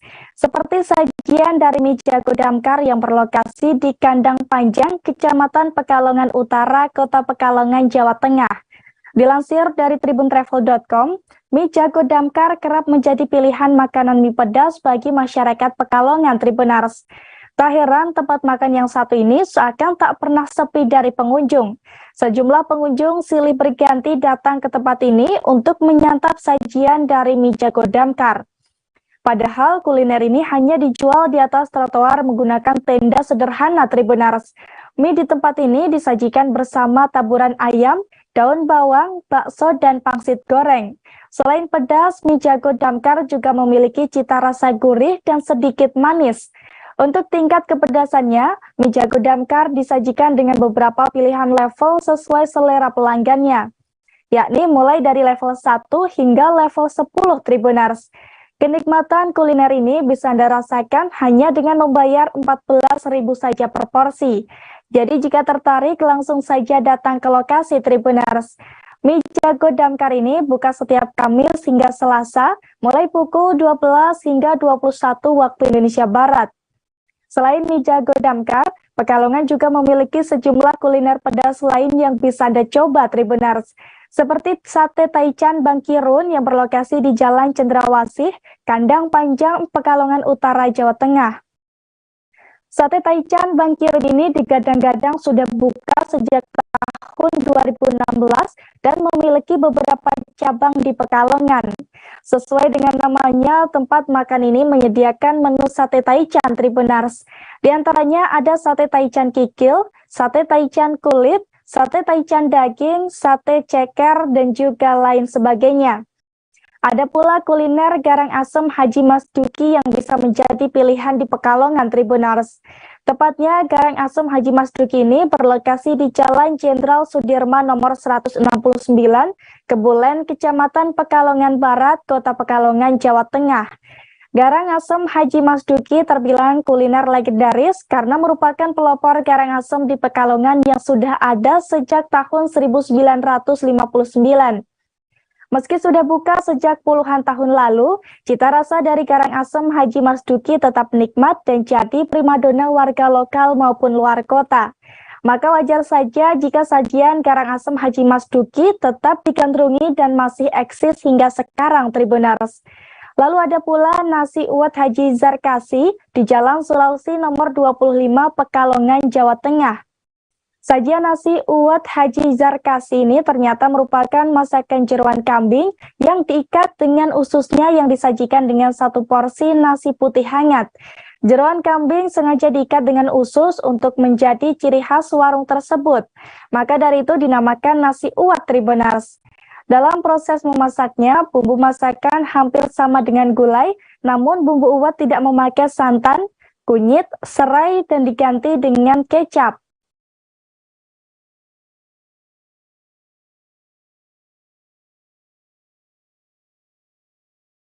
Tribuners, akibat melebihi kapasitas, fan meeting atau jumpa penggemar Sehun EXO di Central Park Mall Jakarta Barat digelar lebih singkat.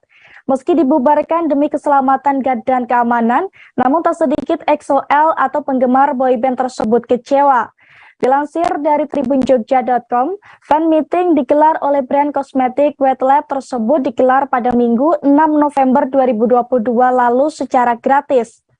Mengetahui kehadiran Sehun, belasan ribu EXO-L pun datang ke lokasi acara bertajuk One Memorable Day with Scientist Ganteng of Sehun tersebut Tribuners. Tagar ketemu Sehun tertib bahkan menjadi trending di media sosial Twitter demi mengingatkan para EXO-L selalu tertib dan mengikuti aturan. Sebab berbagai foto dan video yang beredar memperlihatkan suasana di Central Park penuh dengan EXO-L dari lantai bawah hingga lantai paling atas. Diketahui para EXO-L ini sudah memadati Central Park sejak pagi. Meski ada ribuan orang, mereka tetap antri dengan tertib Tribuners. Saking ramainya, banyak yang menduga bahwa fan meeting Sehun EXO dibatalkan. Namun ternyata Sehun tetap tampil menyapa penggemar. Tepat pada pukul 14:02 waktu Indonesia Barat, Sehun EXO turun dari lift dan menyapa para penggemarnya. Sontak saja teriakan penggemar di Central Park terdengar begitu ramai, bahkan hingga suara Sehun dan penerjemah kalah dengan teriakan EXO-L. Diketahui Sehun muncul di fan meeting ini hanya sekitar 7 menit saja Tribuners. Hal itu juga dikonfirmasi oleh Kompol Taufik selaku Kepala Seksi Hubungan Masyarakat Kepolisian Resor Metro Jakarta Barat. Menurut Kompol Taufik, fan meeting Seoul XOL berlangsung aman dan tertib. Kendati demikian, setelah acara selesai masih ada banyak pengunjung yang memadati area Central Park Mall. Petugas keamanan setempat kemudian mengimbau agar para pengunjung bergeser dari area panggung acara fan meeting. Sementara itu, pihak White Lab melalui unggahan di media sosial resmi mereka, termasuk Twitter @whitelab_id menyampaikan permohonan maaf atas singkatnya acara fan meeting Sehun EXO. Diketahui acara tersebut memang tidak dibubarkan oleh polisi, hanya saja dipersingkat akibat kerumunan sudah tidak terkendali Tribuners. Sebagai informasi, Sehun EXO memang merupakan brand ambassador atau BA dari White Lab. Sebelumnya, pada Sabtu 5 November 2022, pihak White Lab melalui akun Twitter resminya mengumumkan tata tertib bagi XOL yang ingin ikut acara fan meeting gratis di Central Park Mall Jakarta Barat. Meskipun sudah ada aturan tata tertib dari White Lab, tak sedikit warganet yang masih kecewa dan mengkritik acara fan meeting gratis itu.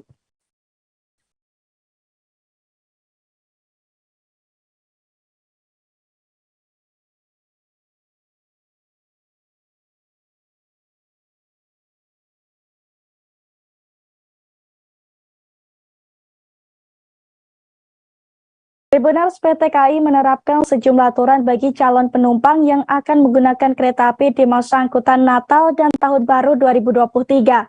Seperti yang diterapkan di KAI Daup 3 Cirebon Tribuners, di mana KAI Daup 3 Cirebon ini telah membuka pemesanan tiket kereta api untuk masa angkutan Natal dan Tahun Baru 2022 sejak 7 November 2022 kemarin. Menurut Vice Presiden PT KAI Daup 3 Cirebon, Takdir Santoso, syarat naik kereta api ini masih menerapkan aturan yang tertera dalam Surat Edaran Kemenhub Republik Indonesia.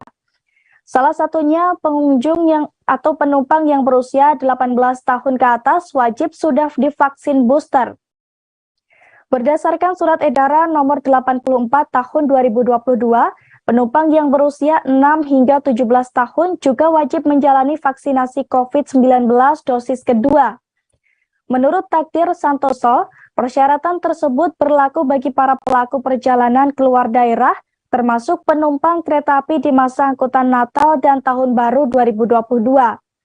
Di masa angkutan Natal dan Tahun Baru 2022, pihaknya juga akan memastikan protokol kesehatan yang akan diterapkan sesuai ketentuan pemerintah, baik dari pengecekan suhu tubuh saat memasuki stasiun hingga pembersihan berskala di sejumlah titik kereta api yang sering disentuh orang. Selain itu, pihaknya pun secara konsisten mengingatkan penumpang agar selalu menerapkan protokol kesehatan untuk mencegah penyebaran COVID-19.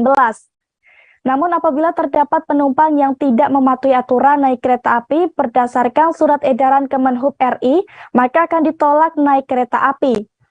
Diketahui sebelumnya, PT KAI kini juga telah membuka penjualan tiket kereta api untuk masa libur Natal dan Tahun Baru atau Nataru 2022-2023 secara bertahap, yakni mulai 7 November 2022 kemarin atau H-45 keberangkatan. Pasalnya, periode angkut Nataru yang ditetapkan KAI tersebut merupakan keberangkatan untuk tanggal 22 Desember 2022 hingga tanggal 8 Januari 2023. Padahal selama ini KAI menjual tiket mulai H-30 sebelum keberangkatan Tribuners. Namun jelang periode libur Nataru, KAI kini mengubahnya menjadi H-45 sebelum keberangkatan. Pasalnya, hal ini diterapkan sebagai wujud peningkatan pelayanan dari KAI, yakni dengan memberikan waktu yang lebih leluasa kepada calon pelanggan untuk merencanakan perjalanannya dengan kereta api di masa libur Nataru. Untuk pembeliannya sendiri, tiket kereta api untuk masa libur Nataru ini bisa didapatkan melalui beberapa cara, seperti aplikasi KAI Akses, website kai.id, kontak center 121, loket box, serta seluruh mitra resmi pemesanan tiket KAI lainnya.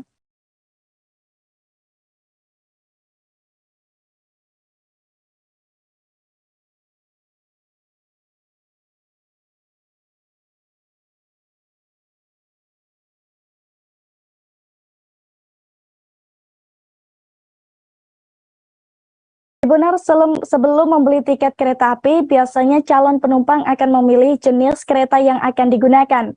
Tentunya hal ini penting dilakukan agar calon penumpang bisa menikmati layanan kereta sesuai dengan keinginan Tribuners. Dilansir dari kompas.com, setiap rangkaian kereta api dibagi menjadi 2 hingga 3 kelas di dalamnya.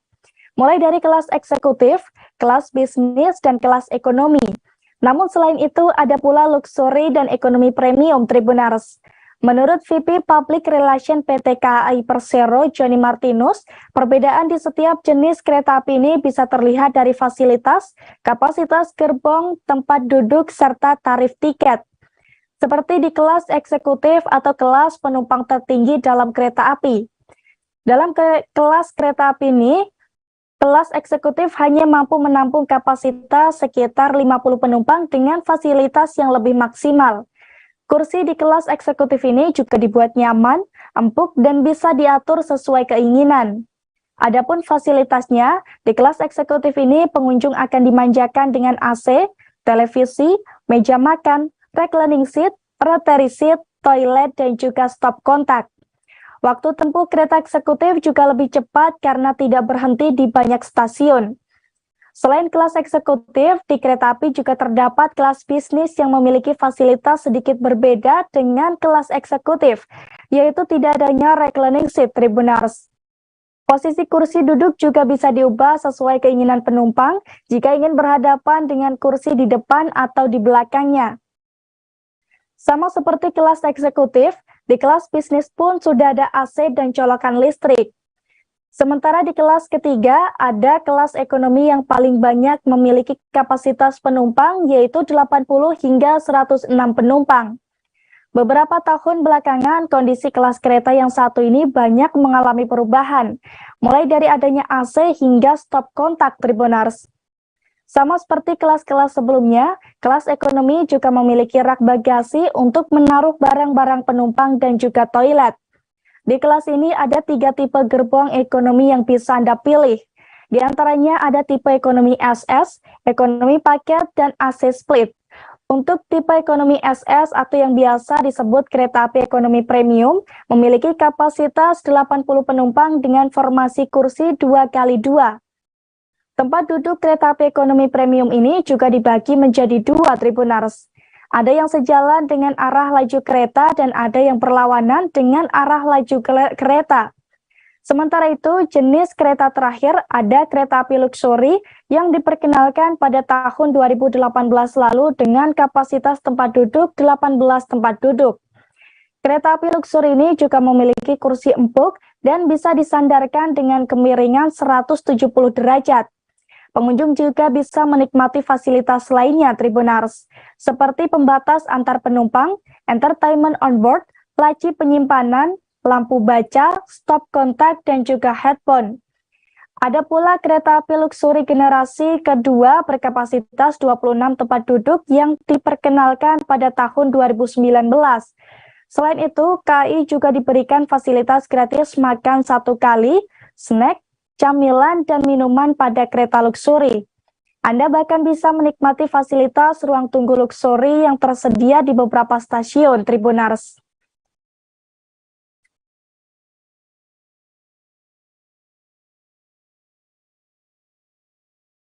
Tribuners, informasi tersebut sekaligus mengakhiri perjumpaan kita pada live update travel kali ini. Dan jangan lupa nantikan informasi lainnya hanya di kanal YouTube Tribun News. Saya Ariska Khairina beserta segenap kru yang bertugas pamit undur diri. Terima kasih dan sampai jumpa.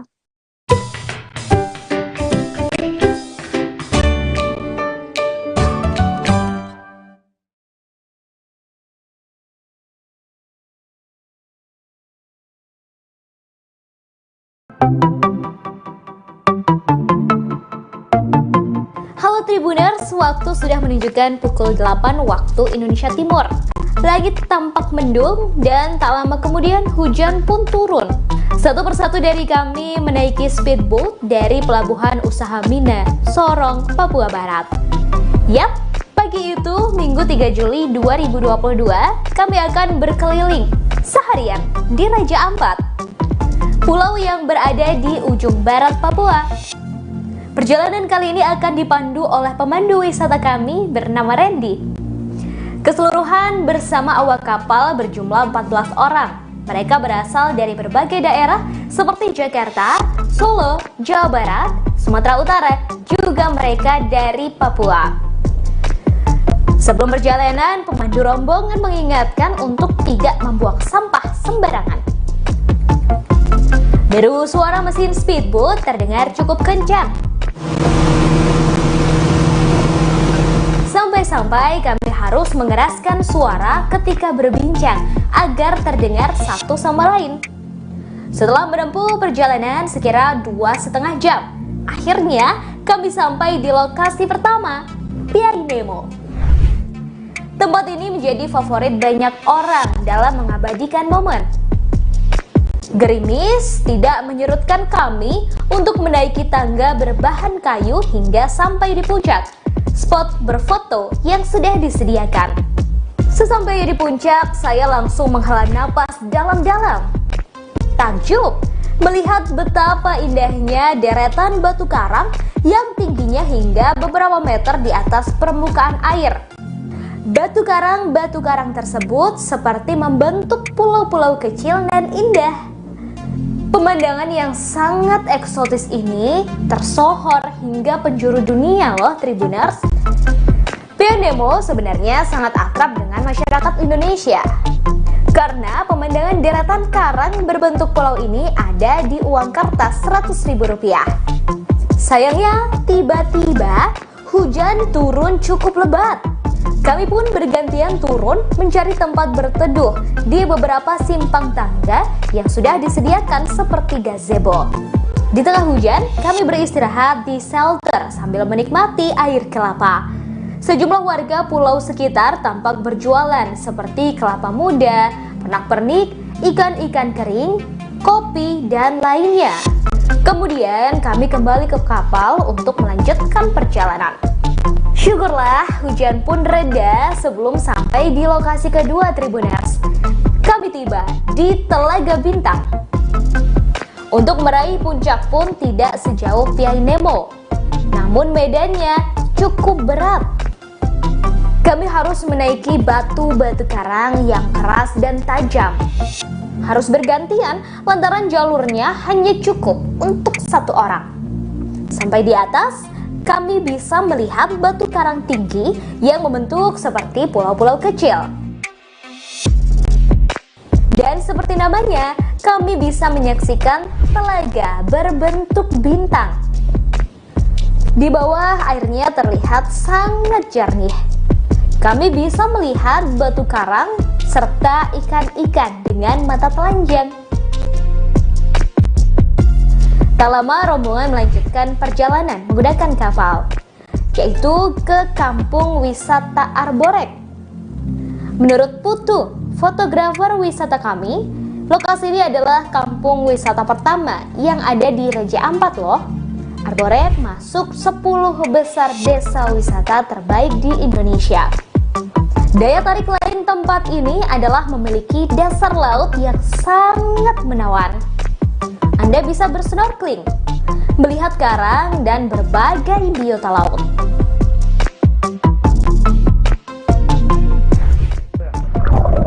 Selamat datang di Akuarium Raja Ampat. Yap, inilah Pulau Sawandarek. Pemandu rombongan mengajak untuk langsung bersnorkeling.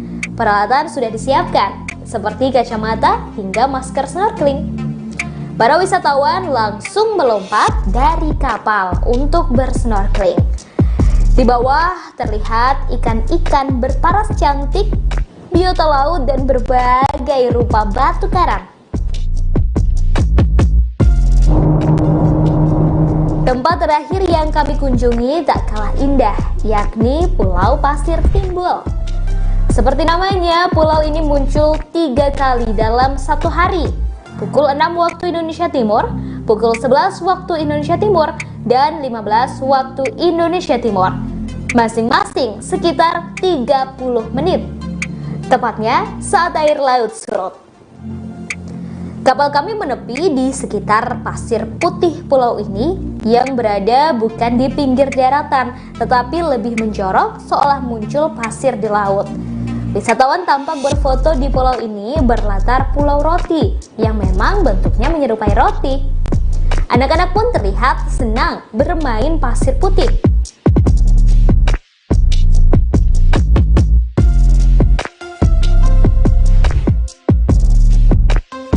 Sayangnya hari sudah semakin sore, air mulai pasang dan pulau pasir timbul akan kembali hilang tertutup air. Kami bergegas naik ke kapal dan menuju arah pulang. Lokasi ini adalah destinasi terakhir kami di Raja Ampat.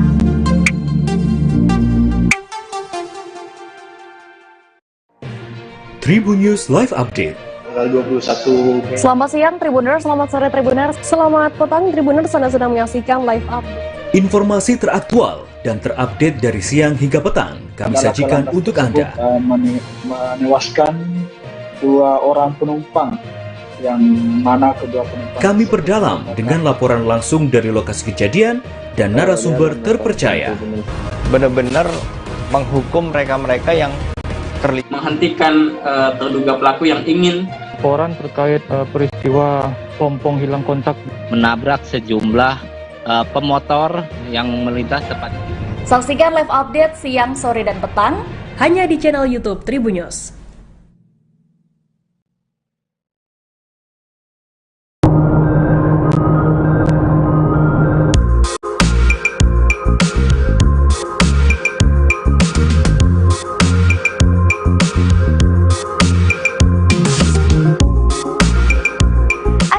Kami tiba di Pulau Pasir Timbul, Raja Ampat, Papua Barat.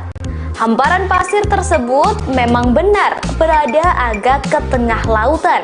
Kami semua turun dan berlarian. Bahkan seorang wanita tampak asyik berjoget dan sang suami merekam aksinya menggunakan ponsel. Semua wisatawan sibuk mengabadikan momen menggunakan ponsel, kamera, dan drone. Kami tiba sekira pukul 15 waktu Indonesia Timur, waktu di mana air surut dan pasir putih ini benar-benar seperti muncul.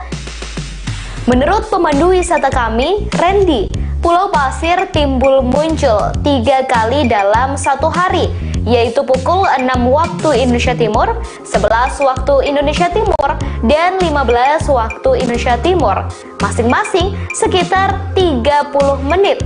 Tepatnya saat air laut surut. Yang lebih menarik lagi, di ujung Pulau Pasir Timbul ini terdapat pulau kecil menyerupai roti hingga disebut Pulau Roti.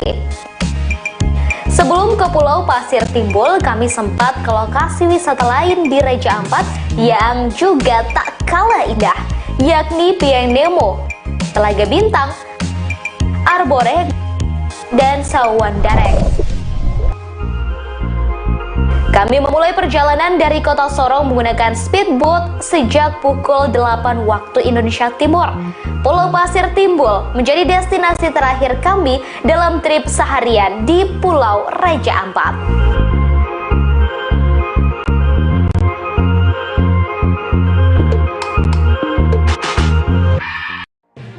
Tribun News Live Update. 21. Selamat siang Tribuners, selamat sore Tribuners, selamat petang Tribuners, Anda sedang menyaksikan live update. Informasi teraktual dan terupdate dari siang hingga petang kami sajikan untuk Anda.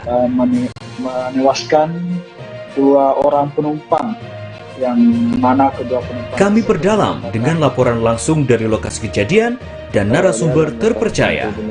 Benar-benar menghukum mereka-mereka yang terlibat menghentikan terduga pelaku yang ingin laporan terkait peristiwa pompong hilang kontak menabrak sejumlah pemotor yang melintas tepat. Saksikan live update siang, sore, dan petang hanya di channel YouTube Tribun News.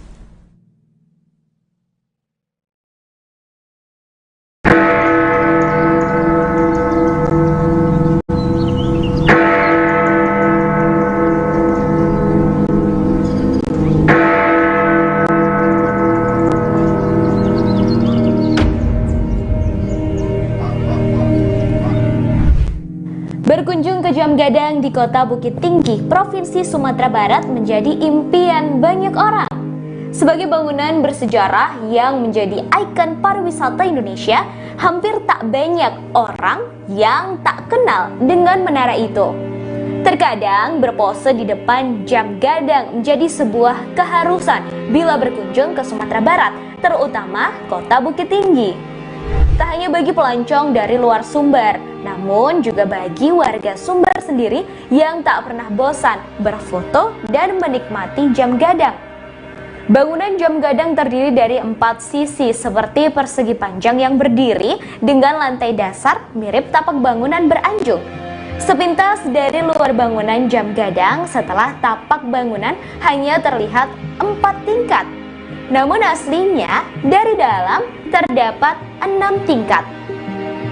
Hal itu karena pandangan mengikuti tiang bangunan yang berjumlah 4 buah setelah tapak dan jendela kaca yang ada pada keempat sisinya.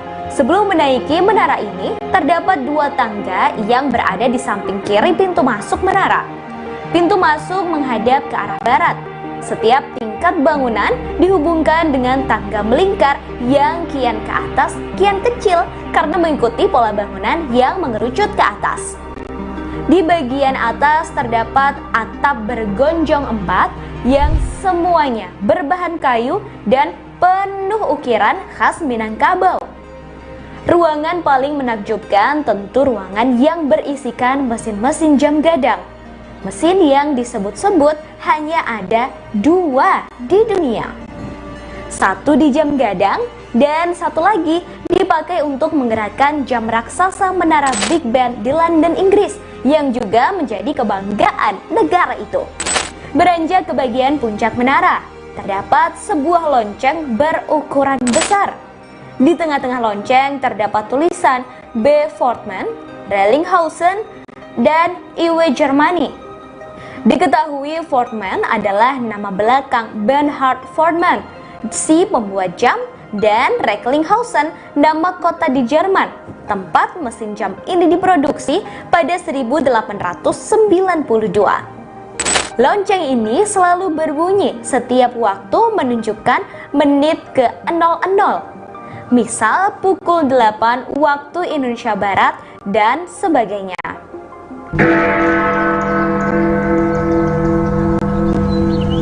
Tak hanya lonceng, di bagian puncak juga terdapat sebuah serambi melingkar yang bisa melihat kota Bukit Tinggi dari berbagai sisi.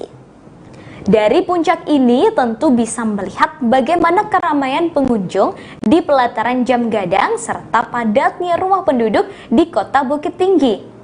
Dari sini juga bisa melihat dengan jelas Gunung Marapi dan Singgalang yang mengapit kota Bukit Tinggi.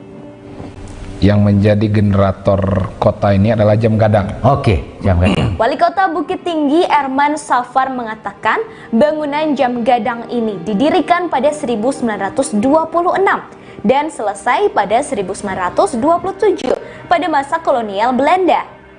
Pembangunannya diprakarsai oleh Hendrik Roelof Roekmaker yang ketika itu menjabat sebagai sekretaris di Fort de Kock atau yang kini Bukit Tinggi.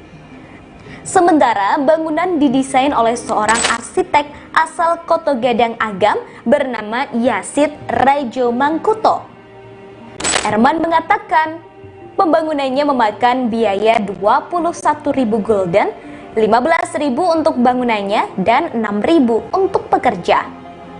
Orang nomor 1 di Bukit Tinggi itu menyebut menara jam gadang ini dibangun tanpa menggunakan besi sebagai penyangga. Sama halnya dengan menara masjid tua di Minangkabau, bangunannya dibangun hanya menggunakan bata merah dengan kapur putih bercampur pasir sebagai perekat.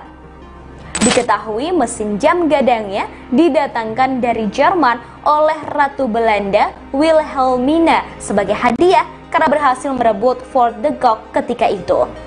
Setelah dibangun, jam gadang ini pernah mengalami perubahan bentuk saat pendudukan Jepang dengan bangunan khas negeri Sakura.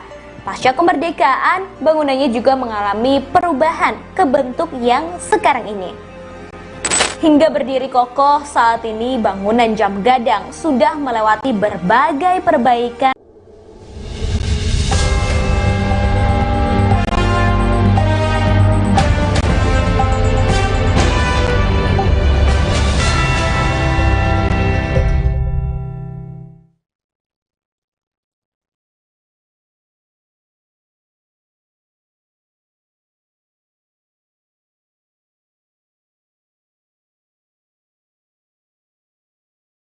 Selamat sore Tribuners, saat ini Anda sedang menyaksikan program live update Tribun News sore edisi Selasa 8 November 2022.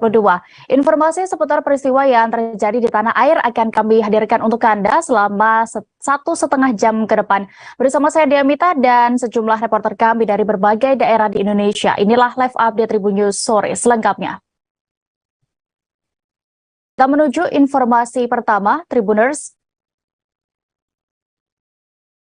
Kecelakaan terjadi di Jalan Solo, Jogja, tepatnya di Mager, Kecamatan Ceper, Kabupaten Klaten pada Senin 7 November 2022 kemarin. Kecelakaan itu melibatkan mobil pick-up Suzuki Carry berwarna putih MPV Innova Reborn.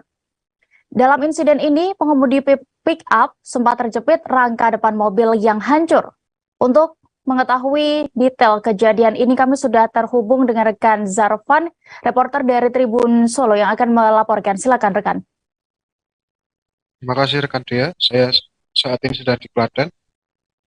Kecelakaan terjadi di Jalan Jogja Solo, tepatnya di Desa Meger, Kecamatan Ceper, Kabupaten Klaten, Senin tanggal 7 bulan 11 2022.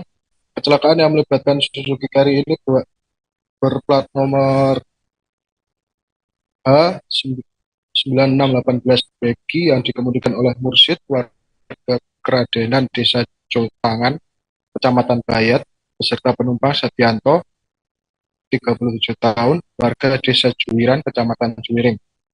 Sementara untuk pengemudi Innova sendiri bernama Arif Yani, umur 56 tahun, warga Cilodok, Depok, dengan plat nomor B1660 PYK. Kejadian bermula saat pick up tidak mampu mengendalikan kemudi sehingga melompat ke jalur berlawanan yang menabrak mobil Innova di jalur arah sebaliknya. Salah satu warga, Hendra, mengatakan kejadian pick up tidak membawa barang muatan, sehingga saat itu jalan tidak ramai habis hujan soalnya. Ujar Hendra saat ditemui oleh saya. Saat itu adu banteng antara pick up dan Innova tidak dapat dihindarkan. Terdengar suara keras, kedua mobil rusak parah bagian depan. Hendra menambahkan bahwa kecelakaan itu warga dan pengendara lain langsung mengevakuasi sopir dan mobil. Beruntung tidak ada korban jiwa dalam kecelakaan ini, hanya pengemudi pick up sempat terjepit rangka mobil sehingga dibantu oleh truk di sekitar. Sekian, saya kembalikan. Baik, terima kasih rekan Zarfan Muhana untuk laporan Anda. Selamat bertugas kembali. Kita menuju informasi berikutnya di Papua. Tribuners, unjuk rasa menolak. Maksud kami, kita beralih ke informasi berikutnya di Jakarta. Ajudan pribadi Verdi Sambo, Daden Miftahul Haq, kembali dihadirkan Jaksa Penuntut Umum atau JPU sebagai saksi dalam sidang lanjutan di Pengadilan Negeri atau PN Jakarta Selatan pada hari ini, Selasa 8 November 2022. Daden dihadirkan sebagai saksi untuk terdakwa Verdi Sambo dan Putri Chandrawati. Untuk mengetahui bagaimana keterangan dari saksi Daden ini, Tribuners, kami sudah terhubung dengan rekan Rizky Sandi Saputra, reporter dari Tribun News yang ada di lokasi sidang. Silakan rekan. Ya, Dea dan juga Tribuners, bisa dipastikan bahwa pada hari ini Selasa 8 November 2022 beberapa ajudan atau ADC dari mantan Kadif Propam Polri Verdi Sambo dan juga beberapa asisten rumah tangga dari Verdi Sambo turut dihadirkan Jaksa Penuntut Umum pada sidang lanjutan perkara dugaan pembunuhan berencana Brigadir Nofriansah Yosua Huta Barat atau Brigadir J. Beberapa saksi yang dihadirkan ini diantaranya yakni asisten rumah tangga bernama Susi, asisten rumah tangga bernama Rojia, asisten rumah tangga atas nama Sartini, dan juga ada beberapa nama ajudan termasuk Daden Miftahul Haq, dan juga ada beberapa nama seperti Azan Romer, begitu dia. Dalam kesaksiannya tadi beberapa saksi menyampaikan terkait dengan peristiwa atau insiden penembakan yang dialami oleh Brigadir Nofriansah Yosua Huta Barat sehingga Brigadir Yosua tewas di tempat. Dalam kesaksiannya tadi Daden menyebutkan kalau pihaknya, maksud saya dirinya, melihat kondisi kamar Ibu Putri Chandrawati begitu yang merupakan majikan Daden selama bertugas untuk Ferdi Sambo. Kondisi pintu kamar dari Putri Chandrawati ini dalam keadaan terbuka begitu saat usai penembakan Brigadir Nofriansah Yosua Huta Barat. Tadi juga majelis hakim menanyakan apakah Daden melihat ada Putri di lokasi, maksud saya ada di lokasi penembakan. Daden menyebut tidak melihat adanya Putri Chandrawati, namun dirinya mendengar kalau sang majikan atau dalam hal ini Putri Chandrawati sedang menangis di dalam kamar dari Putri Chandrawati begitu. Dan juga menjelaskan kalau lokasi kamar dari Putri Chandrawati ini berada tepat lurus atau menghadap lurus ke arah tangga yang dimana ini merupakan lokasi atau titik dari penembakan Brigadir Nofriansah Yosua Huta Barat, bahkan hingga Nofriansah Yosua Huta Barat tergeletak begitu di bawah tangga. Tadi Daden menyebutkan kalau dirinya tidak melihat, hanya saja dirinya meyakinkan kalau Putri seharusnya bisa melihat adanya insiden penembakan itu. Tak hanya itu, tadi juga dalam kesaksian lain atau saksi lain yakni Azan Romer selaku ajudan dari Putri Chandrawati menyebutkan kalau dirinya melihat adanya satu senjata api khusus yang memang selalu melekat di mobil dari Putri Chandrawati. Hanya saja Azan Romer tidak membenarkan kalau Putri Chandrawati ini merupakan orang atau istri dari mantan Kadif Propam yang memiliki senjata. Dirinya tidak menjelaskan senjata itu milik siapa, namun memang senjata itu selalu tersedia di dalam mobil dari Putri Chandrawati. Sebagai informasi Dea dan juga Tribuners, hingga saat ini sidang masih berlanjut untuk pemeriksaan saksi dari jaksa penuntut umum yang merupakan sebagian besar diantaranya ajudan dan juga asisten rumah tangga dari Ferdi Sambo dan juga Putri Chandrawati. Dari Pengadilan Negeri Jakarta Selatan melaporkan untuk Dea dan Tribuners. Kembali ke studio. Baik, terima kasih rekan Rizky Sandi untuk laporan Anda. Selamat bertugas kembali. Kita beralih ke Papua. Unjuk rasa menolak dialog Jakarta-Papua versi Komnas HAM RI berlangsung di kawasan Perumnas 3 Waena, Kota Jayapura. Aksi damai tersebut dipimpin oleh Ketua KNPB Sentani. Total ada 5 tuntutan yang disampaikan masa aksi tersebut. Dan saat ini kami sudah terhubung dengan rekan Aldi Bimantara, reporter dari Tribun Papua yang akan melaporkan selengkapnya. Silakan.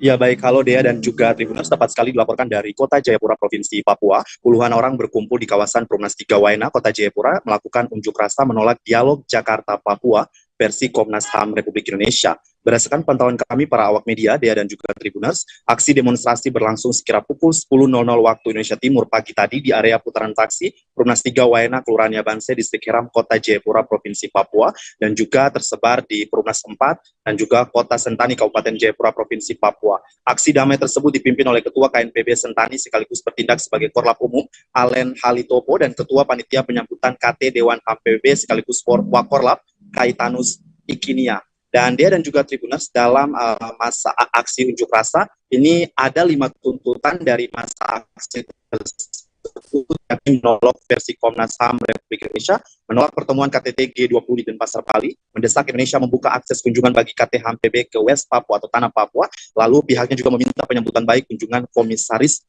Tinggi HAM PBB ke West Papua dan menuntut referendum kemerdekaan bagi Papua Barat sebagai solusi damai. Wakorlap aksi Kaitanus Ikania kepada kami awak media mengatakan aksi demo damai tersebut sebagai bentuk tanggapan atas rencana Papua Jakarta versi Komnas HAM Republik Indonesia. Ia mengatakan, kita tahu bersama dalam menggagas dialog itu ada juga oknum orang Papua dari DPRB, MRP, dan Dewan Gereja Papua, termasuk oknum sesama para penggiat ataupun pejuang kemerdekaan Papua. Kaitanus mengemukakan alasan pihaknya menolak dialog tersebut lantaran melihat situasi politik Papua dan isu pelanggaran hak asasi manusia Papua yang bukan lagi diselesaikan melalui ranah domestik dalam hal ini di negara Indonesia begitu. Dea dan juga Tribuners, selain itu pihaknya juga mengklaim telah ada desakan dari 108 negara di dunia atas penyelesaian persoalan di Papua. Negara-negara ini juga disebutkannya mereka mendesak Indonesia untuk segera membuka diri terkait kunjungan Komisaris Tinggi Dewan HAM PBB dan akses jurnalis seluas-luasnya di atas tanah Papua. Dea dan juga Tribuners, hingga saat ini Kaitanus mengatakan Jakarta belum membuka akses sepenuhnya terhadap Papua. Ia mengatakan sesuai dengan agenda dan Dewan HAM PBB sudah selesai dan saat ini persoalan Papua harus diselesaikan oleh pihak ketiga. Pihaknya juga dalam kesempatan itu menyampaikan penolakannya terhadap KTT G20 di Bali pada 16 November 2022 mendatang karena pihaknya melihat dampak dari KTT yang dinilai merugikan masyarakat Papua. Ia menilai bahwa momen KTT G20 Bali adalah momentum pemerintah menggadai sumber daya alam Papua kepada 56 negara yang nantinya akan datang ataupun diundang ke Indonesia. Dea dan juga Tribuners, dalam kesempatan itu ia menegaskan pihaknya akan bertindak tegas terhadap aktor ataupun oknum orang Papua yang secara jelas terlibat menyukseskan dialog Jakarta-Papua versi Komnas HAM RI. Sebelumnya kita ketahui bersama, Dea memang Ketua Tim Panitia Seleksi Pansel Calon Anggota Komisi Nasional Hak Asasi Manusia Komnas HAM, Profesor Anwar Makarim Wibisono kepada media mengatakan bahwa Komisioner HAM periode 2022 sampai 2027 harus bisa melanjutkan dialog damai di tanah Papua. Dea, demikian laporan singkat saya terkait dengan aksi massa berunjuk rasa di Kota Jayapura, Papua menolak dialog Jakarta-Papua versi Komnas HAM RI. Dari Kota Jayapura, Bumi Cendrawasih, Provinsi Papua, Aldi Bimantara, Tribun Papua melaporkan kembali ke Dea di studio. Baik, terima kasih rekan Aldi untuk laporan Anda, dan berikut kami tampilkan keterangan dari Wakorlap Aksi Keitanus Ikinis yang berhasil dihimpun oleh rekan kami selengkapnya. Aksi demo pembunuhan, kekerasan, penindasan yang terjadi sejak 1961. Yang pertama, kami menanggapi dialog Jakarta Papua yang sedang digagas atau dirancang oleh Komnas HAM RI bersama oknum-oknum orang Papua ada di dalam DPRP, MRP, Dewan Gereja Papua, LSM, dan juga sesama kami pejuang Papua Merdeka juga. Ada oknum yang ada tergabung juga dari UNMP. Ada 2 oknum yang tergabung juga. Kami menolak hal itu karena kami melihat bahwa situasi politik Papua dan juga isu kelangkaan. Warga bantaran Sungai Padolo, Nusa Tenggara Barat menolak rumahnya dibongkar untuk program relokasi di Kota Bima. Warga beralasan masih banyak fasilitas dasar yang tidak ada di perumahan relokasi di Kadole, Kecamatan Rasanae, Timur Kota Bima, seperti sekolah PAUD, kemudian puskesmas atau polindes, hingga jaringan telepon. Saat ini kami sudah terhubung dengan rekan Atina, reporter Tribun Lombok yang akan menginformasikan lebih detailnya. Silakan rekan.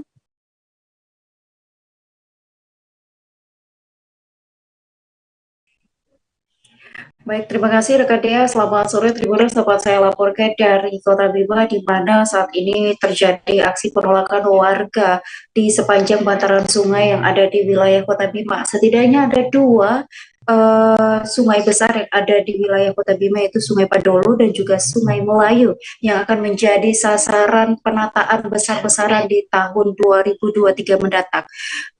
Karena untuk penataan di tahun 2023 ini, maka sepanjang bantaran sungai harus dibersihkan dari pemukiman dan juga bangunan lain. Pemerintah Kota Bima sudah menargetkan pembersihan ataupun pembongkaran rumah warga yang berada di bantaran sungai, baik Sungai Padolo maupun Melayu, sudah harus selesai hingga Desember 2022 ini. Ini merujuk pada deadline yang diberikan oleh JICA yang akan mengerjakan penataan sungai yang ada di wilayah Kota Bima, baik Sungai Padolo maupun Sungai Melayu. Dan Tribuners, dapat saya sampaikan juga, warga yang berada di sepanjang bantaran sungai ini menolak untuk dilakukan pembongkaran terhadap rumah-rumahnya karena beralasan masih minimnya fasilitas dasar yang ada di perumahan pemukiman, terutama yang ada di Kadole. Fasilitas dasar ini terkait dengan sekolah dasar seperti PAUD, kemudian polindes, dan juga masjid, serta jaringan telepon yang memang hingga saat ini masih tidak ada atau sulit di daerah relokasi Kadole.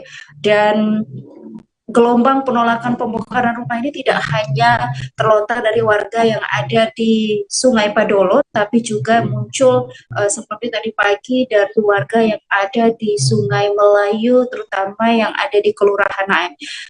Pertimbangan mereka sama, tidak hanya kondisi yang jauh, tapi juga bagaimana fasilitas dasar yang ada di dua sungai ini, di perumahan Kadole itu belum lengkap, belum lagi kondisi jalan yang cukup curam sehingga ada warga juga yang mengaku sempat kecelakaan ketika bolak-balik daerah pemukiman relokasi.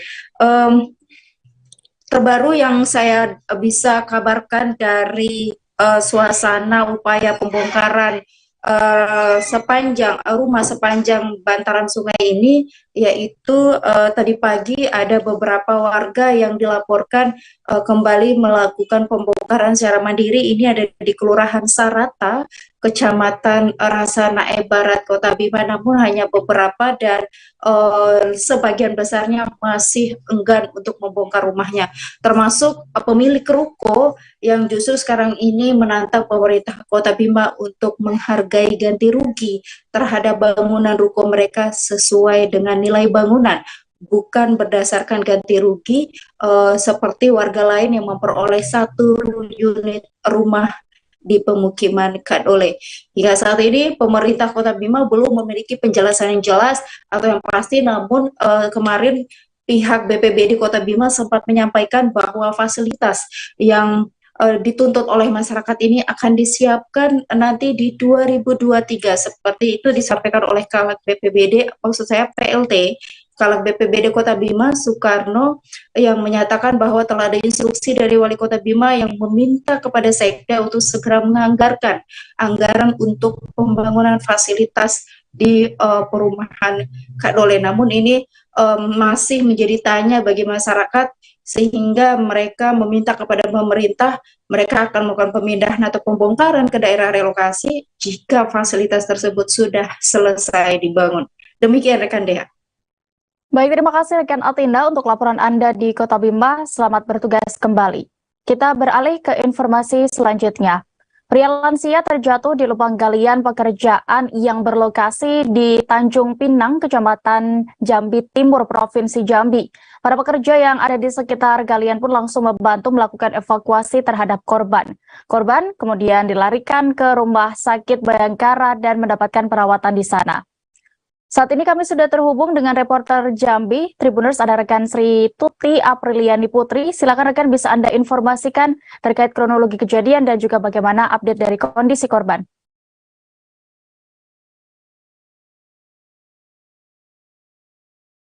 Tribun Jambi, dapat saya informasikan pada hari Senin lalu, tanggal 7 November 2022, seorang pengendara sepeda motor terpeleset jatuh terpeleset jatuh ke dalam lubang galian proyek yang diketahui proyek tersebut merupakan rencananya akan dibuat sebagai IPAL untuk pengolahan limbah masyarakat. Nah, pada saat itu diketahui korban merupakan warga Tanjung Pinang bernama Herman, usia 66 tahun, yang mengendarai sepeda motor di sekitar proyek penggalian. Namun naas, saat melewati lubang galian, beliau yang juga sudah usianya lansia itu terjatuh ke dalam lubang sedalam 5 meter. Dapat saya informasikan lokasi tersebut merupakan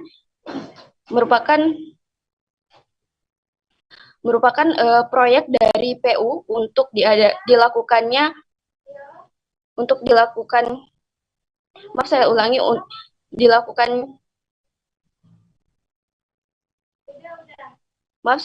sebagai lokasi untuk IPAL pengolahan limbah masyarakat. Nah, kejadian itu terjadi sekitar pukul 18.30 pada saat itu memang pekerja sedang istirahat. Setelah mengetahui ada orang yang terjatuh ke dalam itu, maka para pekerja dibantu dengan warga sekitar melakukan evakuasi terhadap korban, lalu warga sekitar ikut membantu dan melakukan evakuasi. Setelah itu dapat diinformasikan Tribuners dan dapat saya informasikan Tribuners bahwa korban dilarikan ke Rumah Sakit Bayangkara untuk dilakukan perawatan. Nah, setelah itu tadi juga saya sudah melakukan wawancara dengan Camat Jambi Timur. Dapat diinformasikan bahwa laporan dari masyarakat terkait adanya galian tersebut, memang ada beberapa laporan bahwa selain dari kejadian tersebut juga ada laporan keretakan rumah dan juga elektronik yang rusak dan nantinya akan diperbaiki dan juga akan dilakukan perbaikan oleh PT Waskita. Dapat saya informasikan Tribuners, jadi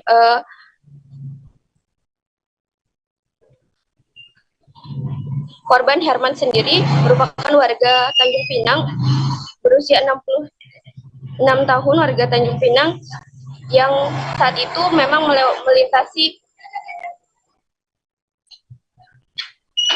melintasi daerah tersebut sehari-hari dan sudah dilakukan evakuasi. Demikian dia laporan yang dapat saya berikan. Baik, terima kasih rekan Sri Atulia Perliani untuk informasi Anda, dan Tribuners kami tampilkan keterangan dari sejumlah pihak terkait selengkapnya. Sisi informasi dari lapangan itu yang bersangkutan terpreset dengan posisi ingin melihat, bukan dalam kondisi sedang berjalan, ingin melihat melihat pekerjaan, karena posisi di dalam ada pembatas area, tapi mungkin lewat. Itu informasi dari sekitar. Untuk biaya pengobatan, Pak Camat? Ditanggung penuh oleh dari perusahaan yang melaksanakan program sampai selesai. Ini kejadian ini baru pertama kali atau seperti apa? Kalau warga jatuh ke lubang mungkin baru pertama. Kalau untuk masuk ke dalam sampai ke dasar lubang, sepengetahuan kami. Kalau untuk yang terpeleset dengan adanya kerusakan jalan dari pembangunan ini ada? Iya, ada beberapa warga memang melaporkan ke kami dan kami coba menghubungi bukti. Memang sebenarnya memang kejadian yang ya Pak ya, namanya bisa dikatakan bisa dikatakan kejadian memang di luar dugaan lah, kurang lebih seperti itu, karena memang pada waktu itu memang jam istirahat. Yang kedua, Bapak itu juga sudah diingetin dari teman-teman operator, jangan di situ, namanya mungkin orang tua. Memang semalam juga kami sudah telepon anaknya ya, si fasilitasi, ada bapaknya jatuh, tidak kaget. Bapak sehari itu bisa 5-6 kali karena beliau itu memang menderita gula tinggi, terus hipertensi sama gula. Dan kemarin juga saya koordinasi dari teman dinas sosial juga. Ahmad Hattari memilih mencalonkan diri sebagai caleg DPR RI melalui DPP, padahal dirinya merupakan Ketua DPW Nasdem Maluku Utara. Hal itu disampaikannya saat memantau langsung penjaringan bacalek di kantor DPW Nasdem Maluku Utara pada Senin 7 November 2022. Tribuners, saat ini kami sudah terhubung dengan reporter Tribun Ternate, ada rekan Amri Besi di sana. Silakan rekan dengan informasi Anda.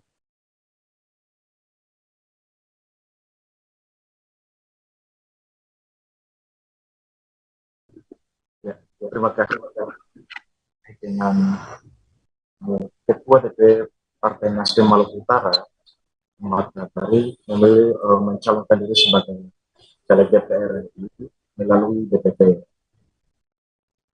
Hal itu dikatakan saat berada di kantor DPW Partai Nasdem agar memberikan pelayanan. Selain itu, Hattari juga mengatakan seluruh kader dan pengurus Partai Nasdem Maluku Utara agar dapat memberikan dukungan kepada siapapun yang mendaftarkan diri. Usai menyatakan statement tersebut, dia menyampaikan untuk melihat-lihat kantor DPW Nasdem Maluku Utara. Selain itu, Tribuners, saat melihat dia didampingi Sekretaris DPW Partai Nasdem Maluku Utara, Malik Ibrahim, beserta Ketua Bapilu dan juga Ketua Tim Penjaring Bacalek. Juga berharap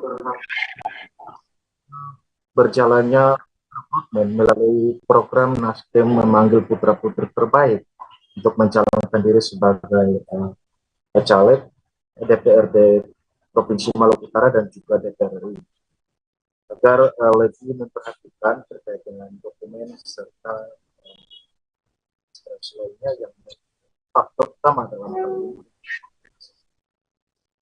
Matahari juga sembari menegaskan kepada seluruh pengurus kader partai agar tetap melayani dengan baik, meskipun hal itu menjadi salah satu prioritas, namun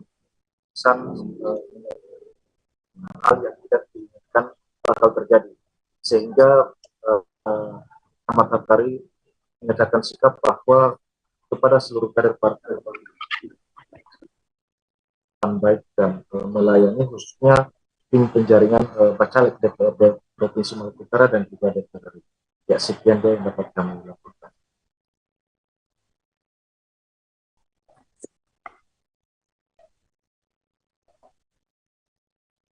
Baik, terima kasih rekan untuk laporan Anda. Selamat bertugas kembali. Kita beralih ke informasi berikutnya di Aceh, Tribuners. Mobil penumpang jenis L300 terjebak dan terapung dalam genangan banjir seusai nekat menerobos. Insiden ini terjadi tepatnya di Jembatan Amblas, ruas jalan penghubung Kecamatan Perelak dengan Kecamatan Serbajadi Lokop di Jembatan penghubung Desa Kliet dengan Desa Berandang Kecamatan Ranto Perelak, Aceh Timur. Untuk mengetahui kronologi lengkapnya, kami sudah terhubung dengan rekan Seni Henry, reporter dari Serambi News. Silakan rekan.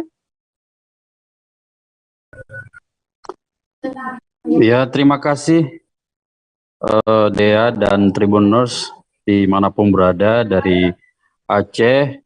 Dapat saya laporkan satu unit mobil penumpang L300 BL 1492 AK terjebak dan terapung di tengah banjir, tepatnya di Jembatan Amblas, ruas jalan provinsi yang menghubungkan Desa Klit dengan Desa Berandang di Kecamatan Ranto Perelak, Kabupaten Aceh Timur pada siang kemarin. Kepala Desa Berandang, Muhammad Ali, mengatakan sebelum mobil L300 tersebut terjebak dan terapung di dalam banjir, warga sudah melarang L300 tersebut agar tidak melewati banjir, tapi sopirnya tak menggubris larangan warga sehingga sopir tetap menerobos banjir. Bahkan sopir tak mengizinkan penumpang mobil tersebut turun dari dalam mobil agar muatannya berat. Namun setibanya di tengah banjir, mobil mogok dan terapung sehingga penumpang sempat panik. Kemudian warga yang ada di lokasi bergegas membantu menyelamatkan para penumpang. Warga sempat kesal dengan sopir L300 yang tak mau mendengarkan saran warga agar tidak menyeberangi banjir. Karena sehari sebelumnya, tepat pada Minggu, Kapolsek Ranto Perelak Ibtu Eko Suhendro sudah menghimbau pengguna kendaraan baik roda 2 maupun roda 4 agar tidak melewati banjir, kecuali roda 2 dan warga bisa diseberangkan menggunakan rakit penyeberangan yang disewakan oleh warga di lokasi. Karena ketinggian banjir di lokasi setinggi dada orang dewasa, banjir ini diakibatkan oleh meluapnya Sungai Perelak yang hanya berjarak 100 meter dari lokasi banjir. Tak lama kemudian Kapolsek Ranto Perelak Ibtu Eko Suhendro memerintahkan personilnya untuk terjun ke lokasi. Setibanya petugas Babin Kaptimas di lokasi, kemudian petugas Babin Kamtipmas bersama warga mengevakuasi L300 mobil penumpang L300 tersebut dari dalam banjir dengan cara ditarik secara bersama-sama menggunakan tali pada Senin sore kemarin. Kapolres Aceh Timur AKBP Andi Rahmansyah melalui Kapolsek Rantau Perlak Ibtu Eko Suhendro mengatakan sebelumnya mobil penumpang L300 tersebut berangkat dari Kota Langsa menuju Kecamatan Serbajadi Lokop dengan membawa penumpang. Setibanya di lokasi, akses jalan tergenang banjir. Namun sopir mobil L300 tersebut yang dikemudikan oleh Idrus alias Ucok, warga Kota Langsa, nekat menerobos banjir sehingga mengakibatkan mobil terseret arus banjir, kemudian membentur besi jembatan dan mengapung di badan jalan yang tergenang banjir setinggi kurang lebih 1,5 meter. Tak ada korban jiwa dalam peristiwa ini karena penumpang mobil semua berhasil diselamatkan warga. Pasca kejadian ini, Kapolsek Rantau Perlak menghimbau masyarakat pengguna jalan untuk tidak menerobos banjir agar kejadian serupa tidak terjadi lagi. Hingga Selasa siang ini, kendaraan belum bisa melintasi lokasi banjir tersebut, namun banjir berangsur-angsur surut, sementara warga dan sepeda motor atau kendaraan roda 2 masih bisa diseberangkan menggunakan rakit yang dibuat oleh warga dan yang disewakan oleh warga di lokasi banjir. Demikian rekan Dea. Baik, terima kasih rekan Seni Henry untuk laporan Anda di Aceh Timur. Selamat bertugas kembali. Kita beralih ke kabar berikutnya. Tim gabungan dari Satpol Air Polres Bangka Barat, Ditpol Lairut Polda Bangka Belitung, dan UPTD KPHP Rambat Menduyung Babar menertibkan aktivitas tambang inkonvensional di hutan mangrove kawasan Dusun 3 Desa Belo Laut Muntok, Bangka Barat pada Senin 7 November kemarin. Hanya diketahui penertiban tambang di lokasi yang sama telah dilakukan sebanyak 7 kali dan terakhir pada Kamis 10 Maret 2022 lalu. Pada saat itu petugas belum berhasil menangkap penambang tersebut. Dan bagaimana untuk proses penertiban kali ini, Tribuners, kami sudah terhubung dengan reporter Bangka Pos, ada rekan Yuran dari sana. Silakan rekan.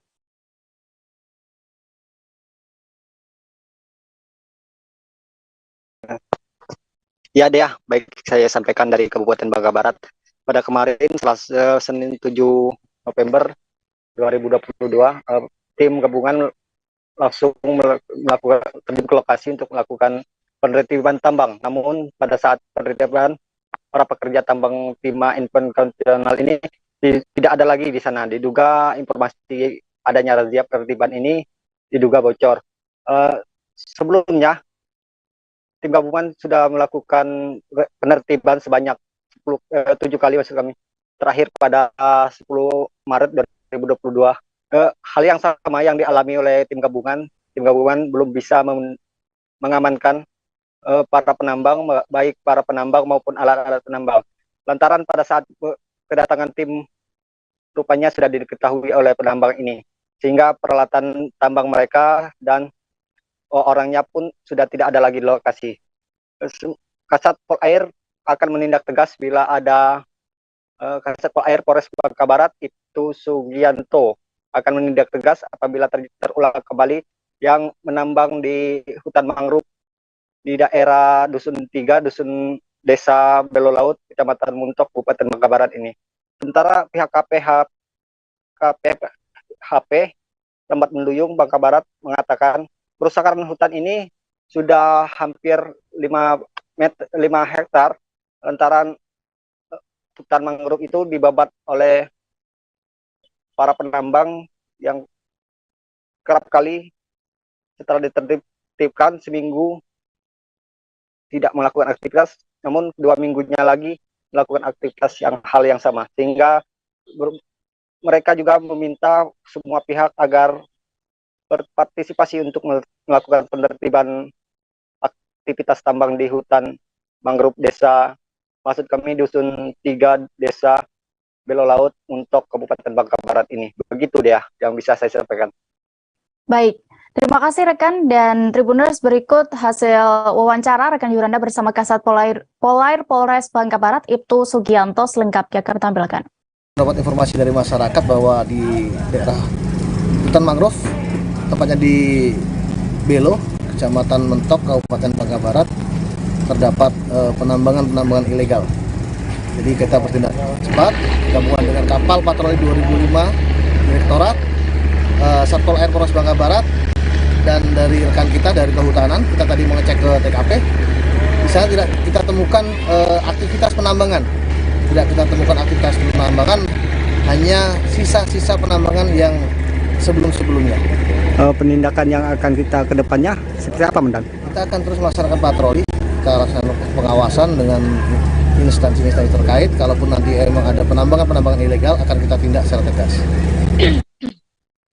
Sebanyak 18 pasien anak pada Selasa 8 November 2022 hari ini menjalani operasi bibir sumbing atau celoplasti atau dikenal sebagai operasi celah bibir.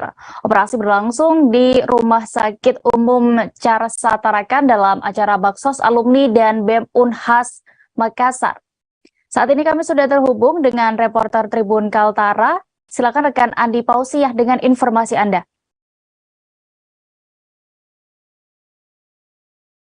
Baik rekan Dea, selamat petang Tribuners, bersama saya Andi melaporkan dari Tarakan, Provinsi Kalimantan Utara. Ya benar, pagi sampai sore ini masih berlangsung pada hari Selasa tanggal 8 November 2022. Sebanyak 18 pasien yang sudah dijadwalkan menjalankan kegiatan operasi bibir sumbing atau yang dikenal dengan operasi celah bibir dan langit mulut difokuskan di Rumah Sakit Umum Carsa Tarakan dan diperkirakan akan berlangsung dari sejak pagi tadi sampai malam nanti.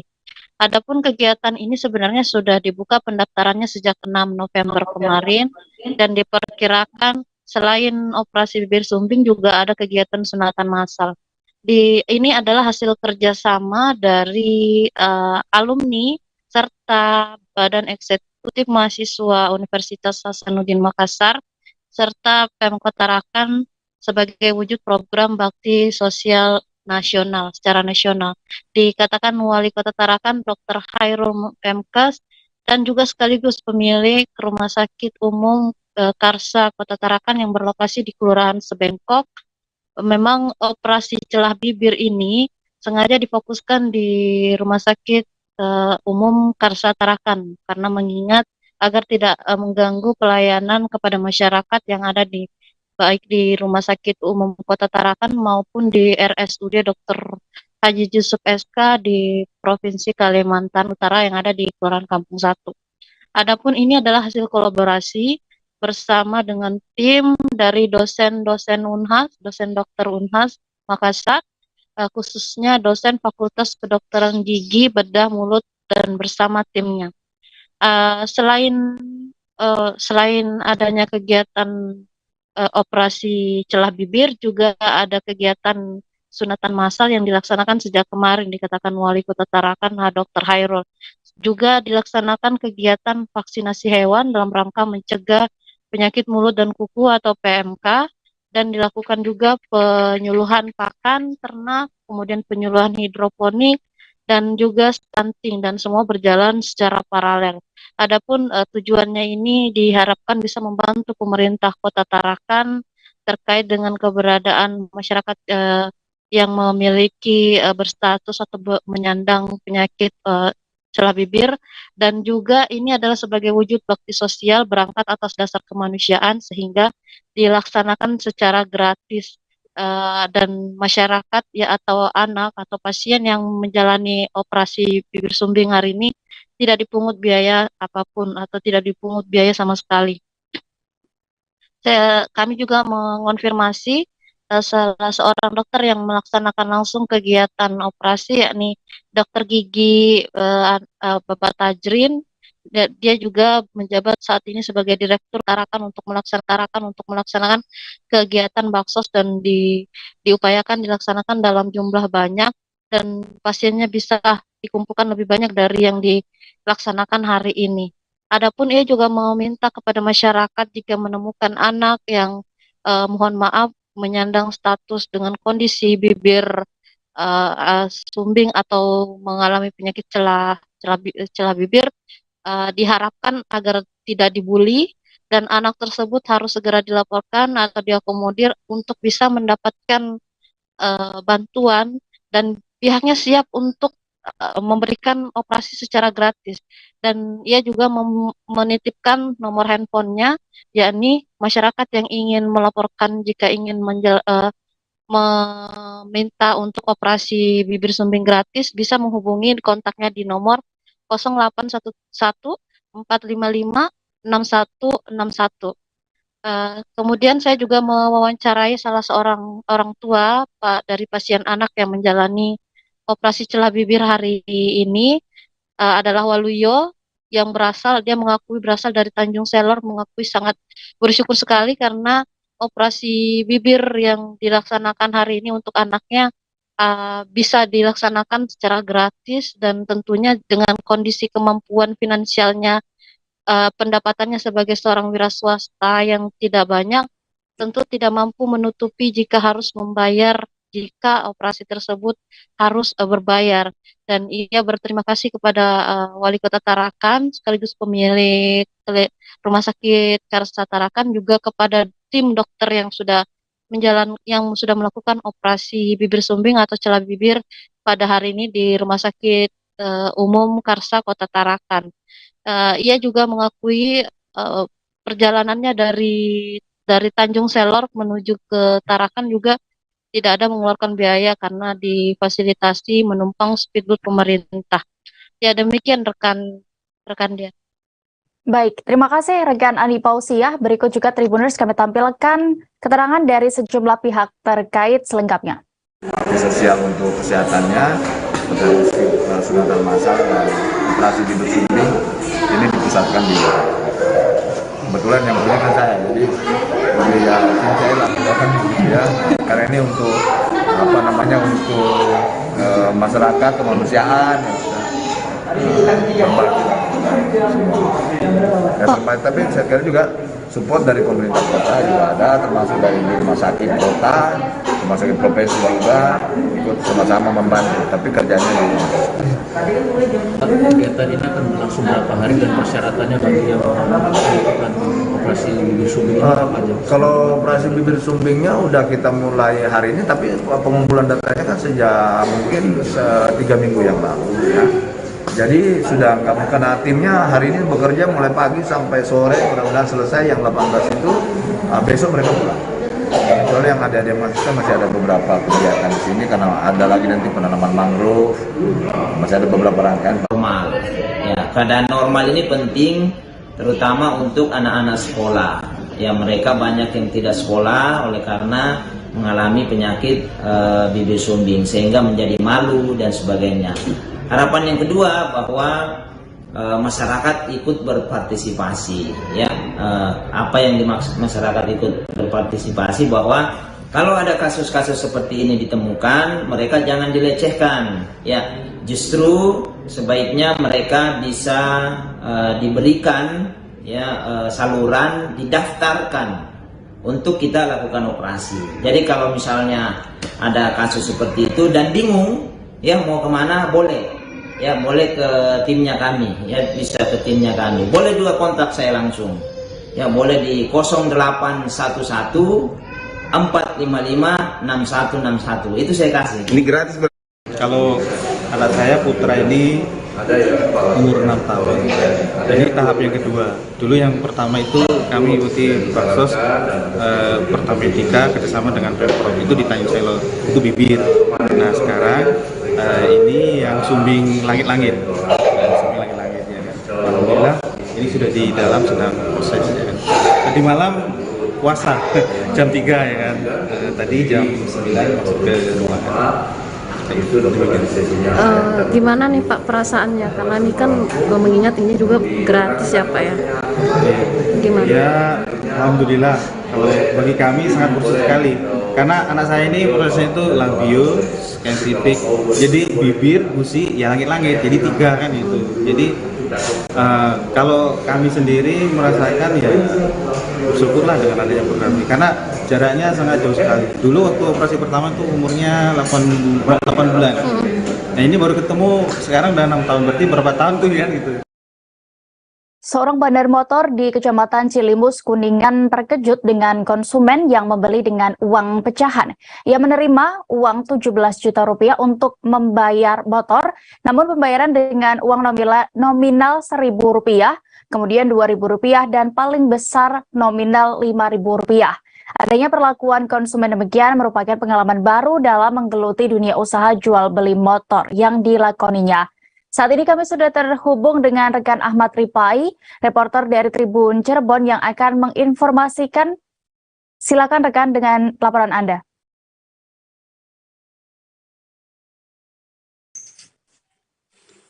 Baik, Dea, dapat saya sampaikan mengenai informasi yang menghebohkan di kalangan pegiat otomotif ataupun yang melibatkan bandar motor di Kabupaten Kuningan ini terjadi di desa Kecamatan Cilimus atau di wilayah daerah yang berada di Kuningan Utara ini.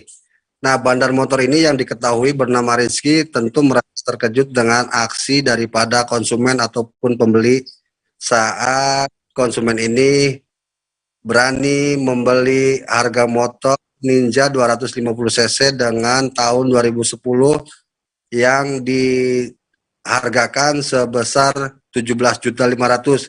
Namun yang menarik dan menghebohkan di sini itu dilakukan oleh pembeli dengan membayar tunai daripada pembelian tersebut dengan uang recehan ataupun nominal kisaran ada yang 2.000, 1.000, bahkan yang terbesar itu nominal 5.000. Nah, sehingga dalam pembelian, dalam bisnis jual beli motor yang dilakoni oleh Rizky selaku bandar motor ini menjadi pengalaman pertama dalam menggeluti bidang tersebut. Karena baru-baru ini ada konsumen yang membeli harga motor menggunakan uang recehan. Dalam uang recehan itu tentu memakan waktu dan tenaga untuk melakukan hitung ulang kembali uang tersebut.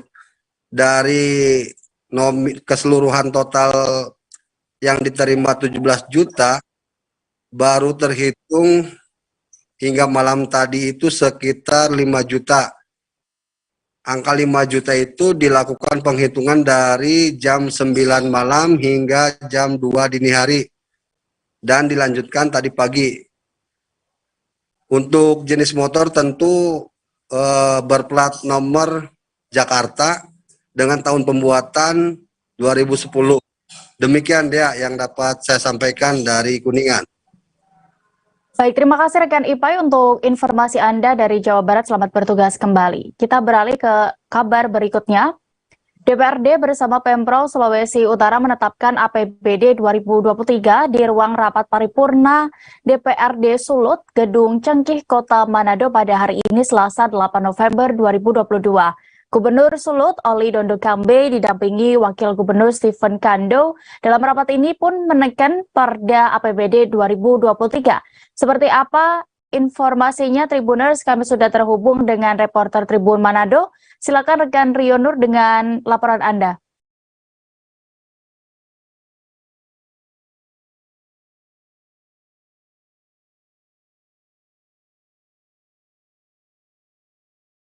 Halo, rekan Rio. Ya. Silakan rekan dengan informasi Anda. Terima kasih karena daerah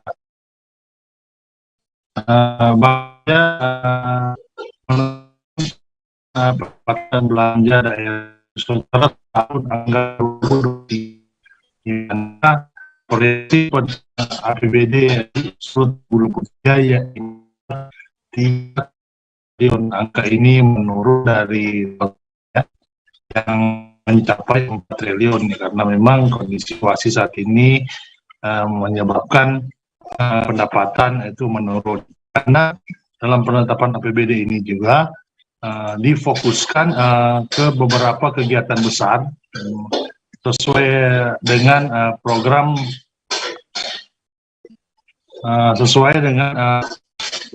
dari pemerintah pusat, di mana pemerintah juga diharapkan bisa menekan kenaikan inflasi, kemudian menstabilkan ekonomi.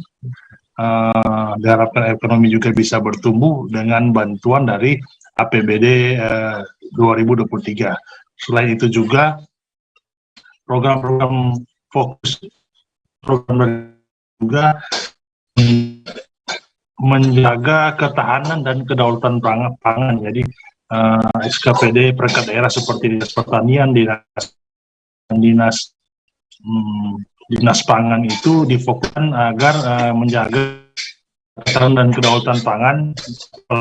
Situasi global saat ini di perang dan Ukraina, sehingga ancaman krisis global ini diantisipasi 2023. Selain itu juga pemerintah Provinsi Sulawesi selain menetapkan Perda APBD 2023, dia ada juga sejumlah peraturan daerah yang diproses oleh DPRD dan pemerintah Provinsi Sulawesi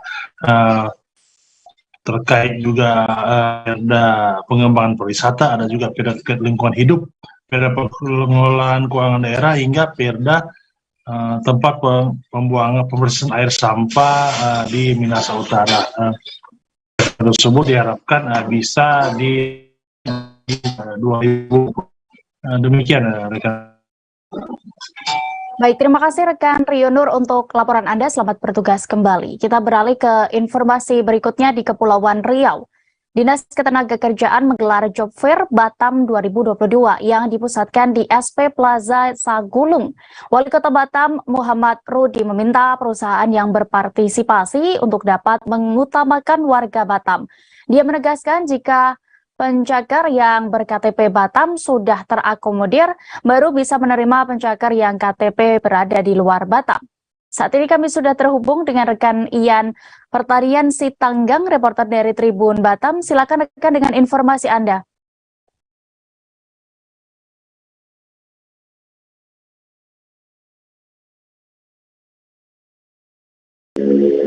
Kami bisa sampaikan untuk job fair yang dilaksanakan oleh pemerintah Kota Batam pada hari pertama di lokasi SP Plaza Kota Batam Provinsi Kepri sempat rusuh ya. Jadi karena mungkin kurang perhitungan oleh pemerintah, karena sebelumnya memang direncanakan pencakar itu yang datang tidak banyak karena memang kegiatan akan dilaksanakan 3 hari. Ternyata setelah pelaksanaan di hari pertama, pencakar malah datang semua, jadi melebihi kapasitas yang direncanakan, di mana tiket saat hari pertama disediakan sebanyak 3.000, ternyata yang datang hampir 6.000. Jadi saat acara dimulai, di mana para pencakar masuk ke lokasi gerai-gerai perusahaan, pencakar desak-desakan, jadi banyak yang pingsan dan ada juga yang jatuh, seperti itu rekan Dea.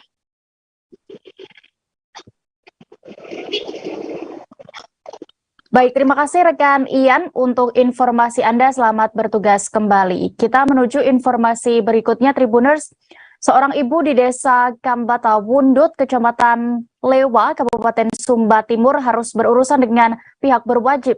Perempuan 42 tahun itu berinisial MRW alias Rama O dilaporkan ke Polsek Lewa, Polres Sumba Timur karena diduga menganiaya PYKB alias P, 8 tahun yang merupakan anak tirinya hingga babak belur. Informasi lebih detailnya terkait kasus kekerasan ini, Tribuners, akan disampaikan rekan Rian Nong, reporter dari Pos Kupang. Silakan rekan.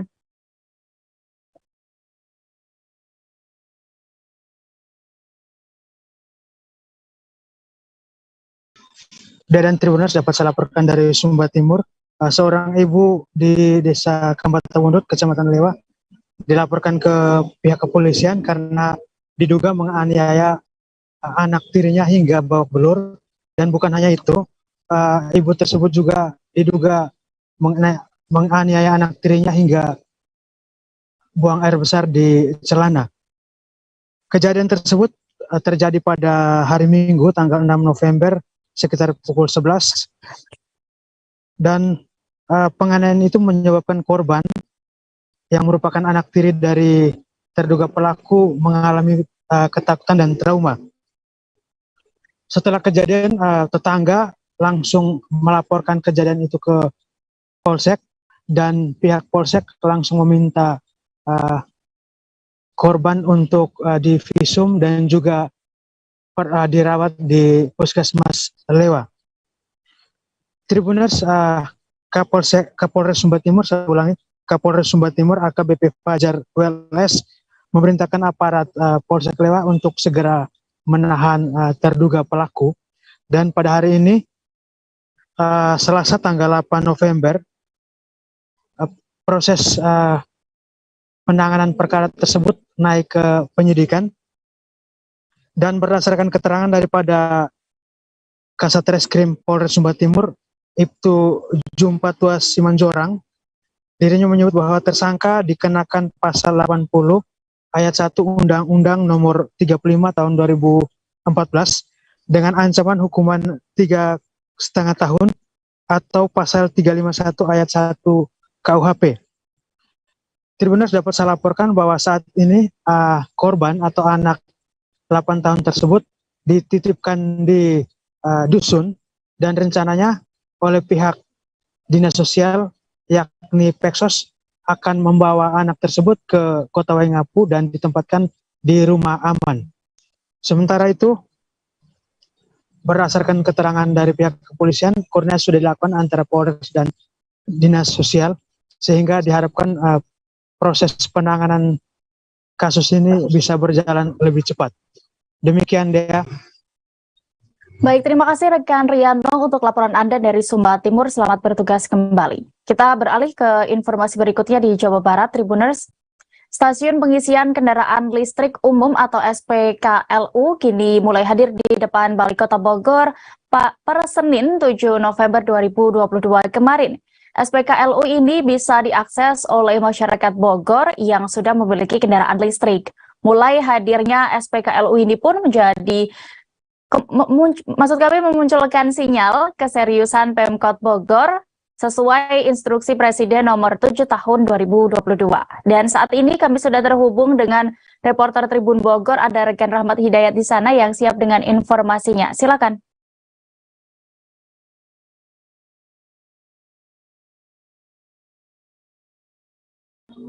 Ya baik, Dean dan rekan-rekan Tribuners lainnya, selamat petang.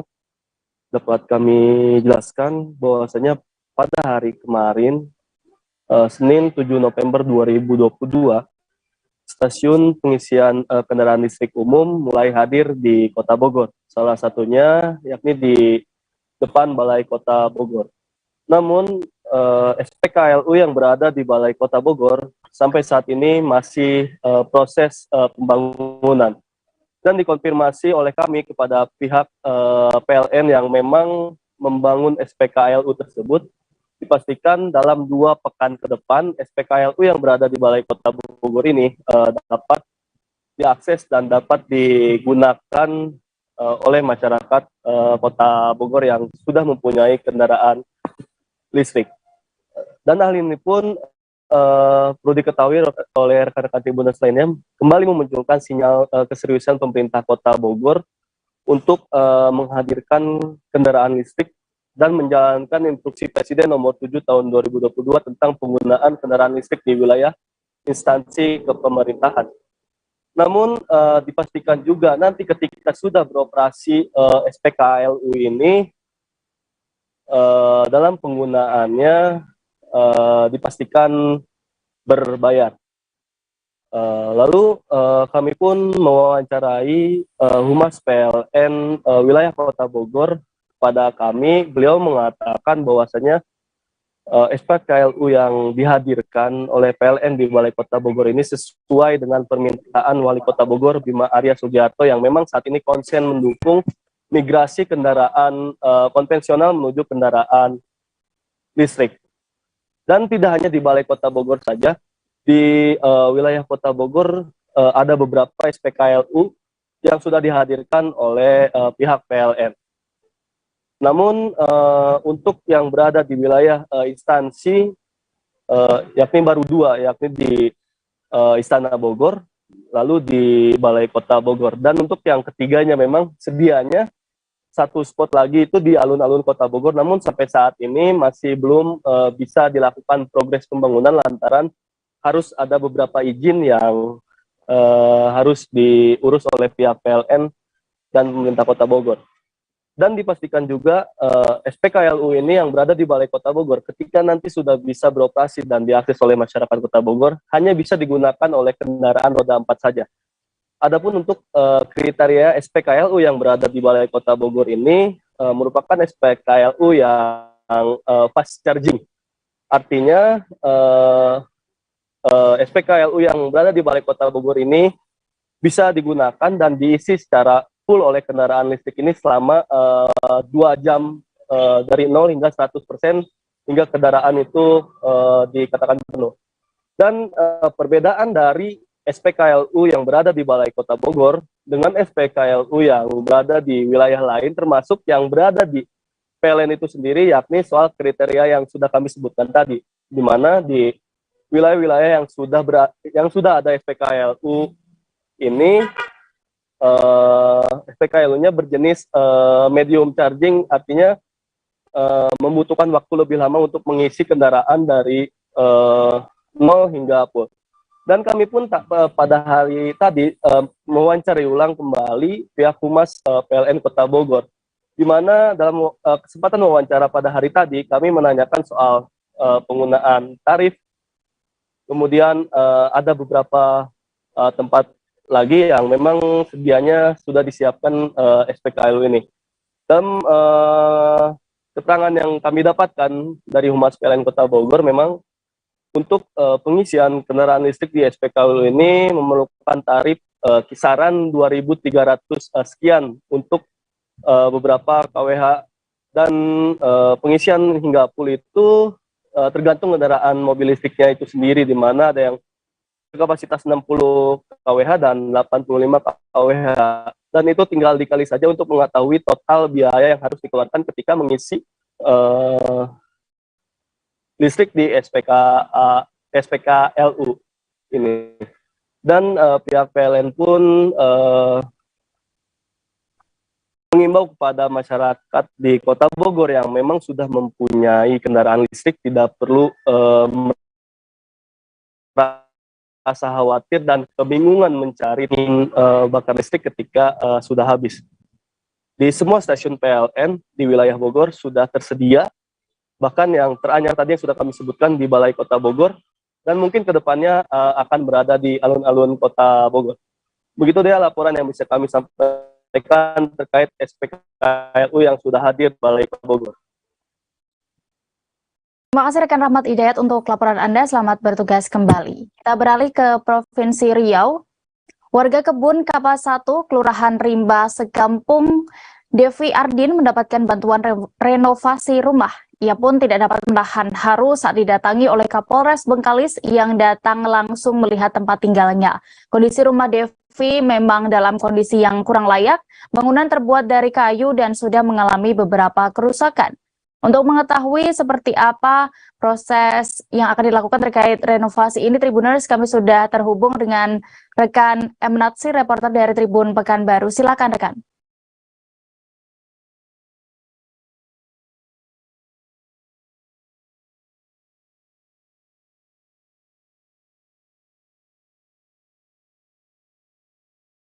Halo, rekan Natsir.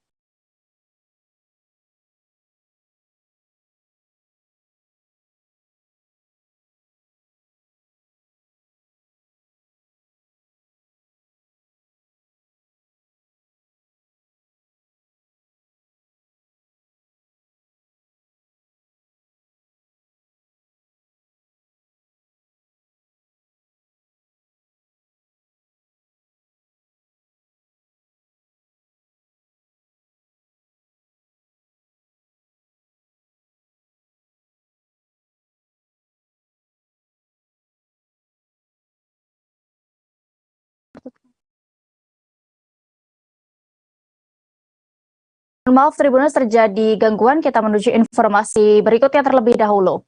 Tim Penggerak Pemberdayaan dan Kesejahteraan Keluarga atau TPPKK Kabupaten Minahasa Utara menggelar lomba fashion show di atrium kantor Bupati Minut. Lomba digelar oleh TPPKK Minut ini dalam rangka menyambut Hari Ulang Tahun Kabupaten Minut ke-19 pada tanggal 20 November 2022 mendatang. Ajang ini pun dimeriahkan oleh para peserta dari ibu-ibu TPPKK. Saat ini kami sudah terhubung dengan rekan Fistel Mukuan, reporter dari Tribun Manado yang akan menginformasikan bagaimana jalannya kegiatan ini. Selengkapnya silakan rekan.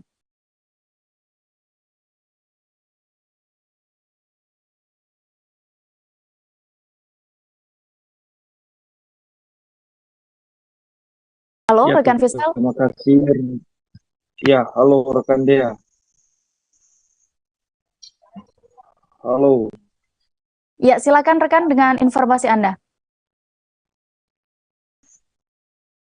Ya, terima kasih rekan Dea. Memang tim penggerak pemberdayaan dan kesejahteraan keluarga atau TPPKK Kabupaten Minahasa Utara kemarin telah menggelar lomba fashion show di atrium yang digelar TPKK ini dalam rangka menyambut hari ulang tahun Kabupaten Minahasa Utara yang ke-19 tahun 2022 mendatang. Nah, dari lomba ini diikuti oleh ibu-ibu utusan dari desa, kecamatan, bahkan ada yang turut meramaikan dari desaan maupun dari beberapa instansi seperti Polres, ibu-ibu Bayangkari di Polres Minahasa Utara. Nah, dalam lomba ini ada 3 juri, yaitu dari Kadis Pariwisata Kabupaten Minahasa Utara Ibu Femi Pangkerego, kedua Kadis Perhubungan Pak Hendrik Rondonuwu, dan Kristina Kindangen selaku Ketua Aliansi Utuk dan Kek Kabupaten Minahasa Utara. Nah, hadir langsung dalam kegiatan ini Bupati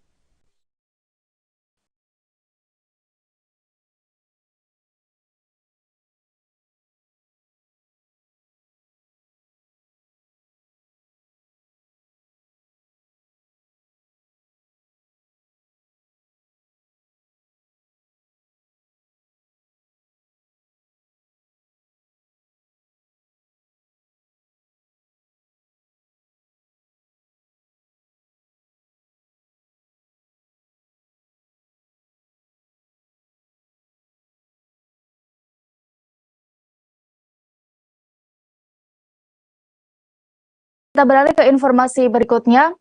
Warga Kebun Kapas 1 Kelurahan Rimba Sekampung, Devi Ardi mendapatkan bantuan renovasi rumah. Ia pun tidak dapat menahan haru saat didatangi oleh Kapolres Bengkalis yang langsung melihat tempat tinggalnya. Kondisi rumah Devi sendiri memang dalam kondisi yang kurang layak, bangunan terbuat dari kayu dan sudah mengalami beberapa kerusakan. Untuk mengetahui terkait bantuan renovasi rumah ini, Tribuners, kami sudah terhubung dengan reporter Tribun Pekanbaru, ada rekan M. Natsir di sana. Silakan rekan.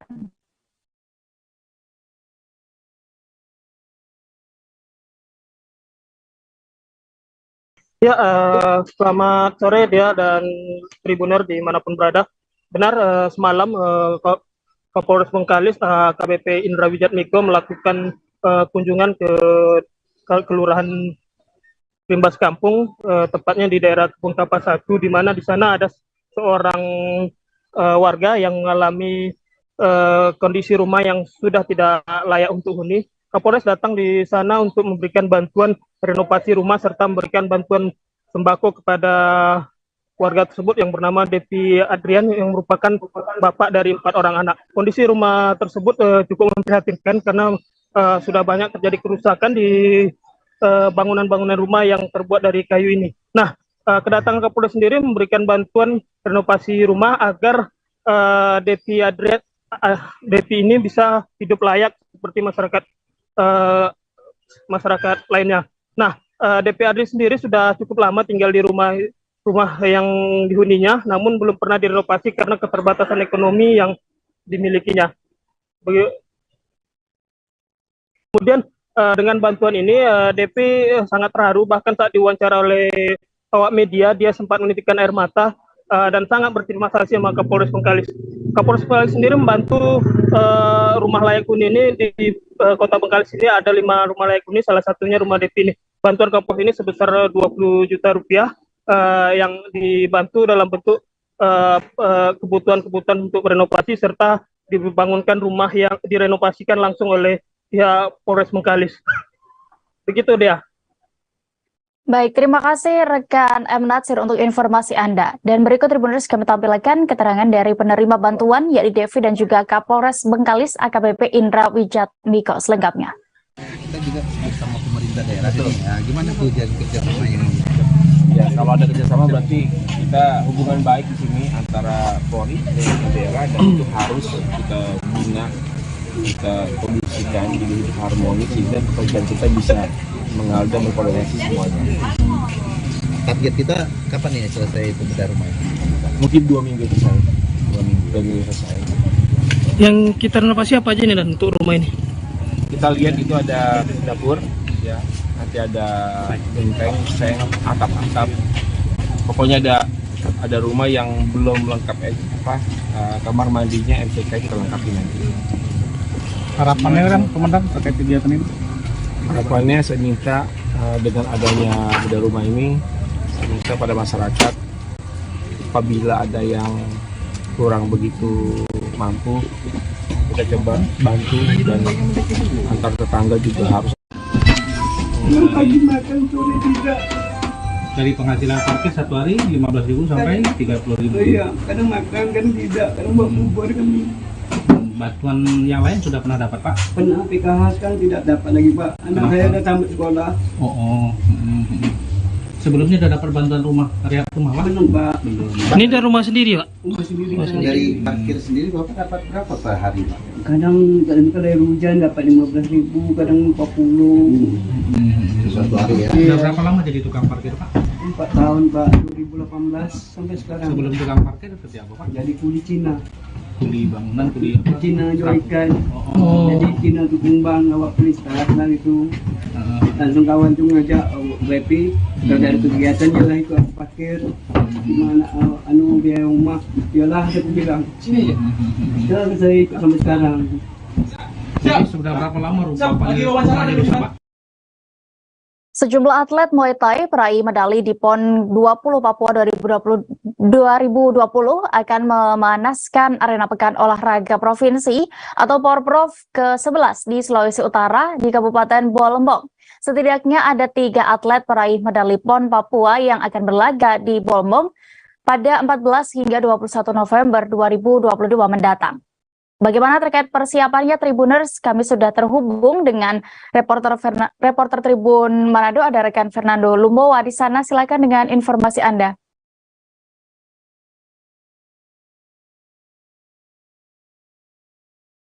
Baik, terima kasih rekan Dea. Kami sampaikan kepada Anda Tribuners dalam live update Tribun News pada malam hari ini. Sulawesi Utara akan menggelar event olahraga multi cabur yaitu Pekan Olahraga Provinsi pada 14 sampai dengan 21 November 2022, dan Porprov ke-11 Sulawesi Utara nanti itu akan dipusatkan di Kabupaten Bolangmondo, dan salah satu cabang olahraga yang dipertandingkan adalah Muay Thai. Nah, dalam pergelaran cabur Muay Thai nanti sejumlah atlet peraih medali di Pekan Olahraga Nasional atau PON Papua tahun lalu itu akan berlaga. Dari antaranya yaitu atlet peraih medali emas putri nomor 54 kg yaitu Angelina Runtukahu, peraih medali emas, akan turun di Porprov kali ini dan ia akan membela Panji Kota Manado. Meskipun demikian Tribuners, khusus untuk Angelina Runtukahu yang di PON lalu itu turun di kelas 54 kg, pada Porprov kali ini dia akan naik kelas, turun di kelas 60 kg. Karena berdasarkan pantauan kami memang tampilan fisik Angel memang sedikit lebih besar dibanding dengan ketika dia tampil di PON tahun lalu. Selain Angelina Runtukahu, Tribuners, ada 2 atlet lagi yaitu Jevan Laluyan yang merupakan peraih medali perak di nomor 64 kg Dan dari informasi yang kami peroleh, Jevan akan membela juga Kota Manado di nomor yang sama, yaitu nomor 64 kg putra. Selain itu, Tribuners masih ada lagi, yaitu Minarti Palangda, yaitu atlet peraih medali perunggu di PON Papua lalu. Dan Minarti juga akan membela Panji Kota Manado di Porprov pekan depan. Dia akan turun di kelas 45 kg putri. Dan Tribuners, kami sampaikan kepada Anda bahwa Porprov Sulawesi Utara ke-11 pekan depan itu mempertandingkan 32 cabang olahraga yang akan dilaksanakan di Kabupaten Bolmong, dan sebagian venue olahraga itu dilaksanakan di kota-kota Mobagu. Demikian kami laporkan kepada Anda. Terima kasih. Baik, terima kasih rekan Fernando Lumbawa untuk informasi Anda. Selamat bertugas kembali. Kita beralih ke Nusa Tenggara Barat, Tribuners. Ajang WSBK Mandalika 2022 akan berlangsung akhir pekan ini. Mandalika Grand Prix Association atau MGP telah mendatangkan 3 Clerk of the Course atau COC Marshal. Secara peraturan, sirkuit Mandalika dinilai sudah akan mampu mandiri sepenuhnya setelah menyelenggarakan event selama 3 musim atau 3 tahun. Dan saat ini kami sudah terhubung dengan reporter Tribun Lombok, ada rekan Sinto di sana yang akan menginformasikan terkait persiapan di Mandalika. Silakan rekan.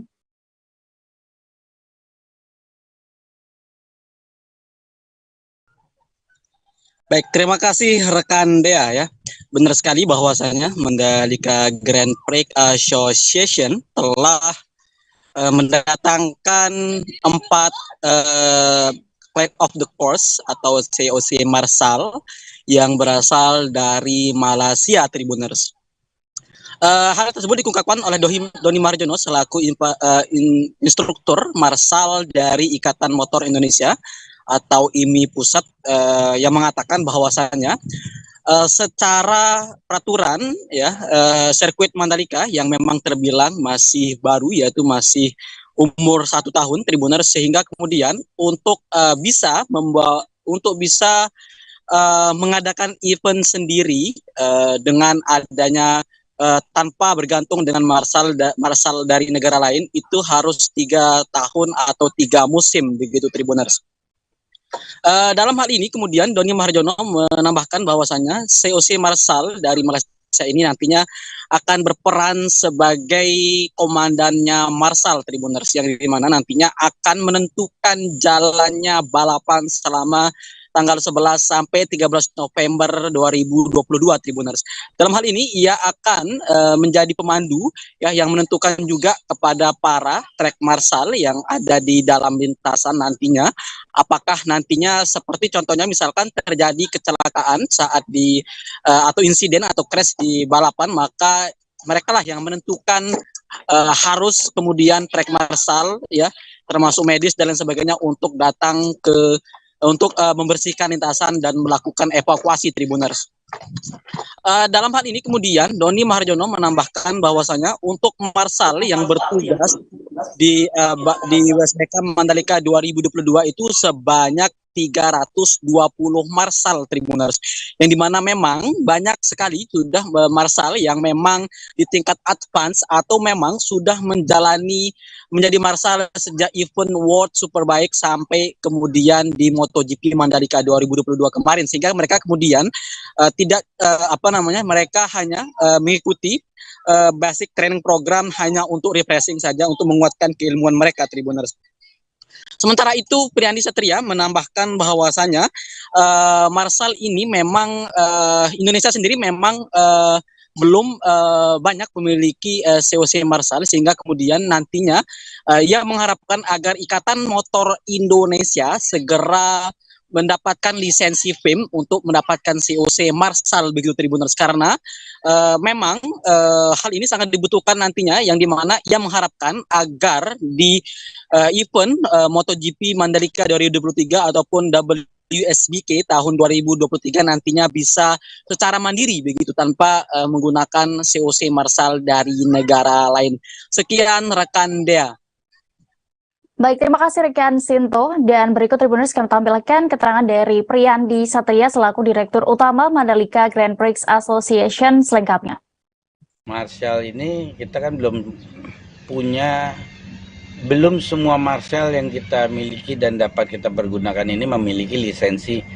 Dalam hal ini untuk ajang roda 2 WSBK dan MotoGP memiliki license yang telah disetujui dan approve oleh FIM ya. Contohnya di pit in harus marshalnya yang bertugas harus sudah memiliki sertifikasi dari FIM ya. Kita belum mengikuti ujian. Jadi beberapa yang memang harus memiliki sertifikasi dari FIM di Indonesia belum ada, kita masih pinjem dari luar negeri. Harapan kami MGPA dan IMI mengikuti berbagai ujian, targetnya suatu saat, mudah-mudahan tahun depan ya kita udah bisa berlisensi sesuai kebutuhan WSBK dengan MotoGP, sehingga paling tidak di MotoGP 2023 kita sudah bisa melangsungkan event sendiri dari sisi marshalnya ya. Jadi ini kita ikutin training supaya kita punya lisensi. Tribuners, prestasi membanggakan berhasil digapai oleh Alfian, 19 tahun penyandang disabilitas tunagrahita. Ia akan mewakili Indonesia di ajang Special Olympic Internasional cabang renang yang diadakan di Berlin, Jerman.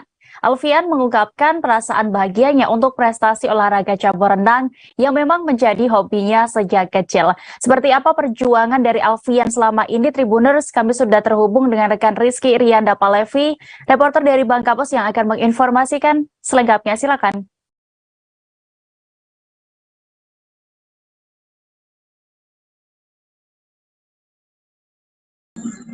Ya, tak terbatas dengan kekurangan yang dimiliki penyandang disabilitas tunagrahita Alvin yang berumur 19 tahun kini dipastikan akan mewakili Indonesia dalam ajang Special Olympic Internasional cabang renang yang diadakan di Berlin, Jerman Juni 2023 nanti.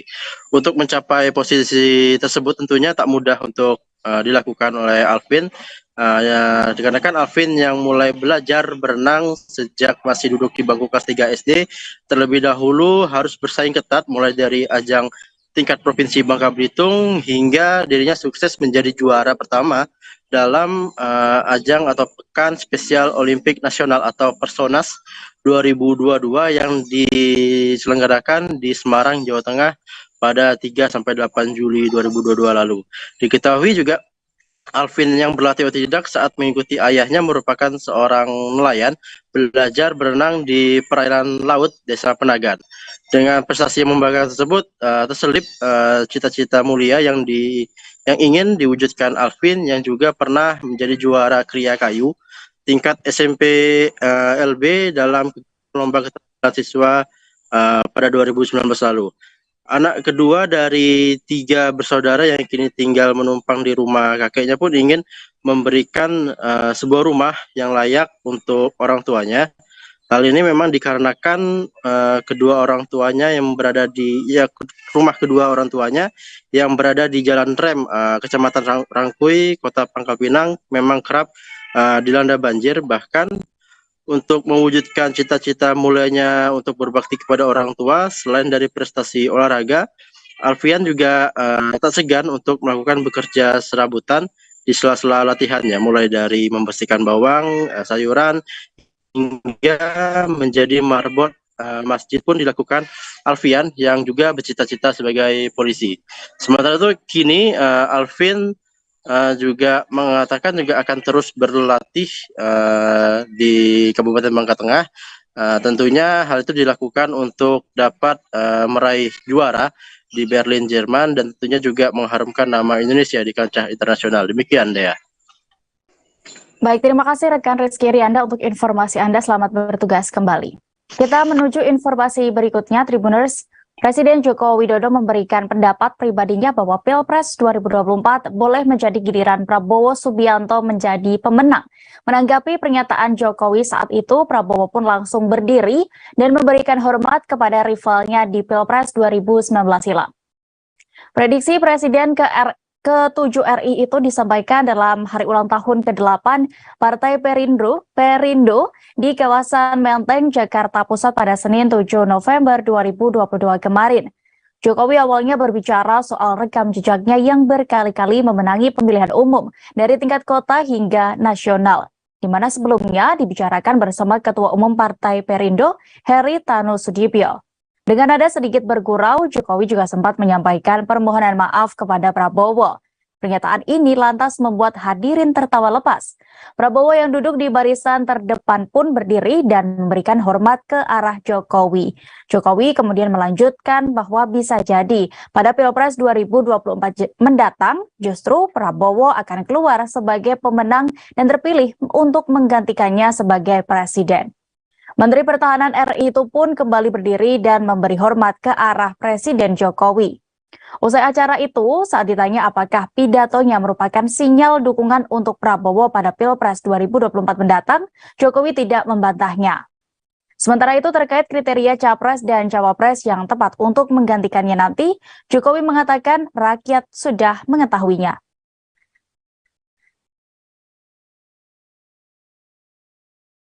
Pak Hari menyampaikan, saya ini 2 kali wali kota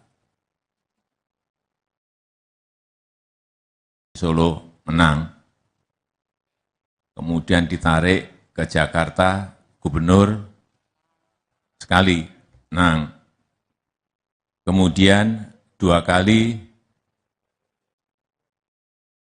pemilu presiden juga menang. Mohon maaf Pak Prabowo.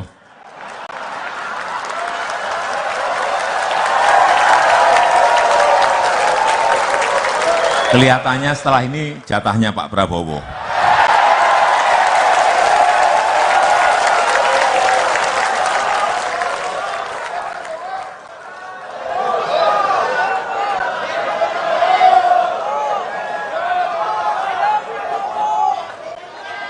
Tadi Pak Haritanu menyampaikan tipsnya apa? Kalau cerita akan panjang sekali. Masih terkait informasi yang sama, Tribuners, Presiden Joko Widodo mengaku tidak masalah apabila ia dianggap memberikan sinyal dukungan kepada Ketua Umum Partai Gerindra Prabowo Subianto untuk maju sebagai calon presiden atau capres pada pemilihan presiden 2024 mendatang. Namun pengamat komunikasi politik dari Universitas Pelita Harapan, Emrus Sihombing menilai bahwa pernyataan tersebut sebagai gurauan politik belaka. Ia menilai soal jatah Prabowo lebih bermakna sebagai gurauan politik daripada pesan komunikasi politik yang bermakna dukungan suksesi kekuasaan kepada seseorang termasuk kepada Prabowo. Emrus mengaku sama sekali belum melihat pernyataan itu memberikan dukungan serius kepada Prabowo menjadi bakal calon Pilpres 2024. Sama halnya pernyataan dirinya yang menyebut bahwa terpilih 2 periode presiden sama sekali bukan menunjukkan Jokowi merupakan superior daripada yang lain. Sementara itu, Wakil Ketua Umum Partai Gerindra Habibur Rahman berharap apa yang dilontarkan Presiden Jokowi kepada Ketua Umum Partai Gerindra Prabowo Subianto bisa menjadi kenyataan. Ia juga mengatakan Jokowi tentu tidak asal memuji, apalagi mengingat kebijaksanaan Jokowi yang tinggi dalam menilai siapa yang cocok menjadi penerus untuk memimpin negara Indonesia. Habibur Rahman menilai memang sudah saatnya Prabowo untuk memimpin negara dalam periode mendatang. Menurutnya, sudah dibuktikan dengan cemerlangnya kinerja Prabowo semasa menjadi Menteri Pertahanan. Sebelumnya, Presiden Joko Widodo memprediksi bahwa Ketua Umum Gerindra Prabowo Subianto yang akan menggantikannya sebagai presiden pada 2024 mendatang. Hal itu disampaikan Jokowi dalam hari ulang tahun ke-8 Partai Perindo di kawasan Menteng, Jakarta Pusat pada Senin 7 November kemarin. Jokowi pun mengaku tidak masalah apabila pernyataannya itu dianggap sebagai sinyal.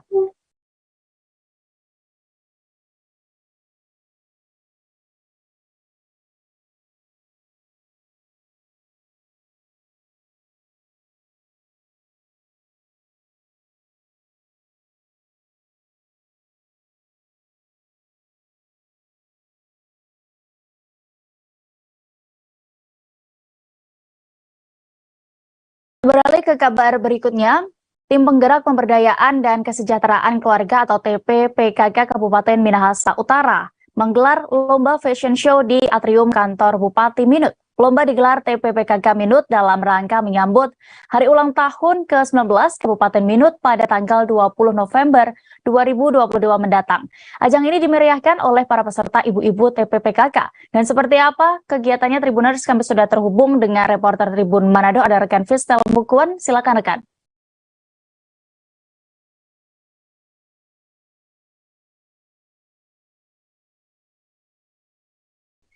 Ya, terima kasih rekan Dea. Tim Penggerak Pemberdayaan dan Kesejahteraan Keluarga atau TPPKK Kabupaten Minahasa Utara menggelar lomba fashion show di atrium kantor Bupati Minahasa Utara kemarin hari Senin. Lomba ini digelar TPPKK Minut dalam rangka menyambut HUT Kabupaten Minahasa Utara yang ke-19 yaitu pada tanggal 20 November 2022 mendatang. Dalam lomba ini ada 3 dewan juri. Yang pertama Kepala Dinas Pariwisata Minut, Ibu Femi Pangkerego. Kedua Kadis Perhubungan Bapak Hendrik Rondonuwu. Dan Ibu Kristina Kindangen selaku Ketua Aliansi Utuk Keke Kabupaten Minahasa Utara. Yang para peserta yang ikut di lomba ini yaitu ibu-ibu utusan PKK dari kelurahan, desa, dan kecamatan di Kabupaten Minahasa Utara. Juga turut diramaikan oleh ibu-ibu Bayangkari dan ibu-ibu dari Kejaksaan Negeri Kabupaten Minahasa Utara. Nah, ketua panitia dalam lomba ini adalah Ibu Julia Ketuk Sanger. Nah, dalam sambutannya Ibu Risya Davega. Ibu Risya Ganda Davega selaku Ketua TPPKK Kabupaten Minahasa Utara, istri dari Bupati Kabupaten Minahasa Utara, mengatakan ia sangat bersyukur kehadiran Tuhan Yang Maha Esa karena hari ini bisa bertemu dengan para finalis dalam kegiatan fashion show kebaya. Ia juga sangat mengapresiasi dan salut atas kebersamaan semua ibu-ibu TPPKK di desa, kelurahan, dan kecamatan, serta dukungan pemerintah Kabupaten Minahasa Utara dan stakeholder bersama instansi vertikal atas dukungannya. Risya juga menyampaikan gerakan-gerakan pembangunan yang direncanakan oleh TPPKK ini adalah sebagai motor penggerak di pemerintahan Kabupaten Minahasa Utara. Bagi Risya, PKK merupakan mitra kerja dalam melaksanakan pembangunan dan dirasakan sangat penting keberadaannya. Pada hari ini PKK bisa menunjukkan jati diri dan kinerja dengan menggelar fashion show. Disampaikan oleh Risya dalam kesempatan tersebut. Risya juga menjelaskan mengapa kebaya dipilih kebaya yang ditampilkan dalam lomba tersebut karena kebaya merupakan pakaian tradisional Indonesia yang memiliki nilai filosofis dan pesan yang mengingatkan masa perjuangan wanita Indonesia. Ia juga menyebut dari berbagai busana di Indonesia, kebaya ditetapkan sebagai busana nasional oleh Presiden Soekarno. Risya juga menyampaikan kebaya paling ideal untuk mencerminkan keanggunan sosok wanita Indonesia. Lanjutnya juga, kebaya memiliki fungsi sosial sebagai pembelajaran untuk wanita agar berpakaian rapi, pantas, dan senantiasa menjaga kehormatannya.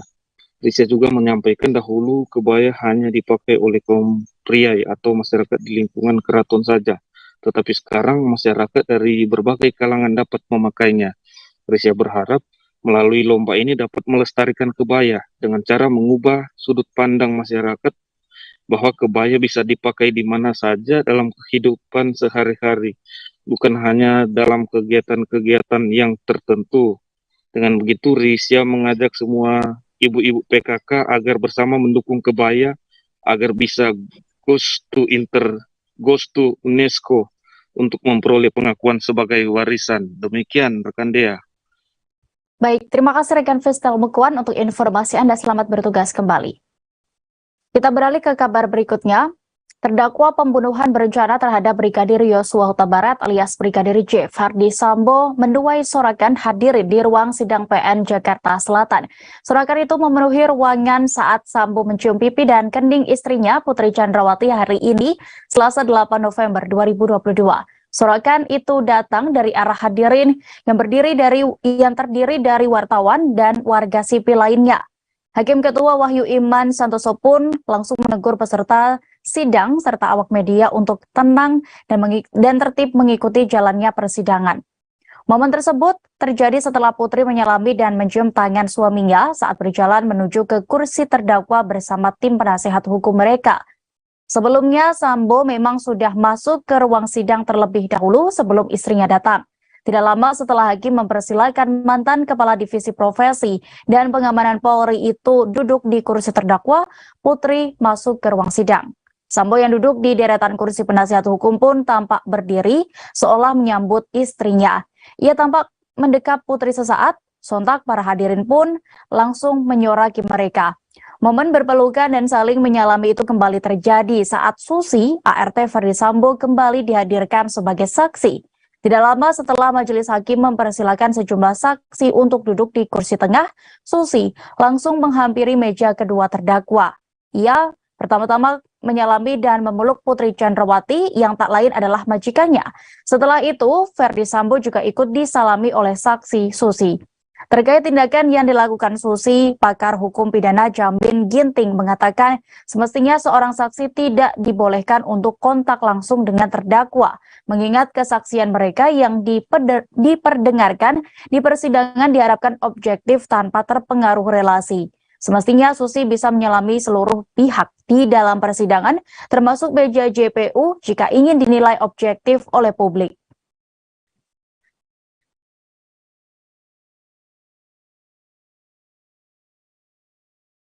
Satu di antara ajudan mantan Kadif Propam Polri, Ferdi Sambo, Daden Miftahul Haq menjadi saksi sidang lanjutan kasus pembunuhan berencana terhadap Brigadir J. Dalam kesaksiannya, ia mengungkap curhatan dari Brigadir J kepada dirinya saat di Magelang, Jawa Tengah. Daden pun menceritakan ulang curhatan tersebut di persidangan atas terdakwa Ferdi Sambo dan Putri Chandrawati di Pengadilan Negeri Jakarta Selatan pada hari ini Selasa 8 November. Ia mengklaim curhatan tersebut disampaikan Brigadir J pada tanggal 6 Juli 2022 di Magelang. Saat itu, dia bersama Brigadir J tengah dalam perjalanan untuk mencari kue dan nasi tumpeng. Daden menyebut dirinya bersama Yosua berangkat mencari nasi dan kue selepas maghrib. Nasi tumpeng dan kue itu diperuntukkan perayaan hari jadi pernikahan Ferdi Sambo dan Putri Chandrawati. Singkat cerita, Daden menyatakan bahwa Brigadir J curhat bahwa dirinya tengah jenuh bekerja menjadi ajudan Ferdi Sambo. Ia pun memberikan nasihat agar korban segera menikah dan menyinggung kekasih Yosua, yakni Vera Simanjuntak. Daden mengklaim Brigadir J menjawab tidak akan menikahi Vera Simanjuntak dan justru meminta untuk dicarikan pasangan. Ia juga mengaku sempat beberapa kali menjodohkan Yosua dengan beberapa teman wanitanya namun tidak cocok. Menurut Daden, Brigadir J sempat ingin segera menikah karena desakan dari ibundanya yakni Rosti Simanjuntak, sebab adiknya tidak bisa menikah sebelum kakaknya menikah terlebih dahulu.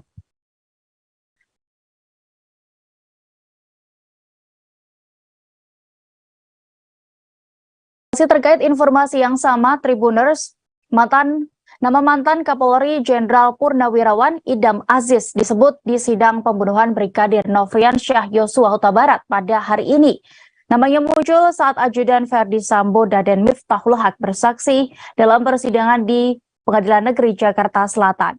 Mulanya hakim bertanya pada Daden soal aktivitas majikannya yakni Ferdi Sambo pada tanggal 8 Juli 2022 lalu. Daden lantas memberikan keterangan soal rencana kegiatan Ferdi Sambo pada 8 Juli atau di hari yang sama saat Yosua tewas ditembak. Dia menyebut bahwa Sambo hendak bermain badminton di kawasan Depok, Jawa Barat yang merupakan milik Idam Aziz. Menurut Daden, Ferdi Sambo memang rutin bermain badminton dengan Idam Aziz. Adapun jadwal permainan badminton itu berlangsung sepekan 2 kali. Pernyataan ini pun cocok dengan pernyataan kuasa hukum Ferdi Sambo jauh sebelumnya, yakni pada Oktober lalu. Kuasa hukum Ferdi Sambo, Febri Diansyah, menjabarkan kegiatan kliennya menjelang penembakan terhadap Brigadir Yosua. Ia mengatakan Sambo hendak pergi bermain badminton sebelum peristiwa pembunuhan Brigadir J atau Nofriansyah Yosua Huta Barat.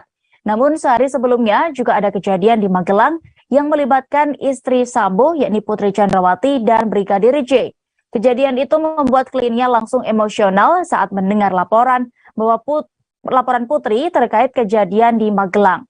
Hingga pada 8 Juli, Verdi Sambo bersiap menuju lokasi tempat bermain badminton dari rumah pribadinya yang berlokasi di Jalan Saguling. Sementara itu, Putri sudah berada di lokasi rumah dinas di Duren 3, Jakarta untuk melakukan isolasi di kamar.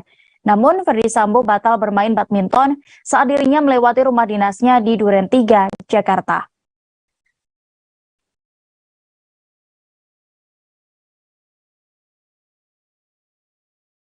Informasi tadi sekaligus menutup perjumpaan kita dalam live update hari ini. Tribuners, jangan kemana-mana karena sesaat lagi rekan kami Danti Wahyu akan menginformasikan Anda terkait berita selebriti hanya di live update seleb. Saya Diamita beserta kru yang bertugas pamit. Terima kasih untuk kebersamaan Anda. Sampai jumpa.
Selamat malam Tribuners, jumpa lagi bersama dengan saya Mutiara dalam tayangan berita terkini Lampung di Tribun Lampung. Kami akan menyajikan informasi menarik dan terkini untuk Anda dari berbagai daerah di Provinsi Lampung. Dan inilah berita terkini selengkapnya. Wakapolresta lakukan sidak pelayanan publik di Mapolresta Bandar Lampung. Wakapolresta Bandar Lampung melakukan sidak pelayanan publik di lingkungan Polresta Bandar Lampung pada Selasa 8 November 2022. Sidak dilakukan di 3 tempat, yakni di ruangan pembuatan surat izin mengemudi, ruangan pembuatan surat keterangan catatan kepolisian, dan ruangan sentra pelayanan kepolisian terpadu Polresta Bandar Lampung. Wakapolresta Bandar Lampung AKBP Ganda MH Saragih mengatakan, sidak dilakukan untuk memeriksa terkait penerapan standar operasional prosedur pelayanan masyarakat di Mapolresta Bandar Lampung. Menurutnya, hal itu dilakukan agar masyarakat dapat terlayani dengan baik saat melakukan proses administrasi di Mapolresta Bandar Lampung. Ia melanjutkan, sidak ini dilakukan agar tidak ada pungutan lain selain pungutan resmi yang sudah ditetapkan. Selain itu, ia juga memeriksa apakah biaya yang dipungut melebihi PNBP, yakni penerimaan negara bukan pajak, atau yang sudah ditentukan, sehingga dengan harapan tidak ada lagi pungli yang dilakukan dalam pembuatan SIM ataupun SKCK. Selain itu, Wakapolresta juga mengingatkan para anggota Polri yang memberikan pelayanan SIM ataupun SKCK dan SPKT agar dapat melakukan pelayanan sebaik mungkin. Pasalnya, menurutnya masyarakat merupakan konsumen yang harus dilayani sebaik mungkin sesuai amanat Kemenpan RB. Ia juga menegaskan bagi anggota yang masih melakukan pungli bisa dikenakan sanksi kode etik, bahkan bila memenuhi unsur dapat dikenakan sanksi pidana. Lebih lanjut, AKBP Ganda Saragih juga mengimbau masyarakat yang mengurus SIM, SKCK ataupun yang ingin membuat laporan di SPKT bila biaya yang dipungut melebihi PNBP agar segera melapor. Karena setiap pelayanan yang sudah disiapkan anggota Provos untuk melakukan pengawasan, Selain itu, warga juga dapat melapor ke hotline Polresta melalui nomor Kapolresta, yakni 08127084 atau nomor Propam Polresta 082175124959. Selain itu, masyarakat juga dapat memberikan penilaian terhadap pelayanan Polri melalui sosial media Mapolresta Bandar Lampung. Sementara itu, salah satu warga yang hendak mengurus SKCK, Rina, mengatakan jika dirinya mendapat pelayanan yang baik. Ia mengaku hanya membayar Rp30.000 untuk pembuatan SKCK dan infonya memang sudah segitu tarifnya.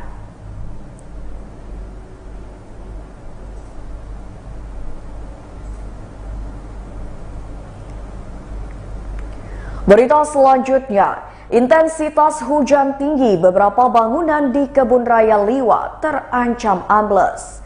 Tingginya intensitas curah hujan yang terjadi akhir-akhir ini di Lampung Barat membuat beberapa fasilitas bangunan yang ada di Kebun Raya Liwa mengalami kerusakan. Beberapa titik bangunan di KRL Lampung Barat yang mengalami kerusakan diantaranya adalah toilet, dinding gedung hingga sejumlah pondasi gedung. Kepala UPTD Pengelolaan KRL Khairul Umur pada Selasa 8 November 2022 mengatakan, kerusakan di titik bangunan toilet merupakan kerusakan terparah pada tempat wisata terfavorit di Lampung Barat ini. Ia menambahkan toilet tersebut saat ini sudah tidak bisa dipakai dikarenakan lapisan bawah tanah yang menopang bangunan toilet sudah ambles atau terkikis. Bahkan menurut Khairul, pipa tempat pembuangannya pun sampai terlihat. Ia mengatakan hujan yang terus-menerus terjadi di Lampung Barat bisa semakin merusak struktur bangunan. Apalagi hujan yang turun terbilang cukup lama sehingga bisa menyebabkan pergeseran tanah atau tanah longsor di wilayah tersebut. Berdasarkan pantauan Tribun Lampung, selain toilet ada juga bangunan pondasi batuan yang digunakan sebagai material kini sudah terbuka dan lepas dari penyangganya. Pondasi yang merupakan penahan gedung pusat KRL itu pun saat ini terancam ambles jika terus dibiarkan. Menurutnya, kurang lebih sepanjang 50 meter pondasi penahan gedung terancam ambles. Selain itu, beberapa bagian dinding gedung pun sudah mengalami keretakan dikarenakan tak mampu menahan bagian bangunan yang lain. Hal tersebut dikhawatirkan bisa menyebabkan kerusakan yang lebih parah jika tidak segera dilakukan tindakan penanganan. Khairul mengungkapkan, saat ini pun belum ada tindakan yang dilakukan untuk mengatasi masalah kerusakan pada gedung tersebut. Saat ini pihaknya telah menyampaikan laporan ke beberapa instansi yang diharuskan mengetahui kondisi yang terjadi pada gedung KRL tersebut. Khairul mengatakan pihaknya telah mengirimkan surat kepada Pemkab Lampung Barat terkait masalah itu. Ia pun berharap penanganan bisa cepat dilakukan, mengingat fasilitas tersebut bukan hanya untuk staf saja, tapi juga untuk pengunjung.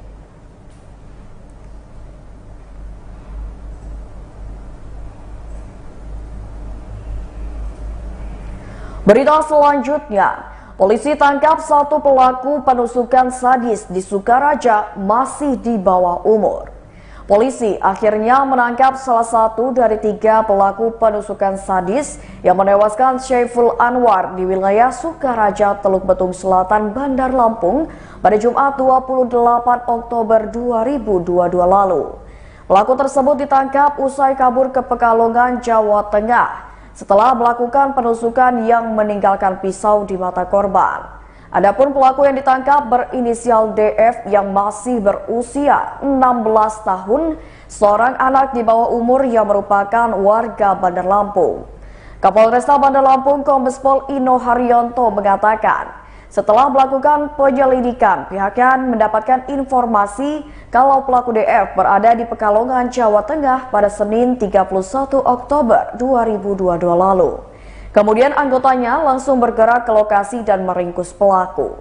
Kombes Pol Ino mengatakan pelaku DF diamankan di Pasar Wiroditan, Pekalongan, Jawa Tengah pada Selasa 1 November 2022 sekitar pukul 9 waktu Indonesia Barat.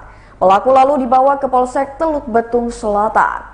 Setelah diperiksa, pelaku mengaku melakukan aksinya bersama dengan 2 rekannya yang saat ini masih dalam pengejaran.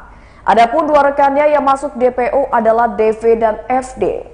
Kombes Pol Ino Haryanto menjelaskan korban yang di tubuhnya penuh coretan tato ternyata pernah melakukan serangkaian tindak pidana di Kota Bandar Lampung. Sementara itu berdasarkan interogasi pelaku, korban dan pelaku saling mengenal. DF ini saat menganiaya korban berperang memegang tangan dan memukul korban. Sementara pelaku penusukan adalah DV yang berusia 20 tahun yang masih DPO. Serta pelaku lainnya adalah FD yang masih berusia 17 tahun. Adapun motif pelaku nekat menusuk korban dikarenakan memiliki dendam lama. Lantaran korban diduga telah mengambil ponsel milik pelaku DF.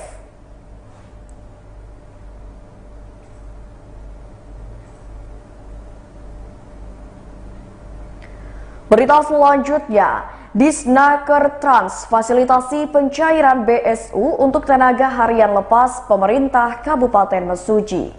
Tenaga harian lepas atau THL di pemerintah Kabupaten Mesuji saat ini sudah dapat mencairkan bantuan subsidi upah atau BSU di kantor Dinas Ketenagakerjaan dan Transmigrasi Kabupaten Mesuji. Kepala Disnaker Trans Kabupaten Mesuji Najmul Fikri mengatakan, program pencairan BSU ini perdana dilakukan di kantor Disnaker Trans Mesuji. Menurutnya, pencairan BSU perdana tersebut dilakukan merupakan hasil kerjasama dengan PT Pos Indonesia dan BPJS Ketenagakerjaan. Najmul mengatakan, pencairan BSU adalah program dari Kementerian Tenaga Kerja untuk peserta BPJS Ketenagakerjaan yang aktif sebagai penerima upah. Sedangkan pencairan BSU di kantor Disnaker Trans Mesuji ini dikhususkan bagi THL pemerintah Kabupaten Mesuji. Adapun jumlahnya mencapai 335 orang THL Pemkab Mesuji. Dijelaskannya layanan pencairan BSU di kantor Disnaker Trans Mesuji sebagai solusi dalam rangka penjaringan. Karena terkadang ada persoalan sehingga mereka tidak bisa ditransfer ke rekening, akan tetapi secara status mereka berhak untuk mendapatkan BSU. Maka dari itu, terus Najmul, solusinya penyaluran BSU dengan PT Pos Indonesia. Kemudian pihaknya telah berkoordinasi dengan BPJS Ketenagakerjaan dan PT Pos Indonesia, sehingga penyaluran BSU dilakukan di kantor Disnaker Trans Mesuji. Untuk syarat pencairan, peserta hanya perlu melampirkan kartu peserta BPJS Ketenagakerjaan dan KTP. Setelah itu akan dilakukan verifikasi dan jika memenuhi syarat akan langsung mendapatkan BSU sebesar Rp600.000.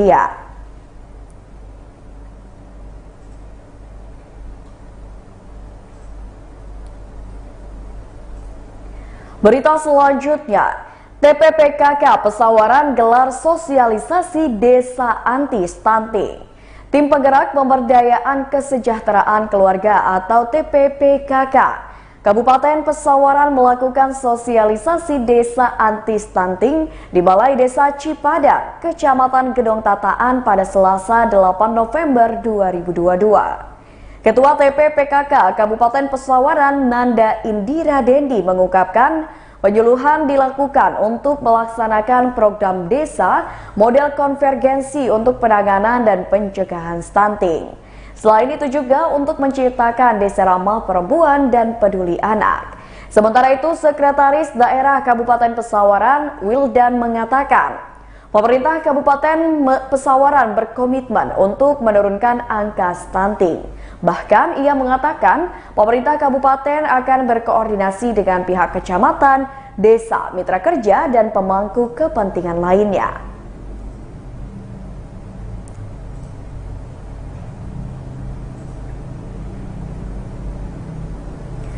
Berita selanjutnya, beli ayam dan nasi atau crispy burger dan Starfruit Float cuma Rp22.000 di KFC Lampung.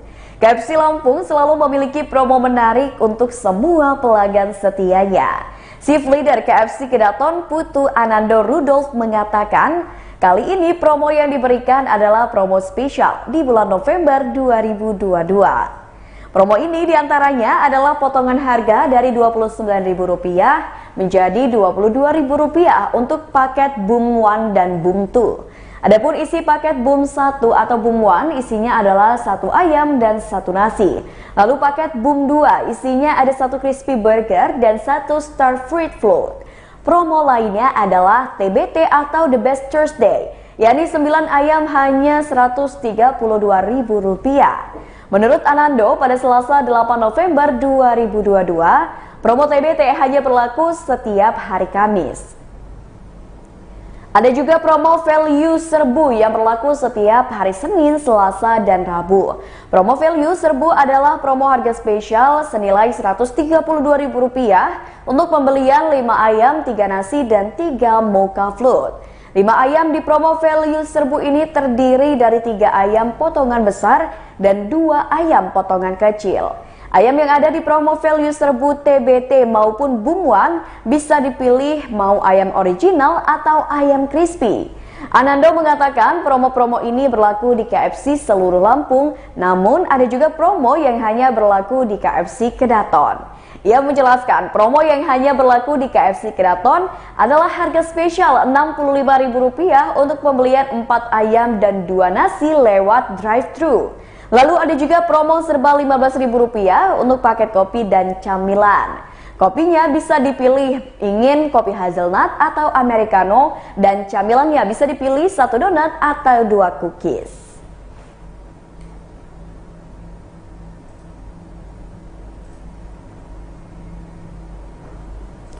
Baiklah Tribuners, itulah berita terkini Lampung bersama dengan saya Mutiara. Jangan lupa untuk terus saksikan YouTube Tribun Lampung News Video, Facebook Tribun Lampung, Instagram @tribunlampung, dan TikTok @tribunlampung untuk informasi terupdate lainnya.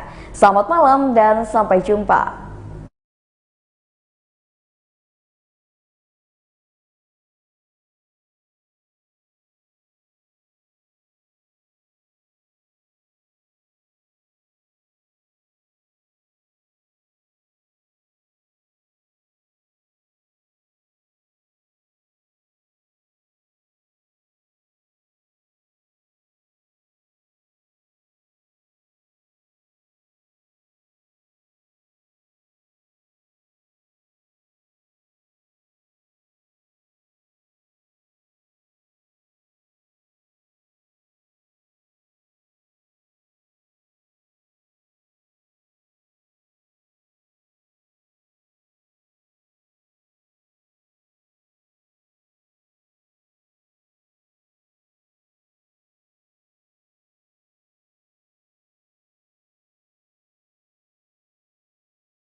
Halo Tribuners, wisata Lampung kali ini mampir ke wisata Jati Agro Farming.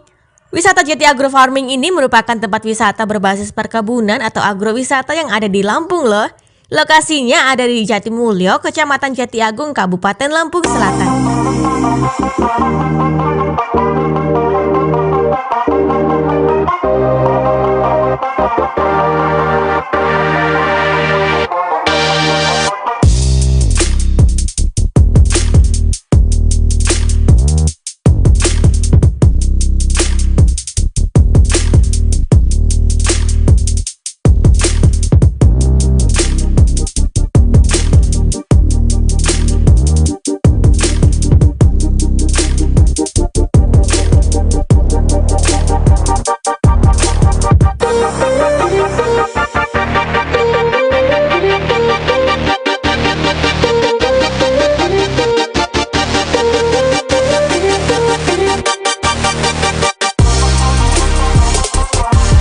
Penasaran ada apa saja sih di Jati Agro Farming ini?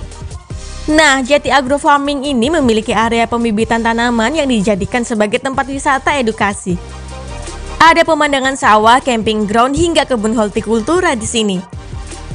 Di sini juga ada loh fasilitas seperti aula, meeting room, pendopo, gazebo, tempat santai, kedai, toilet, musola, kolam renang, kolam ikan, panggung, aula hingga meeting room. Wah, lengkap banget ya.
Pengunjung anak-anak bisa leluasa bermain di lapangan hijau dan luas loh yang berada di zona bebas. Anak-anak usia 0 sampai 16 tahun juga bisa bermain di kolam renang yang belum lama dibuat. Sementara pengunjung dewasa bisa bersantai di gazebo maupun pondokan yang telah disediakan. Suasananya sejuk banget loh. Bisa juga bersuah foto di jembatan kayu yang menyusur ke area sawah.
Dan makanan berat seperti urapan hingga jus markisa tersedia di kedai bambu.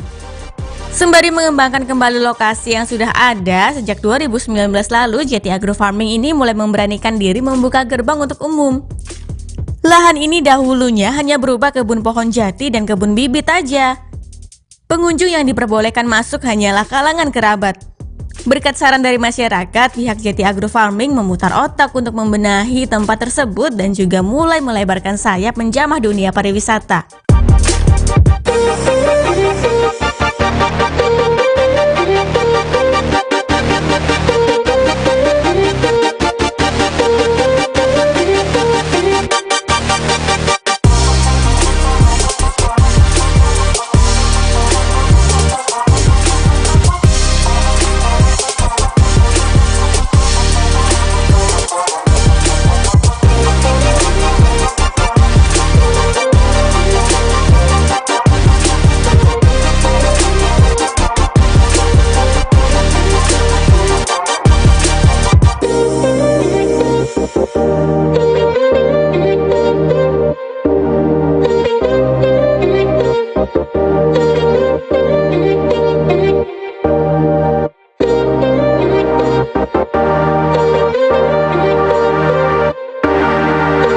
Tentunya dibutuhkan persiapan yang matang selama kurang lebih 3 tahun untuk menyulap lahan tersebut menjadi destinasi wisata, perkebunan, atau agrowisata.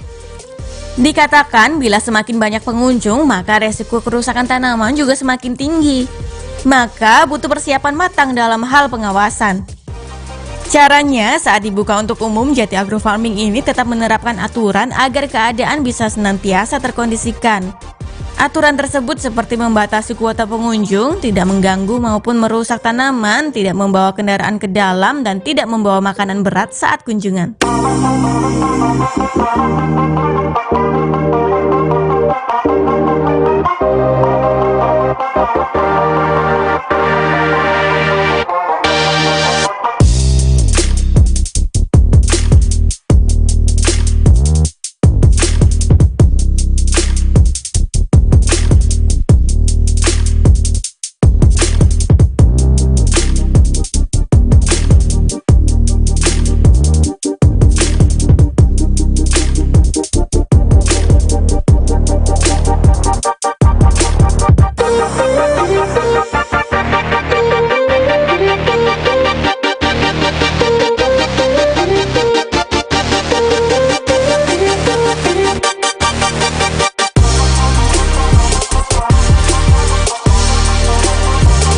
Segala aturan tersebut dimaksudkan agar tidak terjadi penumpukan pengunjung, menjaga kenyamanan pengunjung, serta yang paling utama untuk menjaga ekosistem alam dan juga tanaman di dalamnya. Dikatakan kuota dihitung berdasarkan kapasitas lapangan yang dimiliki sekira 400 orang. Tapi kalau keseluruhan lahannya bisa muat 1.200 orang kok.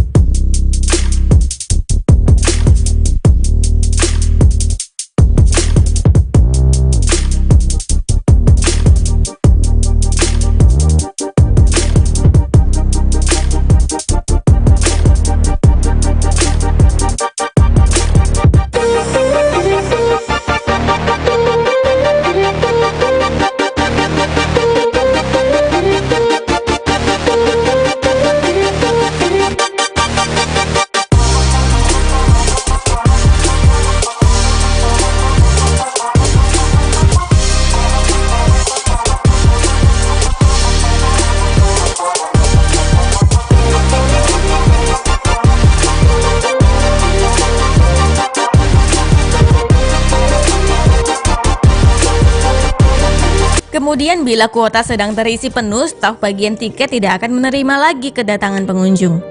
Maka dari itu sangat disarankan bagi pengunjung untuk melakukan reservasi lebih dahulu kepada pihak Jati Agro Farming. Apalagi jika membawa rombongan ya. Sehingga tidak ada pengunjung yang kecewa bila tiba-tiba kuota sedang penuh. Sehubung dengan kenyamanan pengunjung, Jati Agro Farming ini juga sampai memberi sekat apabila ada pengunjung yang melakukan reservasi. Pihak Jati Agro Farming akan menyediakan jalur khusus antara pengunjung umum dengan pengunjung yang melakukan reservasi.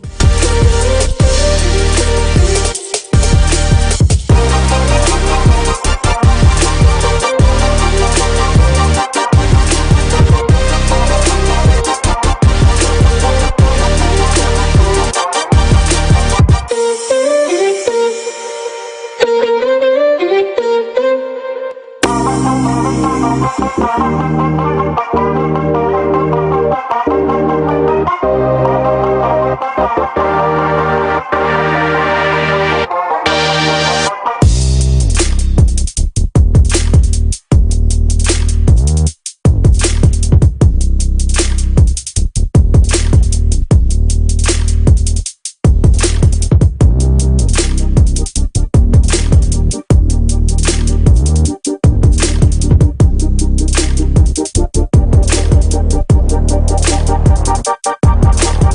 ya, untuk harga tiket masuk, pengunjung umum yang ingin berkunjung hanya dikenakan tarif masuk sebesar Rp10.000 per orang loh. Dengan tarif tersebut, pengunjung sudah bisa mendapatkan fasilitas santai gratis dan juga parkir gratis. Bila ingin bermain di kolam renang, dikenakan biaya tambahan sebesar Rp5.000. Sebagai tambahan informasi, Jati Agro Farming ini membuka paket wisata edukasi bagi siswa TK sampai SD loh. Paket wisata tersebut dibanderol dengan harga mulai dari Rp30.000. Peserta nantinya akan mendapat fasilitas guide atau pembantu wisata, kemudian keliling selama 1 jam, dan makan snack atau makan bento. Tarif tersebut nantinya akan menyesuaikan ya bila ada tambahan paket outbound.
Sementara paket untuk kegiatan meeting maupun gathering dihitung per orang, 1 orang dikenakan mulai dari Rp55.000. Harga tersebut sudah termasuk makan siang prasmanan, tiket masuk, dan parkir gratis. Bila ada kebutuhan tambahan, maka harga menyesuaikan ya. Selain itu, pengunjung juga bisa kok mengadakan kegiatan lain seperti pernikahan, ulang tahun, dan lainnya di Jati Agro Farming ini. Jati Agro Farming ini diketahui menjual bibit tanaman juga loh yang berasal dari berbagai daerah. Bibit tanaman hias, bunga, sampai buah-buahan ada di sana. Harga bibitnya mulai dari Rp20.000.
Jati Agro Farming ini buka setiap Selasa sampai Minggu. Hari Selasa sampai Kamis buka mulai pukul 10 pagi sampai 6 sore. Sedangkan akhir pekan yakni Jumat sampai Minggu buka mulai pukul 7 pagi sampai pukul 9 malam. Jam operasional bisa sewaktu-waktu berubah ya. Cara untuk menuju ke lokasi Jati Agro Farming ini sangat mudah diakses dari Kota Bandar Lampung. Jati Agro Farming ini hanya berjarak 8-10 km dari Kota Bandar Lampung.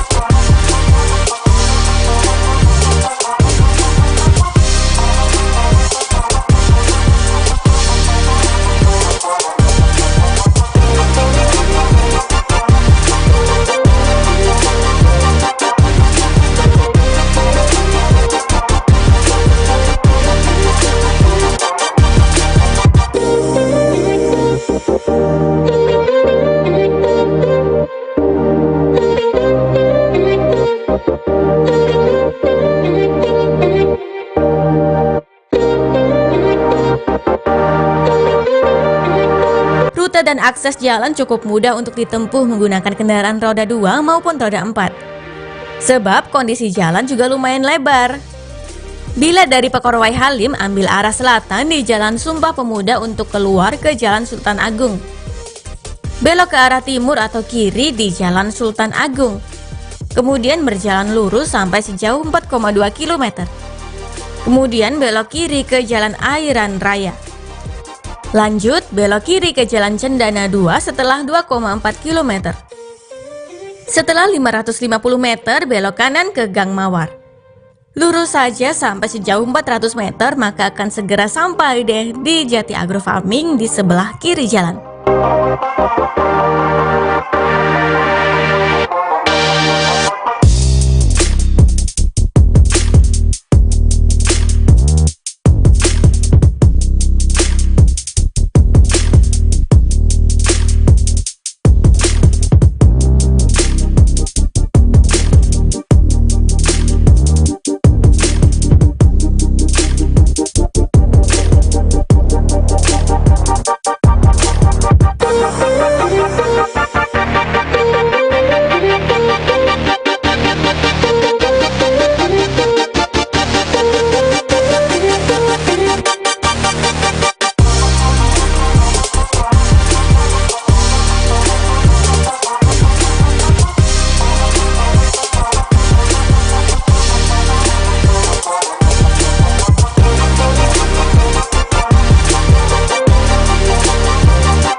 Baiklah Tribuners, inilah wisata Lampung di Jati Agro Farming.